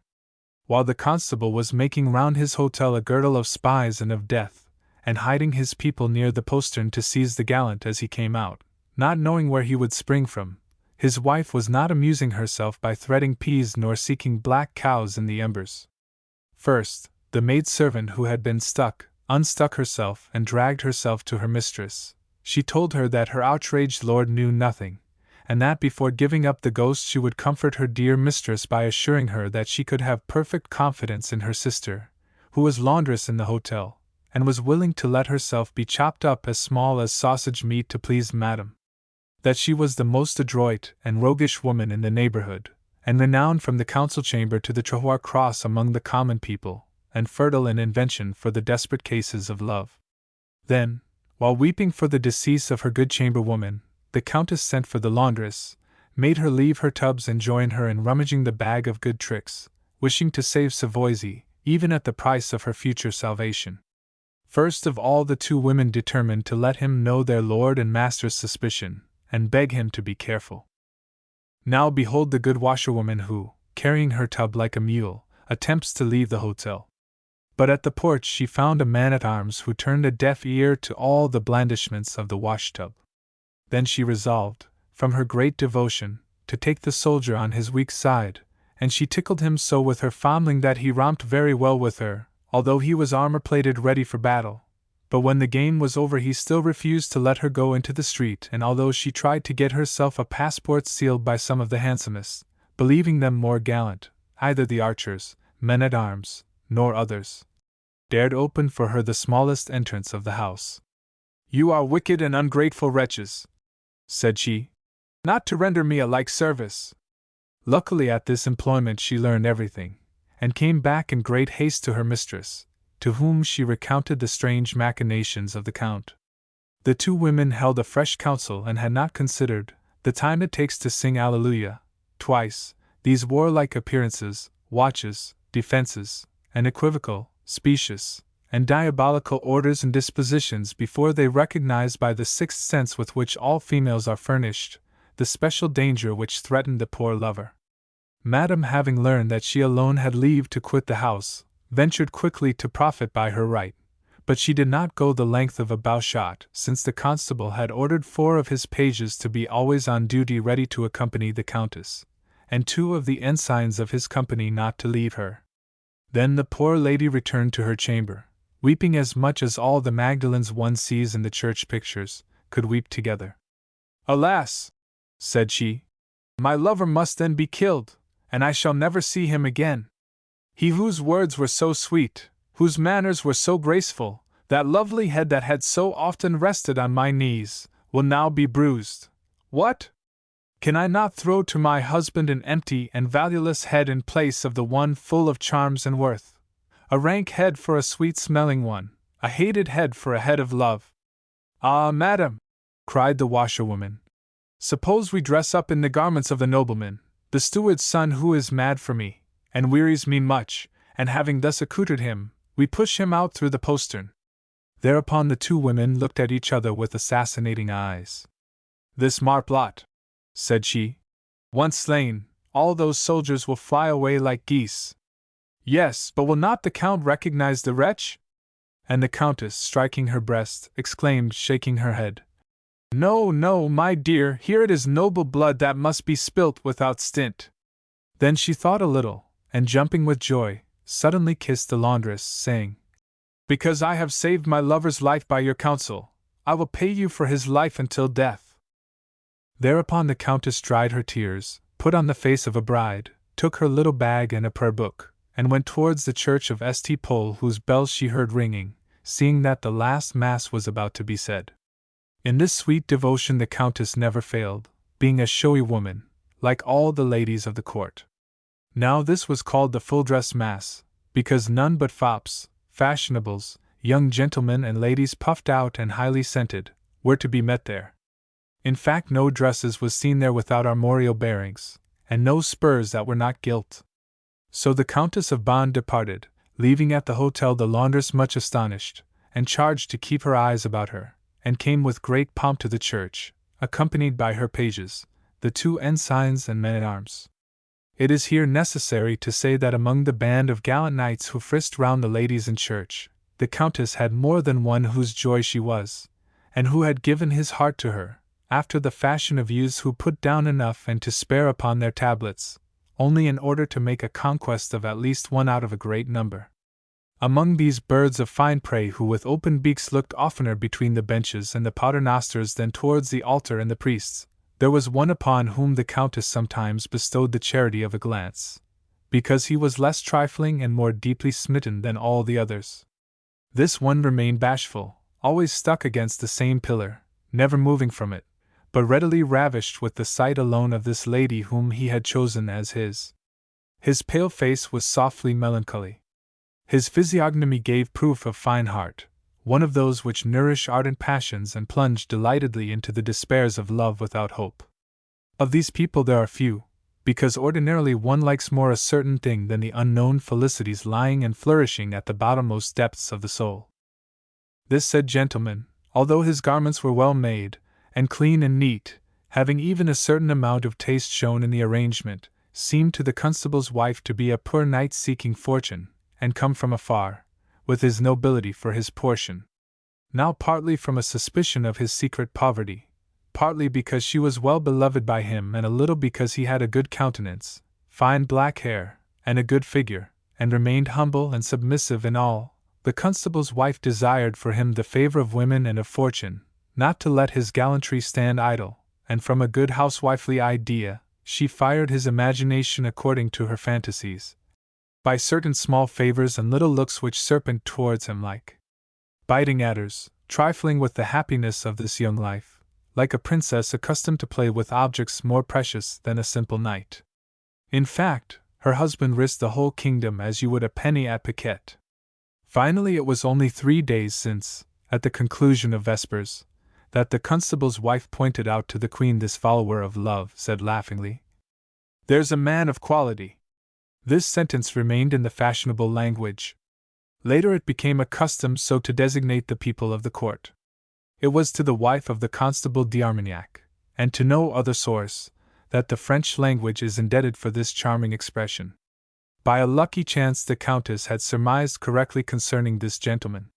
He was a bannerless knight, named Julien de Boisbourgin, who not having inherited on his estate enough to make a toothpick, and knowing no other wealth than the rich nature with which his dead mother had opportunely furnished him, conceived the idea of deriving therefrom both rent and profit at court, knowing how fond ladies are of those good revenues, and value them high and dear, when they can stand being looked at between 2 suns. There are many like him who have thus taken the narrow road of women to make their way, but he, far from arranging his love in measured qualities, spend funds and all, as soon as he came to the full-dress Mass, he saw the triumphant beauty of the Countess Bonn. Then he fell really in love, which was a grand thing for his crowns, because he lost both thirst and appetite. This love is of the worst kind, because it incites you to the love of diet, during the diet of love, a double malady, of which one is sufficient to extinguish a man. Such was the young gentleman of whom the good lady had thought, and towards whom she came quickly to invite him to his death. On entering she saw the poor chevalier, who, faithful to his pleasure, awaited her, his back against a pillar, as a sick man longs for the sun, the springtime, and the dawn. Then she turned away her eyes, and wished to go to the queen and request her assistance in this desperate case, for she took pity on her lover. But one of the captains said to her, with great appearance of respect, "Madam, we have orders not to allow you to speak with man or woman, even though it should be the queen or your confessor. And remember that the lives of all of us are at stake. Is it not your business to die?" said she. "And also to obey." replied the soldier. Then the Countess knelt down in her accustomed place, and again regarding her faithful slave, found his face thinner and more deeply lined than ever it had been. "Bah!" said she. "I shall have less remorse for his death. He is half dead as it is." With this paraphrase of her idea, she cast upon the said gentleman one of those warm ogles that are only allowable to princesses and harlots, and the false love which her lovely eyes bore witness to gave a pleasant pang to the gallant of the pillar. Who does not love the warm attack of life when it flows thus round the heart and engulfs everything? Madame recognized with a pleasure, always fresh in the minds of women, the omnipotence of her magnificent regard by the answer which, without saying a word, the chevalier made to it. And in fact, the blushes which empurpled his cheeks spoke better than the best speeches of the Greek and Latin orators, and were well understood. At this sweet sight, the Countess, to make sure that it was not a freak of nature, took pleasure in experimentalizing how far the virtue of her eyes would go, and after having heated her slave more than 30 times, she was confirmed in her belief that he would bravely die for her. This idea so touched her, that from 3 repetitions between her orisons she was tickled with the desire to put into a lump all the joys of man, and to dissolve them for him in one single glance of love, in order that she should not one day be reproached with having not only dissipated the life, but also the happiness of this gentleman. When the officiating priest turned round to sing the "Off you go to this fine gilded flock," the constable's wife went out by the side of the pillar where her courtier was, passed in front of him, and endeavored to insinuate into his understanding by a speaking glance that he was to follow her, and to make positive the intelligence and significant interpretation of this gentle appeal. The artful jade turned round again a little after passing him to again request his company. She saw that he had moved a little from his place, and dared not advance, so modest was he, but upon this last sign, the gentleman, sure of not being over-credulous, mixed with the crowd with little and noiseless steps, like an innocent who is afraid of venturing into one of those good places people call bad ones. And whether he walked behind or in front, to the right or to the left, my lady bestowed upon him a glistening glance to allure him the more and the better to draw him to her, like a fisher who gently jerks the lines in order to hook the gudgeon. To be brief, the Countess practiced so well the profession of the daughters of pleasure when they worked to bring grist into their mills, that one would have said nothing resembled a harlot so much as a woman of high birth. And indeed, on arriving at the porch of her hotel, the Countess hesitated to enter therein, and again turned her face towards the poor chevalier to invite him to accompany her, discharging at him so diabolical a glance, that he ran to the queen of his heart, believing himself to be called by her. Thereupon, she offered him her hand, and both boiling and trembling from the contrary causes found themselves inside the house. At this wretched hour, Madame d'Armagnac was ashamed of having done all these harlotries to the profit of death, and of betraying Savoisy the better to save him, but this slight remorse was lame as the greater, and came tardily. Seeing everything ready, the Countess leaned heavily upon her vassal's arm, and said to him, "Come quickly to my room. It is necessary that I should speak with you." And he, not knowing that his life was in peril, found no voice wherewith to reply, so much did the hope of approaching happiness choke him. When the laundress saw this handsome gentleman so quickly hooked, "Ah," said she, "these ladies of the court are best at such work." Then she honored this courtier with a profound salutation, in which was depicted the ironical respect due to those who have the great courage to die for so little. "Picard," said the constable's lady, drawing the laundress to her by the skirt, "I have not the courage to confess to him the reward with which I am about to pay his silent love and his charming belief in the loyalty of women." "Bah! Madam, why tell him? Send him away well contented by the postern. So many men die in war for nothing, cannot this one die for something? I'll produce another like him if that will console you." "Come along," cried the Countess. "I will confess all to him. That will be the punishment for my sins." Thinking that this lady was arranging with her servants certain trifling provisions and secret things in order not to be disturbed in the interview she had promised him, the unknown lover kept at a discreet distance, looking at the flies. Nevertheless, he thought that the Countess was very bold, but also, as even a hunchback would have done, he found 1,000 reasons to justify her, and thought himself quite worthy to inspire such recklessness.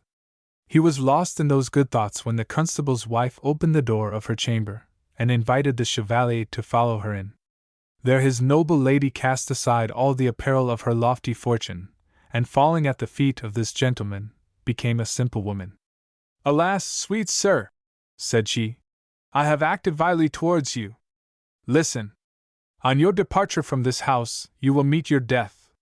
The love which I feel for another has bewildered me, and without being able to hold his place here, you will have to take it before his murderers. This is the joy to which I have bidden you."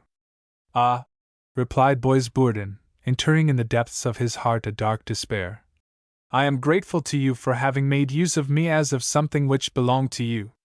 Yes, I love you so much that every day I have dreamed of offering you an imitation of the ladies, a thing that can be given but once. Take, then, my life." And the poor chevalier, in saying this, gave her one glance to suffice for all the time he would have been able to look at her through the long days. Hearing these brave and loving words, Bon rose suddenly. "Ah! Were it not for Savoisy, how I would love thee!" said she. "Alas! My fate is then accomplished," replied Boisbourden. "My horoscope predicted that I should die by the love of a great lady. Ah, God!" said he, clutching his good sword, "I will sell my life dearly, but I shall die content in thinking that my decease ensures the happiness of her I love. I should live better in her memory than in reality." At the sight of the gesture and the beaming face of this courageous man, the constable's wife was pierced to the heart. But soon she was wounded to the quick because he seemed to wish to leave her without even asking of her the smallest favor. "Come, that I may arm you," said she to him, making an attempt to kiss him. "Ha! My lady love," replied he, moistening with a gentle tear the fire of his eyes. "Would you render my death impossible by attaching too great a value to my life?" "Come," cried she, overcome by this intense love. "I do not know what the end of all this will be, but come, afterwards we will go and perish together at the postern." The same flame leaped in their hearts, the same harmony had struck for both. They embraced each other with a rapture in the delicious excess of that mad fever which you know well, I hope. They fell into a profound forgetfulness of the dangers of Savoisy, of themselves, of the constable, of death, of life, of everything. Meanwhile the watchman at the porch had gone to inform the constable of the arrival of the gallant, and to tell him how the infatuated gentleman had taken no notice of the winks which, during mass and on the road, the Countess had given him in order to prevent his destruction. They met their master arriving in great haste at the postern, because on their side the archers of the quay had whistled to him afar off, saying to him, "The Sire de Savoisy has passed in." And indeed Savoisy had come at the appointed hour, and like all the lovers, thinking only of his lady, he had not seen the Count's spies and had slipped in at the postern. This collision of lovers was the cause of the constable's cutting short the words of those who came from the Rue St. Antoine, saying to them with a gesture of authority, that they did not think wise to disregard. "I know that the animal is taken." Thereupon all rushed with a great noise through this said postern, crying, "Death to him! Death to him!" And men-at-arms, archers, the constable, and the captains, all rushed full tilt upon Charles Savoisy, the king's nephew, who they attacked under the countess's window, where by a strange chance, the groans of the poor young man were dolorously exhaled, mingled with the yells of the soldiers, at the same time as passionate sighs and cries were given forth by the two lovers, who hastened up in great fear. "Ah," said the countess, turning pale from terror, "Savoisy is dying for me." "But I will live for you," replied Boisbourden, "and shall esteem it a joy to pay the same price for my happiness as he has done." "Hide yourself in the clothes chest," cried the countess. "I hear the constable's footsteps." And indeed d'Armagnac appeared very soon with a head in his hand, and putting it all bloody on the mantel-shelf. "Behold, madam," said he, "a picture which will enlighten you concerning the duties of a wife towards her husband." "You have killed an innocent man," replied the countess, without changing color. "Savoisy was not my lover." And with this speech she looked proudly at the constable with a face marked by so much dissimulation and feminine audacity, that the husband stood looking as foolish as a girl who has allowed a note to escape her below, before a numerous company, and he was afraid of having made a mistake. "Of whom were you thinking this morning?" asked he. "I was dreaming of the king," said she. "Then, my dear, why not have told me so? Would you have believed me in the bestial passion you were in?" The constable scratched his ear and replied, "But how came Savoisy with the key of the postern?" "I don't know," she said curtly. "If you will have the goodness to believe what I have said to you." And his wife turned lightly on her heel like a weathercock turned by the wind, pretending to go and look after the household affairs. You can imagine that d'Armagnac was greatly embarrassed with the head of poor Savoisy, and that for his part Bois Bourdon had no desire to cough while listening to the Count, who was growling to himself all sorts of words. At length the constable struck 2 heavy blows over the table and said, "I'll go and attack the inhabitants of Poissy." Then he departed, and when the night was come Bois Bourdon escaped from the house in some disguise or other. Poor Savoisy was sorely lamented by his lady, who had done all that a woman could do to save her lover, and later he was more than wept, he was regretted, for the Countess having related this adventure to Queen Isabella, Her Majesty seduced Bois Bourdon from the service of her cousin and put him to her own, so much was she touched with the qualities and firm courage of this gentleman. Bois Bourdon was a man whom danger had well recommended to the ladies. In fact, he comported himself so proudly in everything in the lofty fortune, which the Queen had made for him, that having badly treated King Charles one day when the poor man was in his proper senses, the courtiers, jealous of favor, informed the king of his cuckoldom. Bois Bourdon was in a moment sewn in a sack and thrown into the Seine, near the ferry at Charenton, as everyone knows. I have no need add, that since the day when the constable took it into his head to play thoughtlessly with knives, his good wife utilized so well the 2 deaths he had caused and threw them so often in his face, that she made him as soft as a cat's paw and put him in the straight road of marriage, and he proclaimed her a modest and virtuous constable's lady, as indeed she was. As this book should, according to the maxims of great ancient authors, join certain useful things to the good laughs which you will find therein and contain precepts of high taste, I beg to inform you that the quintessence of the story is this, that women need never lose their heads in serious cases, because the God of love never abandons them, especially when they are beautiful, young, and of good family. And that gallants when going to keep an amorous assignation should never go their like. Giddy young men, but carefully, and keep a sharp lookout near the borough, to avoid falling into certain traps and to preserve themselves, for after a good woman the most precious thing is, certes, a pretty gentleman. The Maid of Thylaus.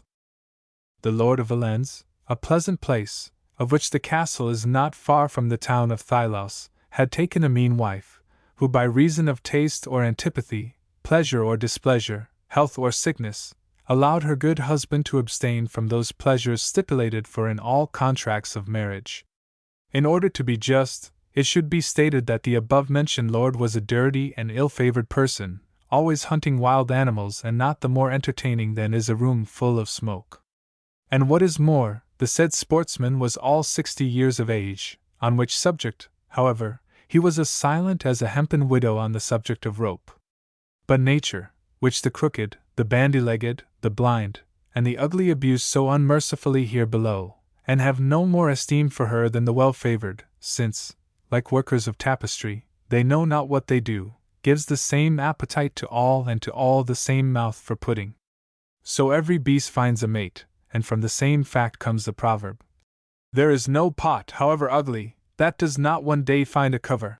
Now the Lord of Valence searched everywhere for nice little pots to cover, and often in addition to wild, he hunted tame animals. But this kind of game was scarce in the land, and it was an expensive affair to discover a maid.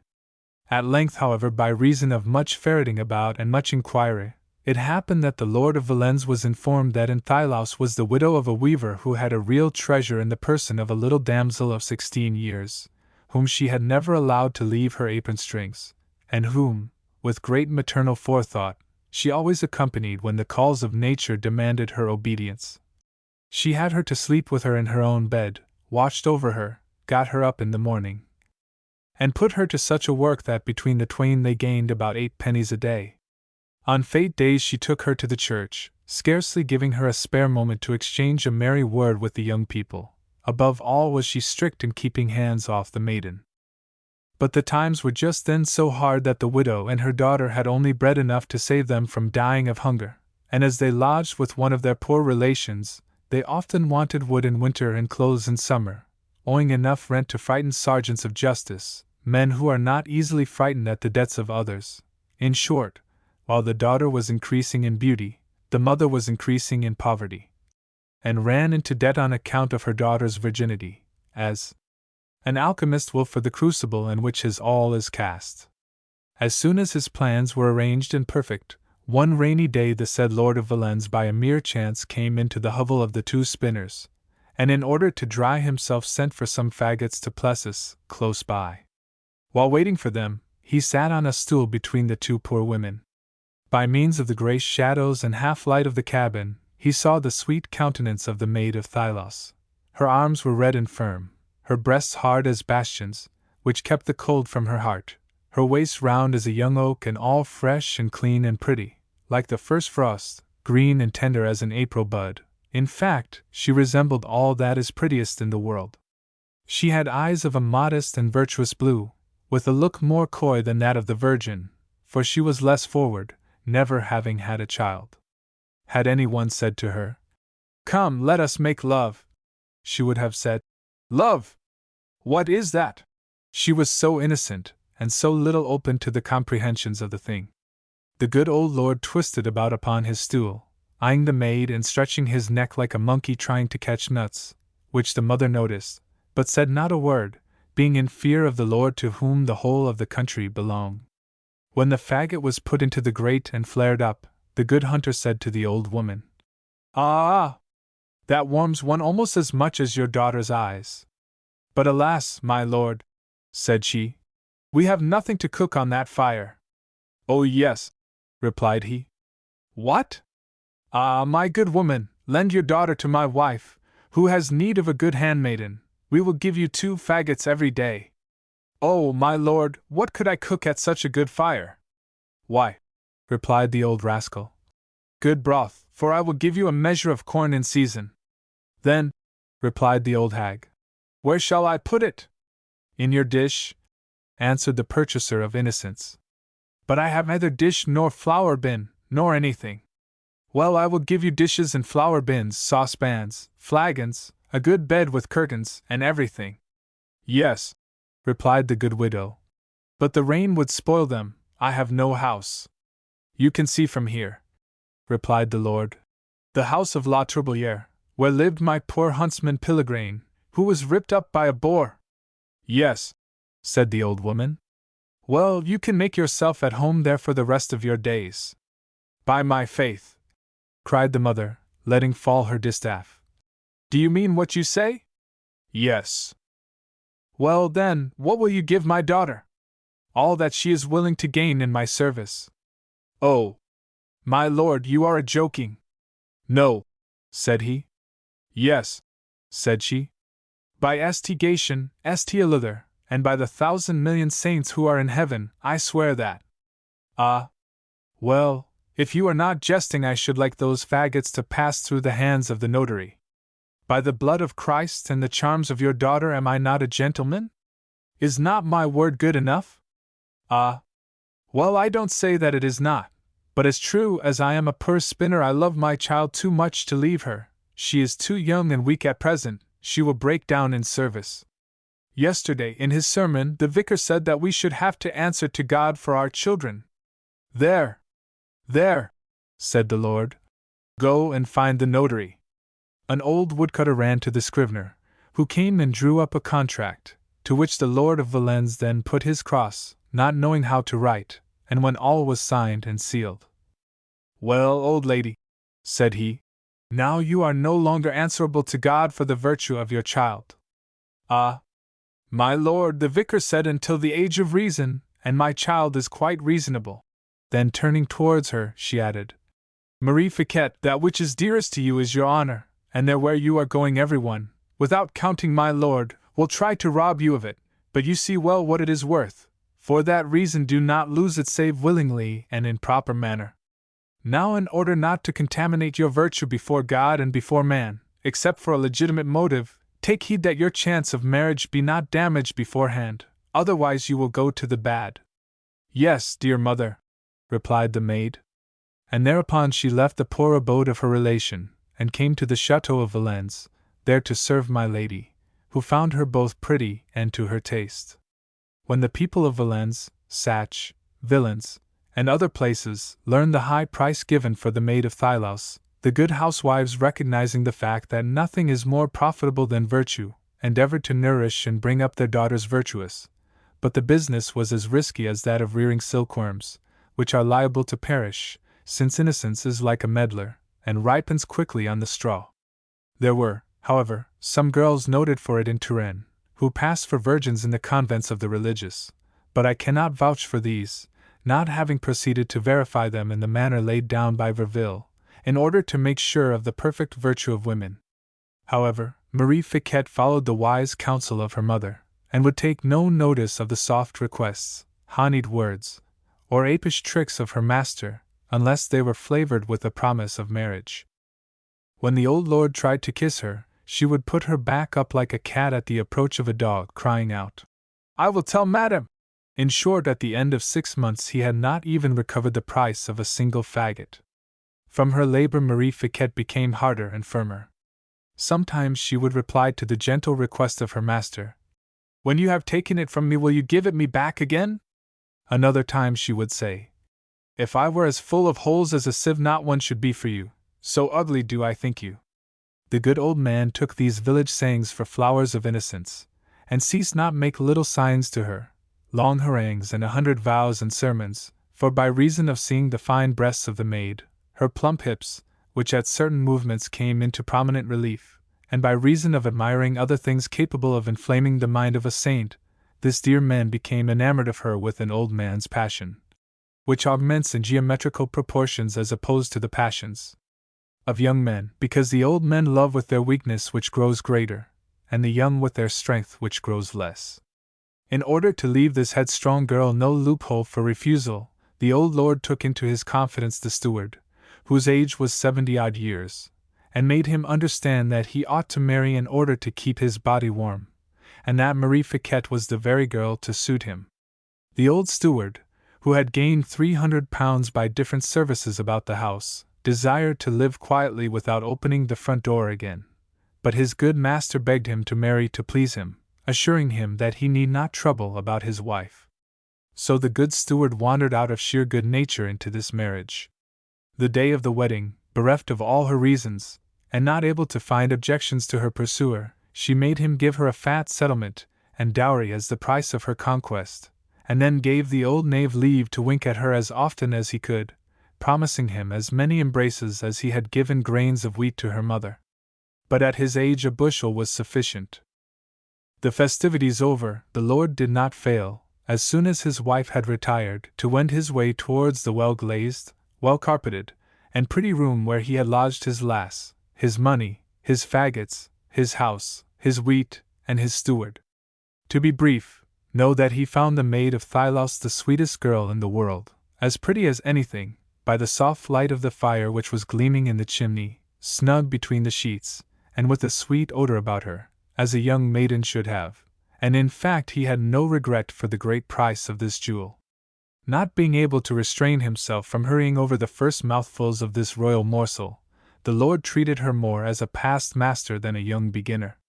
So the happy man, by too much gluttony, managed badly, and in fact knew nothing of the sweet business of love. Finding which, the good wench said, after a minute or two, to her old cavalier, "My lord, if you are there, as I think you are, give a little more swing to your bells." From this saying, which became spread about, I know not how, Marie Fiquet became famous, and it is still said in our country, "She is a maid of Thylaus," in mockery of a bride, and to signify a frickinelle. Frickinelle is said of a girl I do not wish you to find in your arms on your wedding night, unless you have been brought up in the philosophy of Zeno, which puts up with anything, and there are many people obliged to be stoics in this funny situation, which is often met with, for nature turns, but changes not, and there are always good maids of Thylaus to be found in Touraine, and elsewhere. Now, if you asked me in what consists, or where comes in, the moral of this tale, I am at liberty to reply to the ladies, that the Saint Contes Drolatiques are made more to teach the moral of pleasure than to procure the pleasure of pointing a moral.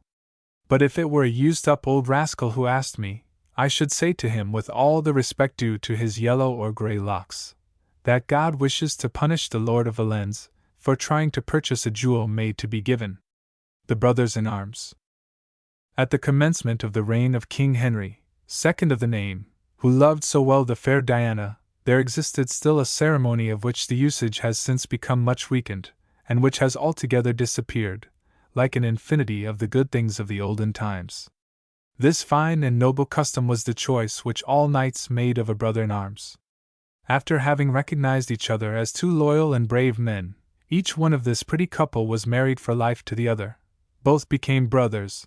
The one had to defend the other in battling against the enemies who threatened him, and at court against the friends who slandered him. In the absence of his companion, the other was expected to say to one who should have accused his good brother of any disloyalty, wickedness, or dark felony, "You have lied by your throat," and so go into the field instantly, so sure was the one of the honor of the other. There is no need to add that the one was always the second of the other in all affairs, good or evil, and that they shared all good or evil fortune. They were better than the brothers who are only united by the hazard of nature, since they were fraternized by the bonds of an especial sentiment, involuntary and mutual, and thus the fraternity of arms has produced splendid characters, as brave as those of the ancient Greeks, Romans, or others. But this is not my subject. The history of these things has been written by the historians of our country, and everyone knows them. Now at this time 2 young gentlemen of Touraine, of whom one was the cadet of Mail, and the other Sieur de Lavalier, became brothers-in-arms on the day they gained their spurs. They were leaving the house of Monsieur de Montmorency, where they had been nourished with the good doctrines of this great captain, and had shown how contagious is valor in such good company, for at the battle of Ravenna they merited the praises of the oldest knights. It was in the thick of this fierce fight that Mail, saved by the said Lavalier, with whom he had had a quarrel or two, perceived that this gentleman had a noble heart. As they had each received slashes in the doublets, they baptized their fraternity with their blood, and were ministered to together in one and the same bed under the tent of Monsieur de Montmorency their master. It is necessary to inform you that, contrary to the custom of his family, which was always to have a pretty face, the cadet of Mail was not of a pleasing physiognomy, and had scarcely any beauty but that of the devil. For the rest he was lithe as a greyhound, broad-shouldered and strongly built as King Pepin, who was a terrible antagonist. On the other hand, the Sieur de Lavalier was a dainty fellow, for whom seemed to have been invented rich laces, silken hose, and cancelled shoes. His long dark locks were pretty as a lady's ringlets, and he was, to be brief, a child with whom all the women would be glad to play. One day the Dauphine, niece of the Pope, said laughingly to the Queen of Navarre, who did not dislike these little jokes, that this page was a plaster to cure every ache, which caused the pretty little Tourainian to blush, because, being only 16, he took this gallantry as a reproach. Now on his return from Italy the cadet of Mail found the slipper of marriage ready for his foot, which his mother had obtained for him in the person of Mademoiselle d'Annabot, who was a graceful maiden of good appearance, and well furnished with everything, having a splendid hotel in the Rue Barbette, with handsome furniture and Italian paintings and many considerable lands to inherit.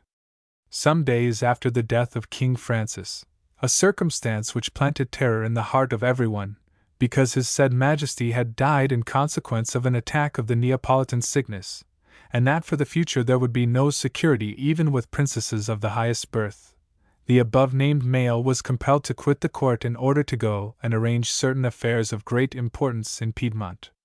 You may be sure that he was very loath to leave his good wife, so young, so delicate, so sprightly, in the midst of the dangers, temptations, snares and pitfalls of this gallant assemblage, which comprised so many handsome fellows, bold as eagles, proud of mien, and as fond of women as the people are partial to Pascal hams.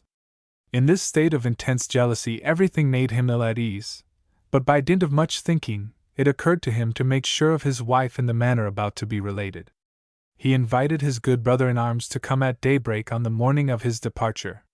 Now directly he heard Lavalier's horse in the courtyard, he leaped out of bed, leaving his sweet and fair better half sleeping that gentle, dreamy, dozing sleep so beloved by dainty ladies and lazy people.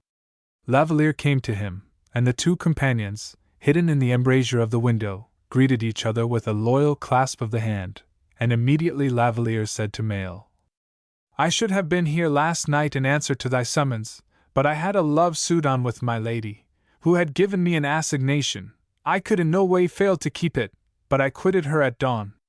Shall I accompany thee? I have told her of thy departure. She has promised me to remain without any amour. We have made a compact. If she deceives me, well, a friend is worth more than a mistress." "Oh, my good brother," replied the male, quite overcome with these words, "I wish to demand of thee a still higher proof of thy brave heart. Wilt thou take charge of my wife, defend her against all, be her guide, keep her in check, and answer to me for the integrity of my head? Thou canst stay here during my absence, in the green room, and be my wife's cavalier." Lavalier knitted his brow and said, "It is neither thee nor thy wife that I fear, but evil-minded people, who will take advantage of this to entangle us like skeins of silk." "Do not be afraid of me," replied Mail, clasping Lavalier to his breast. "If it be the divine will of the Almighty that I should have the misfortune to be a cuckold, I should be less grieved if it were to your advantage. But by my faith I should die of grief, for my life is bound up in my good, young, virtuous wife." Saying which, he turned away his head, in order that Lavalier should not perceive the tears in his eyes. But the fine courtier saw this flow of water, and taking the hand of Mail, "Brother," said he to him, "I swear to thee on my honor as a man, that before anyone lays a finger on thy wife, he shall have felt my dagger in the depth of his veins. And unless I should die, thou shalt find her on thy return, intact in body if not in heart, because thought is beyond the control of gentlemen. It is then decreed above," exclaimed Mail, "that I shall always be thy servant and thy debtor." Thereupon the comrade departed, in order not to be inundated with the tears, exclamations, and other expressions of grief which ladies make use of when saying farewell. Lavalier, having conducted him to the gate of the town, came back to the hotel, waited until Marie d'Annibal was out of bed, informed her of the departure of her good husband, and offered to place himself at her orders, in such a graceful manner, that the most virtuous woman would have been tickled with a desire to keep such a night to herself. But there was no need of this fine paternoster to indoctrinate the lady, seeing that she had listened to the discourse of the two friends, and was greatly offended at her husband's doubt. Alas! God alone is perfect. In all the ideas of men there is always a bad side, and it is therefore a great science in life, but an impossible science, to take hold of everything, even a stick by the right end. The cause of the great difficulty there is in pleasing the ladies is, that there is it in them a thing which is more woman than they are, and but for the respect which is due to them, I would use another word. Now we should never awaken the fantasy of this malevolent thing. The perfect government of woman is a task to rend a man's heart, and we are compelled to remain in perfect submission to them. That is, I imagine, the best manner in which to solve the most agonizing enigma of marriage. Now Marie d'Annibal was delighted with the bearing and offers of this gallant, but there was something in her smile which indicated a malicious idea, and to speak plainly, the intention of putting her young guardian between honor and pleasure, to regale him so with love, to surround him with so many little attentions, to pursue him with such warm glances, that he would be faithless to friendship, to the advantage of gallantry. Everything was in perfect trim for the carrying out of her design, because of the companionship which the Sire de Lavalier would be obliged to have with her during his stay in the hotel, and as there is nothing in the world can turn a woman from her whim, at every turn the artful jade was ready to catch him in a trap. At times she would make him remain seated near her by the fire, until 12 o'clock at night, singing soft refrains, and at every opportunity showed her fair shoulders, and the white temptations of which her corset was full, and casting upon him 1,000 piercing glances, all without showing in her face the thoughts that surged in her brain. At times she would walk with him in the morning, in the gardens of the hotel, leaning heavily upon his arm, pressing it, sighing, and making him tie the laces of her little shoes, which were always coming undone in that particular place. Then it would be those soft words and things which the ladies understand so well, little attentions paid to a guest, such as coming in to see if he were comfortable, if his bed were well made, the room clean, if the ventilation were good, if he felt any draughts in the night, if the sun came in during the day, and asking him to forego none of his usual fancies and habits, saying, "Are you accustomed to take anything in the morning in bed, such as honey, milk, or spice? Do the meal times suit you? I will conform mine to yours, tell me. You are afraid to ask me. Come." She accompanied these coddling little attentions with 100 affected speeches. For instance, on coming into the room she would say, "I am intruding, send me away. You want to be left alone, I will go." And always was she graciously invited to remain. And the cunning madam always came lightly attired, showing samples of her beauty, which would have made a patriarch neigh, even were he as much battered by time as must have been Mr. Methuselah, with his 960 years. That good knight being as sharp as a needle, let the lady go on with her tricks, much pleased to see her occupy herself with him, since it was so much gained, but like a loyal brother, he always called her absent husband to the lady's mind. Now one evening, the day had been very warm, Lavalier, suspecting the lady's games, told her that Mail loved her dearly, that she had in him a man of honor, a gentleman who doted on her, and was ticklish on the score of his crown. "Why then, if he is so ticklish in this manner, has he placed you here? Was it not a most prudent thing?" replied he.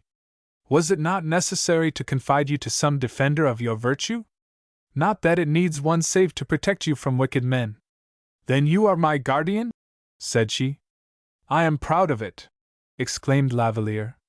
"Ah," said she, "he has made a very bad choice."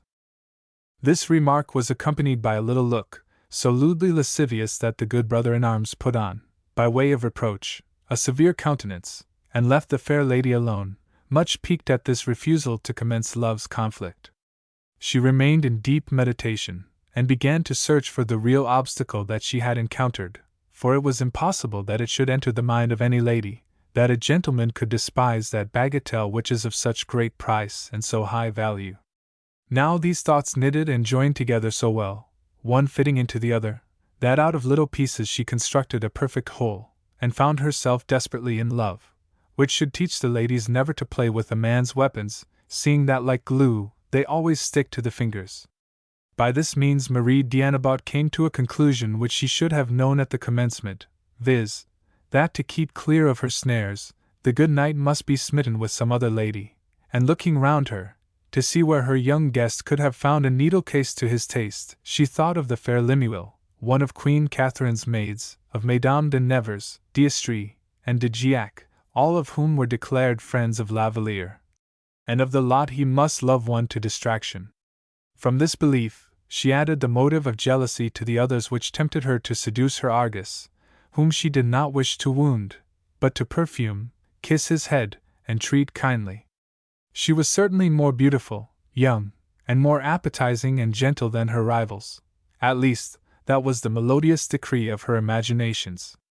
So, urged on by the chords and springs of conscience, and physical causes which affect women, she returned to the charge, to commence a fresh assault upon the heart of the chevalier, for the ladies like that which is well fortified.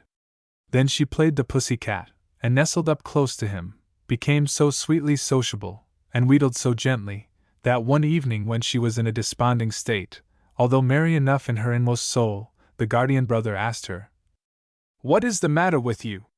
To which she replied to him dreamily, being listened to by him as the sweetest music, that she had married Mail against her heart's will, and that she was very unhappy, that she knew not the sweets of love, that her husband did not understand her, and that her life was full of tears.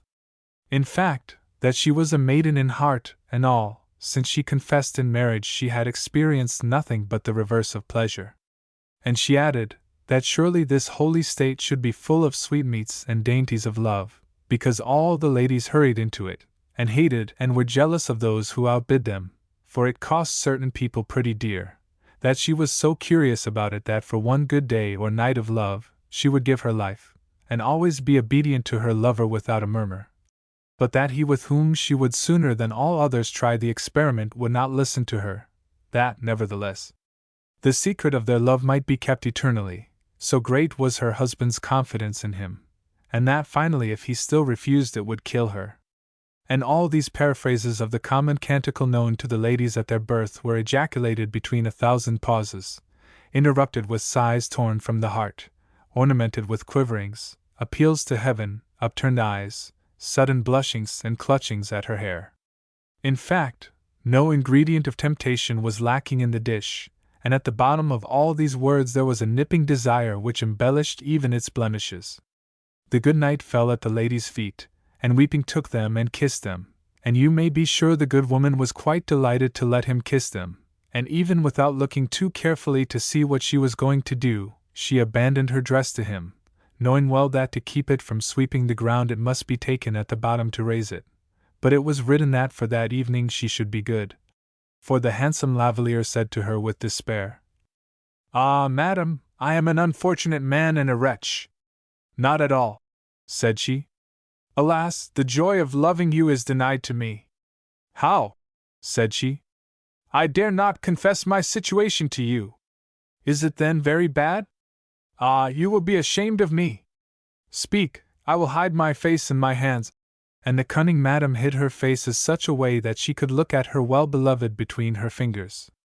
"Alas," said he, "the other evening when you addressed me in such gracious words, I was so treacherously inflamed, that not knowing my happiness to be so near, and not daring to confess my flame to you, I ran to a Bordeaux where all the gentlemen go, and there for love of you, and to save the honor of my brother whose head I should blush to dishonor, I was so badly infected that I am in great danger of dying of the Italian sickness." The lady, seized with terror, gave vent to the cry of a woman in labor, and with great emotion, repulsed him with a gentle little gesture.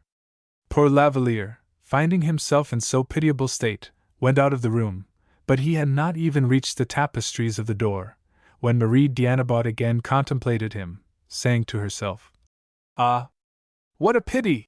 Then she fell into a state of great melancholy, pitying in herself the gentleman, and became the more in love with him because he was fruit 3 times forbidden. "But for male," said she to him, one evening that she thought him handsomer than unusual, "I would willingly take your disease. Together we should then have the same terrors." "I love you too well," said the brother, "not to be good." And he left her to go to his beautiful Lemuel. You can imagine that being unable to refuse to receive the burning glances of the lady, during meal times, and the evenings, there was a fire nourished that warmed them both, but she was compelled to live without touching her cavalier, otherwise than with her eyes. Thus occupied, Marie d'Annibal was fortified at every point against the gallants of the court, for there are no bounds so impassable as those of love, and no better guardian. It is like the devil, he whom it has in its clutches it surrounds with flames. One evening, Lavalier having escorted his friend's wife to a dance given by Queen Catherine, he danced with the fair Lemuel, with whom he was madly in love. At that time the knights carried on their amours bravely 2 by 2, and even in troops. Now all the ladies were jealous of La Lemuel, who at that time was thinking of yielding to the handsome Lavalier. Before taking their places in the quadrille, she had given him the sweetest of assignations for the morrow, during the hunt. Our great Queen Catherine, who from political motives fermented these loves and stirred them up, like pastrycooks make the oven fires burn by poking, glanced at all the pretty couples interwoven in the quadrille, and said to her husband, "When they combat here, can they conspire against you, eh? Ah! But the Protestants? Bah! Have them here as well," said she, laughing. "Why, look at Lavalier, who is suspected to be a Huguenot. He is converted by my dear little Lemuel, who does not play her cards badly for a young lady of 16. He will soon have her name down in his list." "Ah, madam! Do not believe it," said Marie d'Annibal. "He is ruined through that same sickness of Naples which made you queen." At this artless confession, Catherine, the fair Diana, and the king, who were sitting together, burst out laughing, and the thing ran round the room. This brought endless shame and mockery upon Lavalier. The poor gentleman, pointed at by everyone, soon wished somebody else in his shoes, for La Lemuel, who his rivals had not been slow laughingly to warn of her danger, appeared to shrink from her lover, so rapid was the spread, and so violent the apprehensions of this nasty disease. Thus Lavalier found himself abandoned by everyone like a leper. The king made an offensive remark, and the good knight quitted the ballroom, followed by poor Marie in despair at the speech. She had in every way ruined the man she loved, she had destroyed his honor, and marred his life, since the physicians and master surgeons advance as a fact, incapable of contradiction, that persons Italianis by this love sickness, lost through it their greatest attractions, as well as their generative powers, and their bones went black. Thus no woman would bind herself in legitimate marriage with the finest gentleman in the kingdom if he were only suspected of being one of those whom Master Francis Rabelais named his very precious scabby ones. As the handsome knight was very silent and melancholy, his companion said to him on the road home from Hercules' house, where the fete had been held, "My dear lord, I have done you a great mischief." "Ah, madam," replied Lavalier, "my hurt is curable, but into what a predicament have you fallen? You should not have been aware of the danger of my love." "Ah," said she, "I am sure now always to have you to myself. In exchange for this great obloquy and dishonor, I will be forever your friend, your hostess, and your lady love, more than that, your servant. My determination is to devote myself to you and efface the traces of this shame, to cure you by a watch and ward, and if the learned in these matters declare that the disease has such a hold of you that it will kill you like our defunct sovereign, I must still have your company in order to die gloriously in dying of your complaint. Even then," said she, weeping, "that will not be penance enough to atone for the wrong I have done you." These words were accompanied with big tears. Her virtuous heart waxed faint, she fell to the ground exhausted. Lavalier, terrified, caught her and placed his hand upon her heart, below a breast of matchless beauty. The lady revived at the warmth of this beloved hand, experiencing such exquisite delights as nearly to make her again unconscious. "Alas!" said she, "this sly and superficial caress will be for the future the only pleasure of our love. It will still be 100 times better than the joys which poor male fancies he is bestowing on me. Leave your hand there," said she. "Verily it is upon my soul, and touches it." At these words the knight was in a pitiful plight, and innocently confessed to the lady that he experienced so much pleasure at this touch that the pains of his malady increased, and that death was preferable to this martyrdom. "Let us die then," said she. But the litter was in the courtyard of the hotel, and as the means of death was not handy, each one slept far from the other, heavily weighed down with love, Lavalier having lost his fair Lemuel, and Marie d'Annabot having gained pleasures without parallel. From this affair, which was quite unforeseen, Lavalier found himself under the ban of love and marriage and dared no longer appear in public, and he found how much it costs to guard the virtue of a woman. But the more honor and virtue he displayed, the more pleasure did he experience in these great sacrifices offered at the shrine of brotherhood. Nevertheless, his duty was very bitter, very ticklish, and intolerable to perform, towards the last days of his guard. And in this way, the confession of her love, which she believed was returned, the wrong done by her to her cavalier, and the experience of an unknown pleasure, emboldened the fair Marie, who fell into a platonic love, gently tempered with those little indulgences in which there is no danger. From this cause sprang the diabolical pleasures of the game invented by the ladies, who since the death of Francis I feared the contagion, but wished to gratify their lovers. To these cruel delights, in order to properly play his part, Lavalier could not refuse his sanction. Thus every evening the mournful Marie would attach her guest to her petticoats, holding his hand, kissing him with burning glances, her cheek placed gently against his, and during this virtuous embrace, in which the knight was held like the devil by a holy water-brush, she told him of her great love, which was boundless since it stretched through the infinite spaces of unsatisfied desire. All the fire with which the ladies endow their substantial amours, when the night has no other lights than their eyes, she transferred into the mystic motions of her head, the exultations of her soul, and the ecstasies of her heart. Then, naturally, and with the delicious joy of two angels united by thought alone, they intoned together those sweet litanies repeated by the lovers of the period in honor of love, anthems which the abbot of Theleme has paragraphically saved from oblivion by engraving them on the walls of his abbey, situated, according to Master Alcafribas, in our land of Chinon, where I have seen them in Latin, and have translated them for the benefit of Christians. Alas! said Marie d'Annabot, thou art my strength and my life, my joy and my treasure. And you, replied he, you are a pearl, an angel. Thou art my seraphim. You my soul. Thou my God.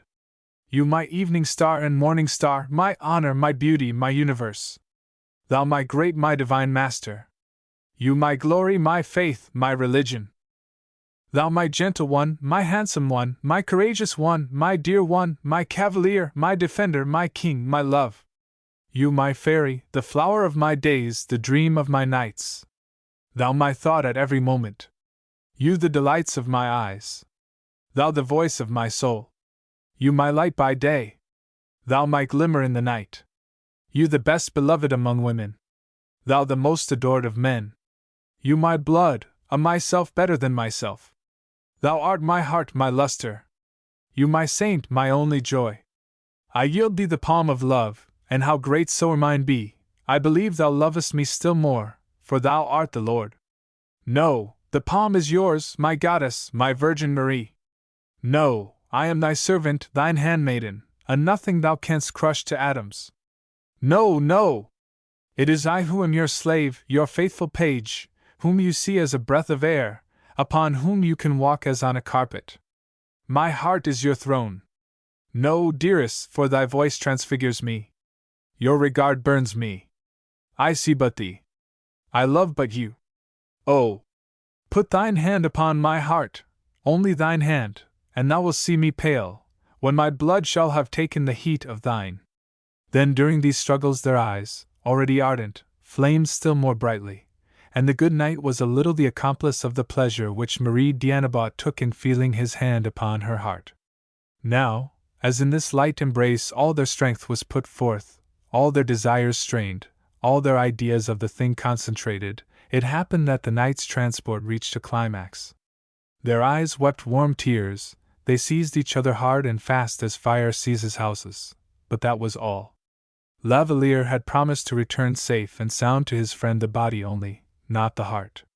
When Mail announced his return, it was quite time, since no virtue could avoid melting upon this gridiron, and the less license the lovers had, the more pleasure they had in their fantasies.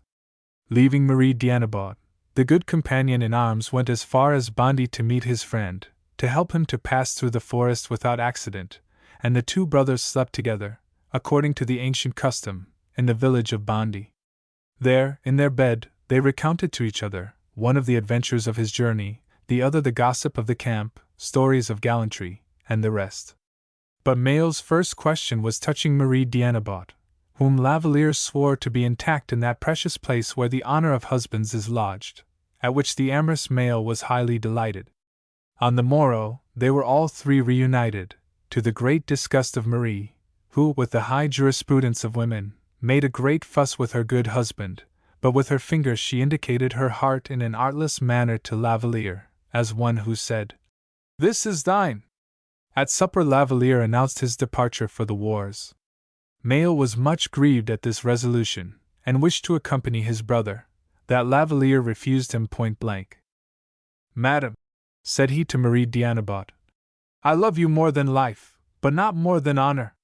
He turned pale saying this, and Madame de Mail blanched hearing him, because never in their amorous dalliance had there been so much true love as in this speech. Mail insisted on keeping his friend company as far as Meaux. When he came back he was talking over with his wife the unknown reasons and secret causes of this departure, when Marie, who suspected the grief of poor Lavalier, said, "I know, he is ashamed to stop here because he has the Neapolitan sickness." "He!" said Mail, quite astonished. "I saw him when we were in bed together at Bondy the other evening, and yesterday at Meaux. There's nothing the matter with him, he is as sound as a bell." The lady burst into tears, admiring this great loyalty, the sublime resignation to his oath, and the extreme sufferings of this internal passion. but as she still kept her love in the recesses of her heart, she died when Lavalier fell before Metz, as has been elsewhere related by Messire Bourdales de Brantome in his Tittle-Tattle. The Vicar of Auzes-le-Rideau. In those days the priests no longer took any woman in legitimate marriage, but kept good mistresses as pretty as they could get, which custom has since been interdicted by the council, as everyone knows, because, indeed, it was not pleasant that the private confessions of people should be retold to a wench who would laugh at them, besides the other secret doctrines, ecclesiastical arrangements, and speculations which are part and parcel of the politics of the Church of Rome. The last priest in our country who theologically kept a woman in his parsonage, regaling her with his scholastic love, was a certain vicar of Auzes-le-Rideau, a place later on most aptly named as Auzes-le-Breuil, and now Auzes-le-Rideau, whose castle is one of the marvels of Touraine. Now this said period, when the women were not averse to the odor of the priesthood, is not so far distant as some may think. Monsieur d'Orgemont, son of the preceding bishop, still held the see of Paris, and the great quarrels of the Armagnacs had not finished. To tell the truth, this vicar did well to have his vicarage in that age, since he was well shot and, of a high color, stout, big, strong, eating and drinking like a convalescent, and indeed, was always rising from a little malady that attacked him at certain times, and later on, he would have been his own executioner, had he determined to observe his canonical continence. Add to this that he was a Turanian, ids, dark, and had in his eyes flame to light, and water to quench all the domestic furnaces that required lighting or quenching, and never since at Auzes has been such vicar seen. A handsome vicar was he, square-shouldered, fresh-colored, always blessing and chuckling, preferred weddings and christenings to funerals, a good joker, pious in church, and a man in everything. There have been many vicars who have drunk well and eaten well, others who have blessed abundantly and chuckled consumedly, but all of them together would hardly make up the sterling worth of this aforesaid vicar, and he alone has worthily filled his post with benedictions, has held it with joy, and in it has consoled the afflicted, all so well, that no one saw him come out of his house without wishing to be in his heart. So much was he beloved. It was he who first said in a sermon that the devil was not so black as he was painted, and who from Madame de Caen transformed partridges into fish, saying that the perch of the under were partridges of the river, and, on the other hand, partridges perch in the air. He never played artful tricks under the cloak of morality, and often said, jokingly, he would rather be in a good bed than in anybody's will, that he had plenty of everything, and wanted nothing. As for the poor and suffering, never did those who came to ask for wool at the vicarage go away shorn, for his hand was always in his pocket, and he melted, he who in all else was so firm, at the sight of all this misery and infirmity, and he endeavored to heal all their wounds. There have been many good stories told concerning this king of vicars. It was he who caused such hearty laughter at the wedding of the Lord of Valence, near Sac-Chay. The mother of the said lord had a good deal to do with the victuals, roast meats, and other delicacies, of which there was sufficient quantity to feed a small town at least, and it is true, at the same time, that people came to the wedding from Montbazon, from Tours, from Chinon, from Langueis, and from everywhere, and stopped 8 days. Now the good vicar, as he was going into the room where the company were enjoying themselves, met the little kitchen boy, who wished to inform Madame that all the elementary substances and fat rudiments, syrups, and sauces, were in readiness for a pudding of great delicacy, the secret compilation, mixing, and manipulation of which she wished herself to superintend, intending it as a special treat for her daughter-in-law's relations. Our vicar gave the boy a tap on the cheek, telling him that he was too greasy and dirty to show himself to people of high rank, and that he himself would deliver the said message. The merry fellow pushes open the door, shapes the fingers of his left hand into the form of a sheath, and moves gently therein the middle finger of his right, at the same time looking at the Lady of Valence, and saying to her, "Come, all is ready." Those who did not understand the affair burst out laughing to see Madame get up and go to the vicar, because she knew he referred to the pudding, and not to that which the others imagined. But a true story is that concerning the manner in which this worthy pastor lost his mistress, to whom the ecclesiastical authorities allowed no successor. But, as for that, the vicar did not want for domestic utensils. In the parish everyone thought it an honor to lend him theirs, the more readily because he was not the man to spoil anything, and was careful to clean them out thoroughly, the dear man. But here are the facts. One evening the good man came home to supper with a melancholy face, because he had just put into the ground a good farmer, whose death came about in a strange manner, and is still frequently talked about in Aussie.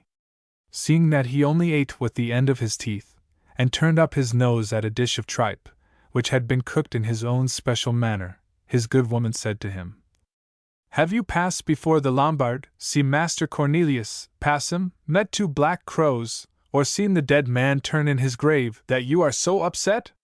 Oh! Oh! Has anyone deceived you? Ha! Ha!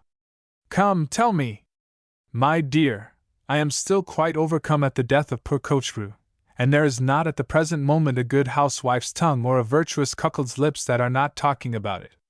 And what was it? Listen!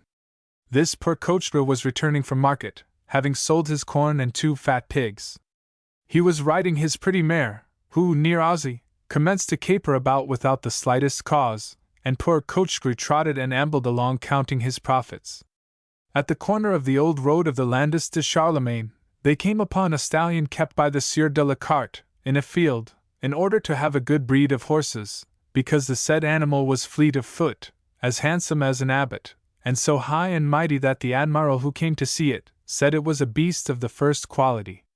This cursed horse scented the pretty mare, like a cunning beast, either neighed nor gave vent to any equine ejaculation, but when she was close to the road, leaped over 40 rows of vines and galloped after her, pawing the ground with his iron shoes, discharging the artillery of a lover who longs for an embrace, giving forth sounds to set the strongest teeth on edge, and so loudly that the people of Champy heard it, and were much terrified thereat. Coachcrew, suspecting the affair, makes for the moors, spurs his amorous mare, relying upon her rapid pace, and indeed, the good mare understands, obeys, and flies like a bird, but a bowshot off follows the blessed horse, thundering along the road like a blacksmith beating iron, and at full speed, his mane flying in the wind, replying to the sound of the mare's swift gallop with his terrible pat-pan. Pat-pan! Then the good farmer, feeling death following him in the love of the beast, spurs anew his mare, and harder still she gallops, until at last, pale and half dead with fear, he reaches the outer yard of his farmhouse, but finding the door of the stable shut he cries, "Help here, wife!" Then he turned round on his mare, thinking to avoid the cursed beast whose love was burning, who was wild with passion, and growing more amorous every moment, to the great danger of the mare. His family, horrified at the danger, did not go to open the stable door, fearing the strange embrace and the kicks of the iron-shod lover. At last, Coachcrew's wife went, but just as the good mare was halfway through the door, the cursed stallion seized her, squeezed her, gave her a wild greeting, with his 2 legs gripped her, pinched her and held her tight, and at the same time so kneaded and knocked about Coachcrew that there was only found of him a shapeless mass, crushed like a nut after the oil has been distilled from it. It was shocking to see him squashed alive and mingling his cries with the loud love sighs of the horse. "Oh! The mare!" exclaimed the vicar's good wench. "What?" said the priest astonished. "Certainly. You men wouldn't have cracked a plumstone for us." "There," answered the vicar. "You wrong me." The good man threw her so angrily upon the bed, attacked and treated her so violently that she split into pieces, and died immediately without either surgeons or physicians being able to determine the manner in which the solution of continuity was arrived at, so violently disjointed were the hinges and mesial partitions. You can imagine that he was a proud man, and a splendid vicar, as has been previously stated. The good people of the country, even the women, agreed that he was not to blame, but that his conduct was warranted by the circumstances. From this, perhaps, came the proverb so much in use at that time, "Qu'elles le sail." The which proverb is really so much coarser in its actual wording, that out of respect for the ladies I will not mention it. But this was not the only clever thing that this great and noble vicar achieved, for before this misfortune he did such a stroke of business that no robbers dare ask him how many angels he had in his pocket, even had they been 20 strong and over to attack him.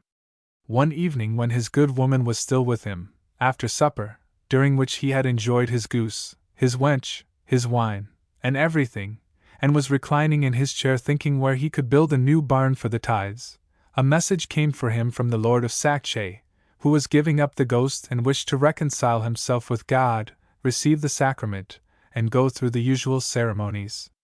"He is a good man and loyal lord. I will go," said he. Thereupon he passed into the church, took the silver box where the blessed bread is, rang the little bell himself in order not to wake the clerk, and went lightly and willingly along the roads. Near the Gudroit, which is a valley leading to the Indre across the moors, our good vicar perceived a high toby. And what is a high toby? It is a clerk of St. Nicholas. Well, what is that? That means a person who sees clearly on a dark night, instructs himself by examining and turning over purses, and takes his degrees on the high road. Do you understand now? Well then, the high toby waited for the silver box, which he knew to be of great value. "Oh! Oh!" said the priest, putting down the sacred vase on a stone at the corner of the bridge. "Stop thou there without moving." Then he walked up to the robber, tipped him up, seized his loaded stick, and when the rascal got up to struggle with him, he gutted him with a blow well planted in the middle of his stomach. Then he picked up the viaticum again, saying bravely to it, "Ah! If I had relied upon thy providence, we should have been lost." Now to utter these impious words on the road to Sacche was mere waste of breath, seeing that he addressed them not to God, but to the Archbishop of Tours, who have once severely rebuked him, threatened him with suspension, and admonished him before the chapter for having publicly told certain lazy people that a good harvest was not due to the grace of God, but to skilled labor and hard work, a doctrine which smelt of the faggot. And indeed he was wrong, because the fruits of the earth have need both of one and the other. But he died in this heresy, for he could never understand how crops could come without digging, if God so willed it, a doctrine that learned men have since proved to be true, by showing that formerly wheat grew very well without the aid of man. I cannot leave this splendid model of a pastor without giving here one of the acts of his life, which proves with what fervor he imitated the saints in the division of their goods and mantles, which they gave formerly to the poor and the passers-by. One day, returning from Tours, where he had been paying his respects to the official, mounted on his mule, he was nearing Azay. On the way, just outside Ballon, he met a pretty girl on foot, and was grieved to see a woman traveling like a dog, the more so as she was visibly fatigued, and could scarcely raise one foot before the other. He whistled to her softly, and the pretty wench turned round and stopped. The good priest, who was too good a sportsman to frighten the birds, especially the hooded ones, begged her so gently to ride behind him on his mule, and in so polite a fashion that the lass got up, not without making those little excuses and grimaces that they all make when one invites them to eat, or to take what they like. The sheep paired off with the shepherd, the mule jogged along after the fashion of mules, while the girl slipped now this way now that, riding so uncomfortably that the priest pointed out to her, after leaving Ballon, that she had better hold on to him.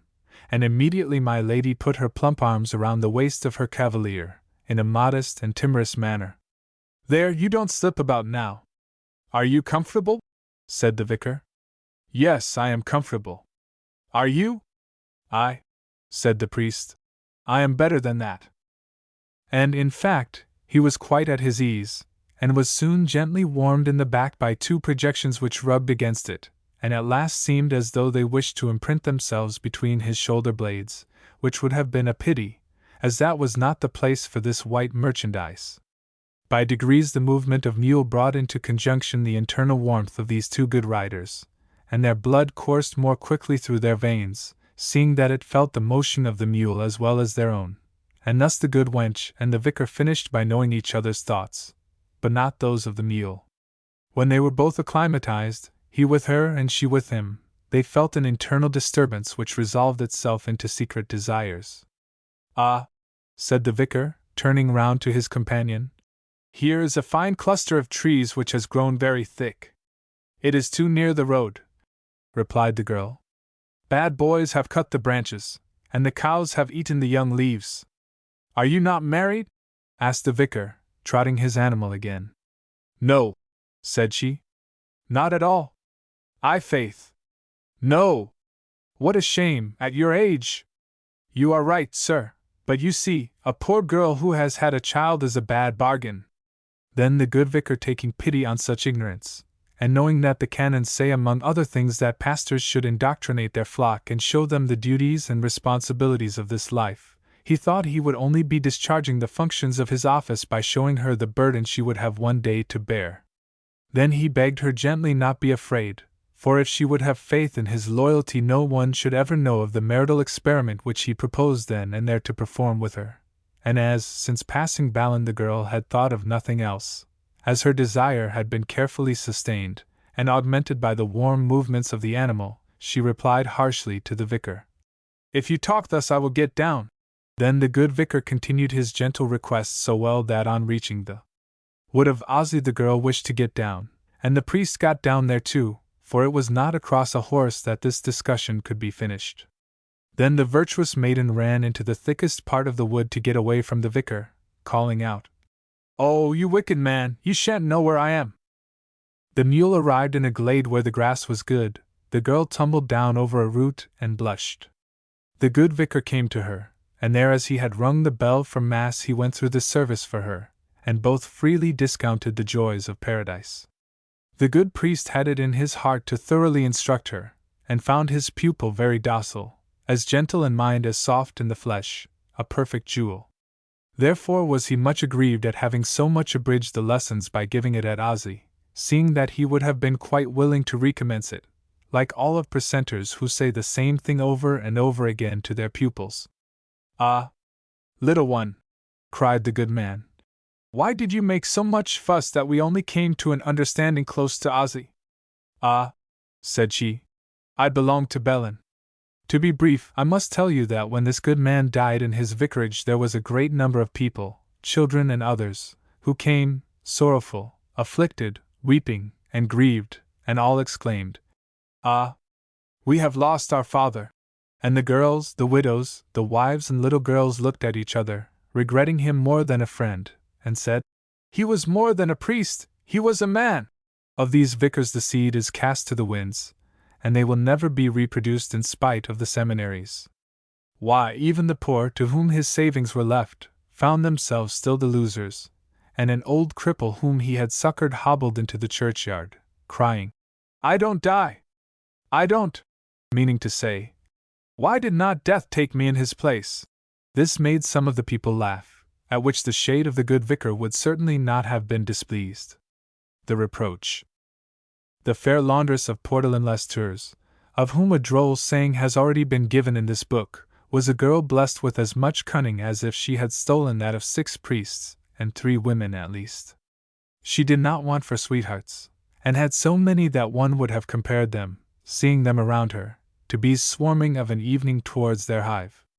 An old silk dyer, who lived in the Rue St. Montfermeil, and there possessed a house of scandalous magnificence, coming from his place at La Grenadiere, situated on the fair borders of St. Cyr, passed on horseback through Portelin in order to gain the bridge of Tours. By reason of the warmth of the evening, he was seized with a wild desire on seeing the pretty washerwoman sitting upon her doorstep. Now, as for a very long time he had dreamed of this pretty maid, his resolution was taken to make her his wife, and in a short time she was transformed from a washerwoman into a dyer's wife, a good townswoman, with laces, fine linen, and furniture to spare, and was happy in spite of the dyer, seeing that she knew very well how to manage him. The good dyer had for a crony a silk machinery manufacturer who was small in stature, deformed for life, and full of wickedness. So on the wedding day he said to the dyer, "You have done well to marry, my friend, we shall have a pretty wife," and 1,000 sly jokes, such as it is usual to address to a bridegroom. In fact, this hunchback courted the dyer's wife, who from her nature, caring little for badly built people, laughed to scorn the request of the mechanician, and joked him about the springs, engines, and spools of which his shop was full. However, this great love of the hunchback was rebuffed by nothing, and became so irksome to the dyer's wife that she resolved to cure it by 1,000 practical jokes. One evening, after the sempiternal pursuit, she told her lover to come to the back door, and towards midnight she would open everything to him. Now note, this was on a winter's night. The Rue St. Montfumier is close to the Loire, and in this corner there continually blow in winter winds sharp as 100 needlepoints. The good hunchback, well muffled up in his mantle, failed not to come, and trotted up and down to keep himself warm while waiting for the appointed hour. Towards midnight he was half frozen, as fidgety as 32 devils caught in a stole, and was about to give up his happiness, when a feeble light passed by the cracks of the window and came down towards the little door. "Ah, it is she," said he. And this hope warned him once more. Then he got close to the door, and heard a little voice. "Are you there?" said the dyer's wife to him. "Yes." "Cough, that I may see." The hunchback began to cough. "It is not you." Then the hunchback said aloud, "How do you mean, it is not I? Do you not recognize my voice? Open the door." "Who's there?" said the dyer, opening the window. "There, you have awakened my husband, who returned from Amboise unexpectedly this evening." Thereupon the dyer, seeing by the light of the moon a man at the door, threw a big pot of cold water over him, and cried out, "Thieves! Thieves!" in such a manner that the hunchback was forced to run away. But in his fear he failed to clear the chains stretched across the bottom of the road and fell into the common sewer, which the sheriff had not then replaced by a sluice to discharge the mud into the Loire. In this bath the mechanician expected every moment to breathe his last, and cursed the fair Tascherette, for her husband's name being Taschereau, she was so called by way of a little joke by the people of Tours. Carandas, for so was named the manufacturer of machines to weave, to spin, to spool, and to wind the silk, was not sufficiently smitten to believe in the innocence of the dyer's wife, and swore a devilish hate against her. But some days afterwards, when he had recovered from his wetting in the dyer's drain, he came up to sup with his old comrade. Then the dyer's wife reasoned with him so well, flavored her words with so much honey, and wheedled him with so many fair promises, that he dismissed his suspicions. He asked for a fresh assignation, and the fair Tascherette, with the face of a woman whose mind is dwelling on a subject, said to him, "Come tomorrow evening. My husband will be staying some days at Chenonceau's. The Queen wishes to have some of her old dresses dyed and would settle the colors with him. It will take some time." Carandas put on his best clothes, failed not to keep the appointment, appeared at the time fixed, and found a good supper prepared, lampreys, wine of Vouvray, fine white napkins, for it was not necessary to remonstrate with the dyer's wife on the color of her linen, and everything so well prepared that it was quite pleasant to him to see the dishes of fresh eels, to smell the good odor of the meats, and to admire 1,000 little nameless things about the room, and La Tascherette fresh and appetizing as an apple on a hot day. Now, the mechanician, excited to excess by these warm preparations, was on the point of attacking the charms of the dyer's wife, when Master Taschereau gave a loud knock at the street door. "Ha!" said Madame. "What has happened? Put yourself in the clothes chest, for I have been much abused respecting you, and if my husband finds you, he may undo you, he is so violent in his temper." And immediately she thrust the hunchback into the chest, and went quickly to her good husband, whom she knew well would be back from Chenonceau's to supper. Then the dyer was kissed warmly on both his eyes and on both his ears, and he caught his good wife to him and bestowed upon her 2 hearty smacks with his lips that sounded all over the room. Then the pair sat down to supper, talked together, and finished by going to bed, and the mechanician heard all, though obliged to remain crumpled up, and not to cough or to make a single movement. He was in with the linen, crushed up as close as a sardine in a box, and had about as much air as he would have had at the bottom of a river. But he had, to divert him, the music of love, the sighs of the dyer, and the little jokes of La Tascherette. At last, when he fancied his old comrade was asleep, he made an attempt to get out of the chest. "Who is there?" said the dyer. "What is the matter, my little one?" said his wife, lifting her nose above the counterpane. "I heard a scratching," said the good man. "We shall have rain tomorrow, it's the cat," replied his wife. The good husband put his head back upon the pillow after having been gently embraced by his spouse. "There, my dear, you are a light sleeper. It's no good trying to make a proper husband of you. There, be good. Oh! Oh! My little papa, your nightcap is on one side. There, put it on the other way, for you must look pretty even when you are asleep. There! Are you all right? Yes. Are you asleep? Said she, giving him a kiss. Yes. In the morning the dyer's wife came softly and let out the mechanician, who was whiter than a ghost. Give me air, said he. And away he ran cured of his love, but with as much hate in his heart as a pocket could hold of black wheat. The said hunchback left Tours and went to live in the town of Bruges, where certain merchants had sent for him to arrange the machinery for making hauberks. During his long absence, Carandas, who had Moorish blood in his veins since he was descended from an ancient Saracen left half dead after the great battle which took place between the Moors and the French in the commune of Bellon, which is mentioned in the preceding tale, in which place are the Landes of Charlemagne, where nothing grows because of the cursed wretches and infidels there interred, and where the grass disagrees even with the cows. This Carandas never rose up or lay down in a foreign land without thinking of how he could give strength to his desires of vengeance, and he was dreaming always of it, and wishing nothing less than the death of the fair washerwoman of Portelin, and often would cry out, I will eat her flesh! I will cook one of her breasts, and swallow it without sauce. It was a tremendous hate of good constitution, a cardinal hate, a hate of a wasp or an old maid. It was all known hates molded into one single hate, which boiled itself, concocted itself, and resolved self into an elixir of wicked and diabolical sentiments, warmed at the fire of the most flaming furnaces of hell. It was, in fact, a master hate. Now one fine day, the said Carandas came back into Touraine with much wealth, that he brought from the country of Flanders, where he had sold his mechanical secrets. He bought a splendid house in Rue St. Montfumier, which is still to be seen, and is the astonishment of the passers-by, because it has certain very queer round humps fashioned upon the stones of the wall. Carandas, the hater, found many notable changes at the house of his friend, the dyer, for the good man had two sweet children, who, by a curious chance, presented no resemblance either to the mother or to the father. But as it is necessary that children bear a resemblance to someone, there are certain people who look for the features of their ancestors, when they are good-looking, the flatters.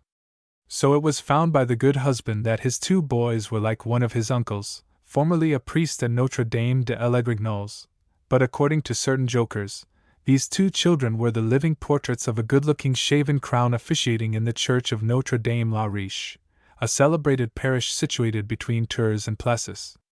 Now, believe one thing, and inculcate it upon your minds, and when in this book you shall only have gleaned, gathered, extracted, and learned this one principle of truth, look upon yourself as a lucky man, namely, that a man can never dispense with his nose, ids, that a man will always be snotty, that is to say, he will remain a man, and thus will continue throughout all future centuries to laugh and drink, to find himself in his shirt without feeling either better or worse there, and will have the same occupations.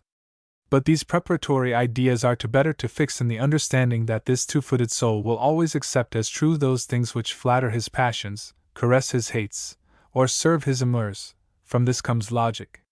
So it was that, the first day the above-mentioned Carandas saw his old comrade's children, saw the handsome priest, saw the beautiful wife of the dyer, saw La Tachereau, all seated at the table, and saw to his detriment the best piece of lamprey given with a certain air by La Taschereau to her friend the priest, the mechanician said to himself, My old friend is a cuckold, his wife intrigues with the little confessor, and the children have been begotten with his holy water. I'll show them that the hunchbacks have something more than other men. And this was true, true as it is that Tours has always had its feet in the Loire, like a pretty girl who bathes herself and plays with the water, making a flick-flack, by beating the waves with her fair white hands, for the town is more smiling, merry, loving, fresh, flowery, and fragrant than all the other towns of the world, which are not worthy to comb her locks or to buckle her waistband. And be sure if you go there you will find, in the center of it, a sweet place, in which is a delicious street where everyone promenades, where there is always a breeze, shade, sun, rain, and love. Ha! Ha! Laugh away, but go there. It is a street always new, always royal, always imperial, A patriotic street, a street with two paths, a street open at both ends, a wide street, a street so large that no one has ever cried, "Out of the way!" there. A street which does not wear out, a street which leads to the Abbey of Grandmont, and to a trench, which works very well with the bridge, and at the end of which is a finer fair ground. A street well paved, well built, well washed, as clean as a glass, populous, silent at certain times, a coquette with a sweet nightcap on its pretty blue tiles. To be short, it is the street where I was born. It is the queen of streets, always between the earth and sky, a street with a fountain, a street which lacks nothing to be celebrated among streets, and in fact, it is the real street, the only street of Tours. If there are others, they are dark, muddy, narrow, and damp, and all come respectfully to salute this noble street, which commands them. Where am I? For once in this street no one cares to come out of it, so pleasant it is. But I owed this filial homage, this descriptive hymn sung from the heart to my natal street, at the corners of which there are wanting only the brave figures of my good master Rabelais, and of Monsieur Descartes, both unknown to the people of the country. To resume, the said Carandas was, on his return from Flanders, entertained by his comrade, and by all those by whom he was liked for his jokes, his drollery, and quaint remarks. The good hunchback appeared cured of his old love, embraced the children, and when he was alone with the dyer's wife, recalled the night in the clothes chest, and the night in the sewer, to her memory, saying to her, "Ha ha!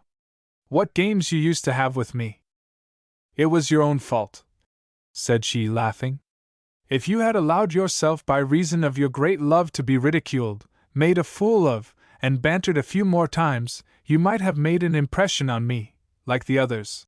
Thereupon Carandas commenced to laugh, though inwardly raging all the time.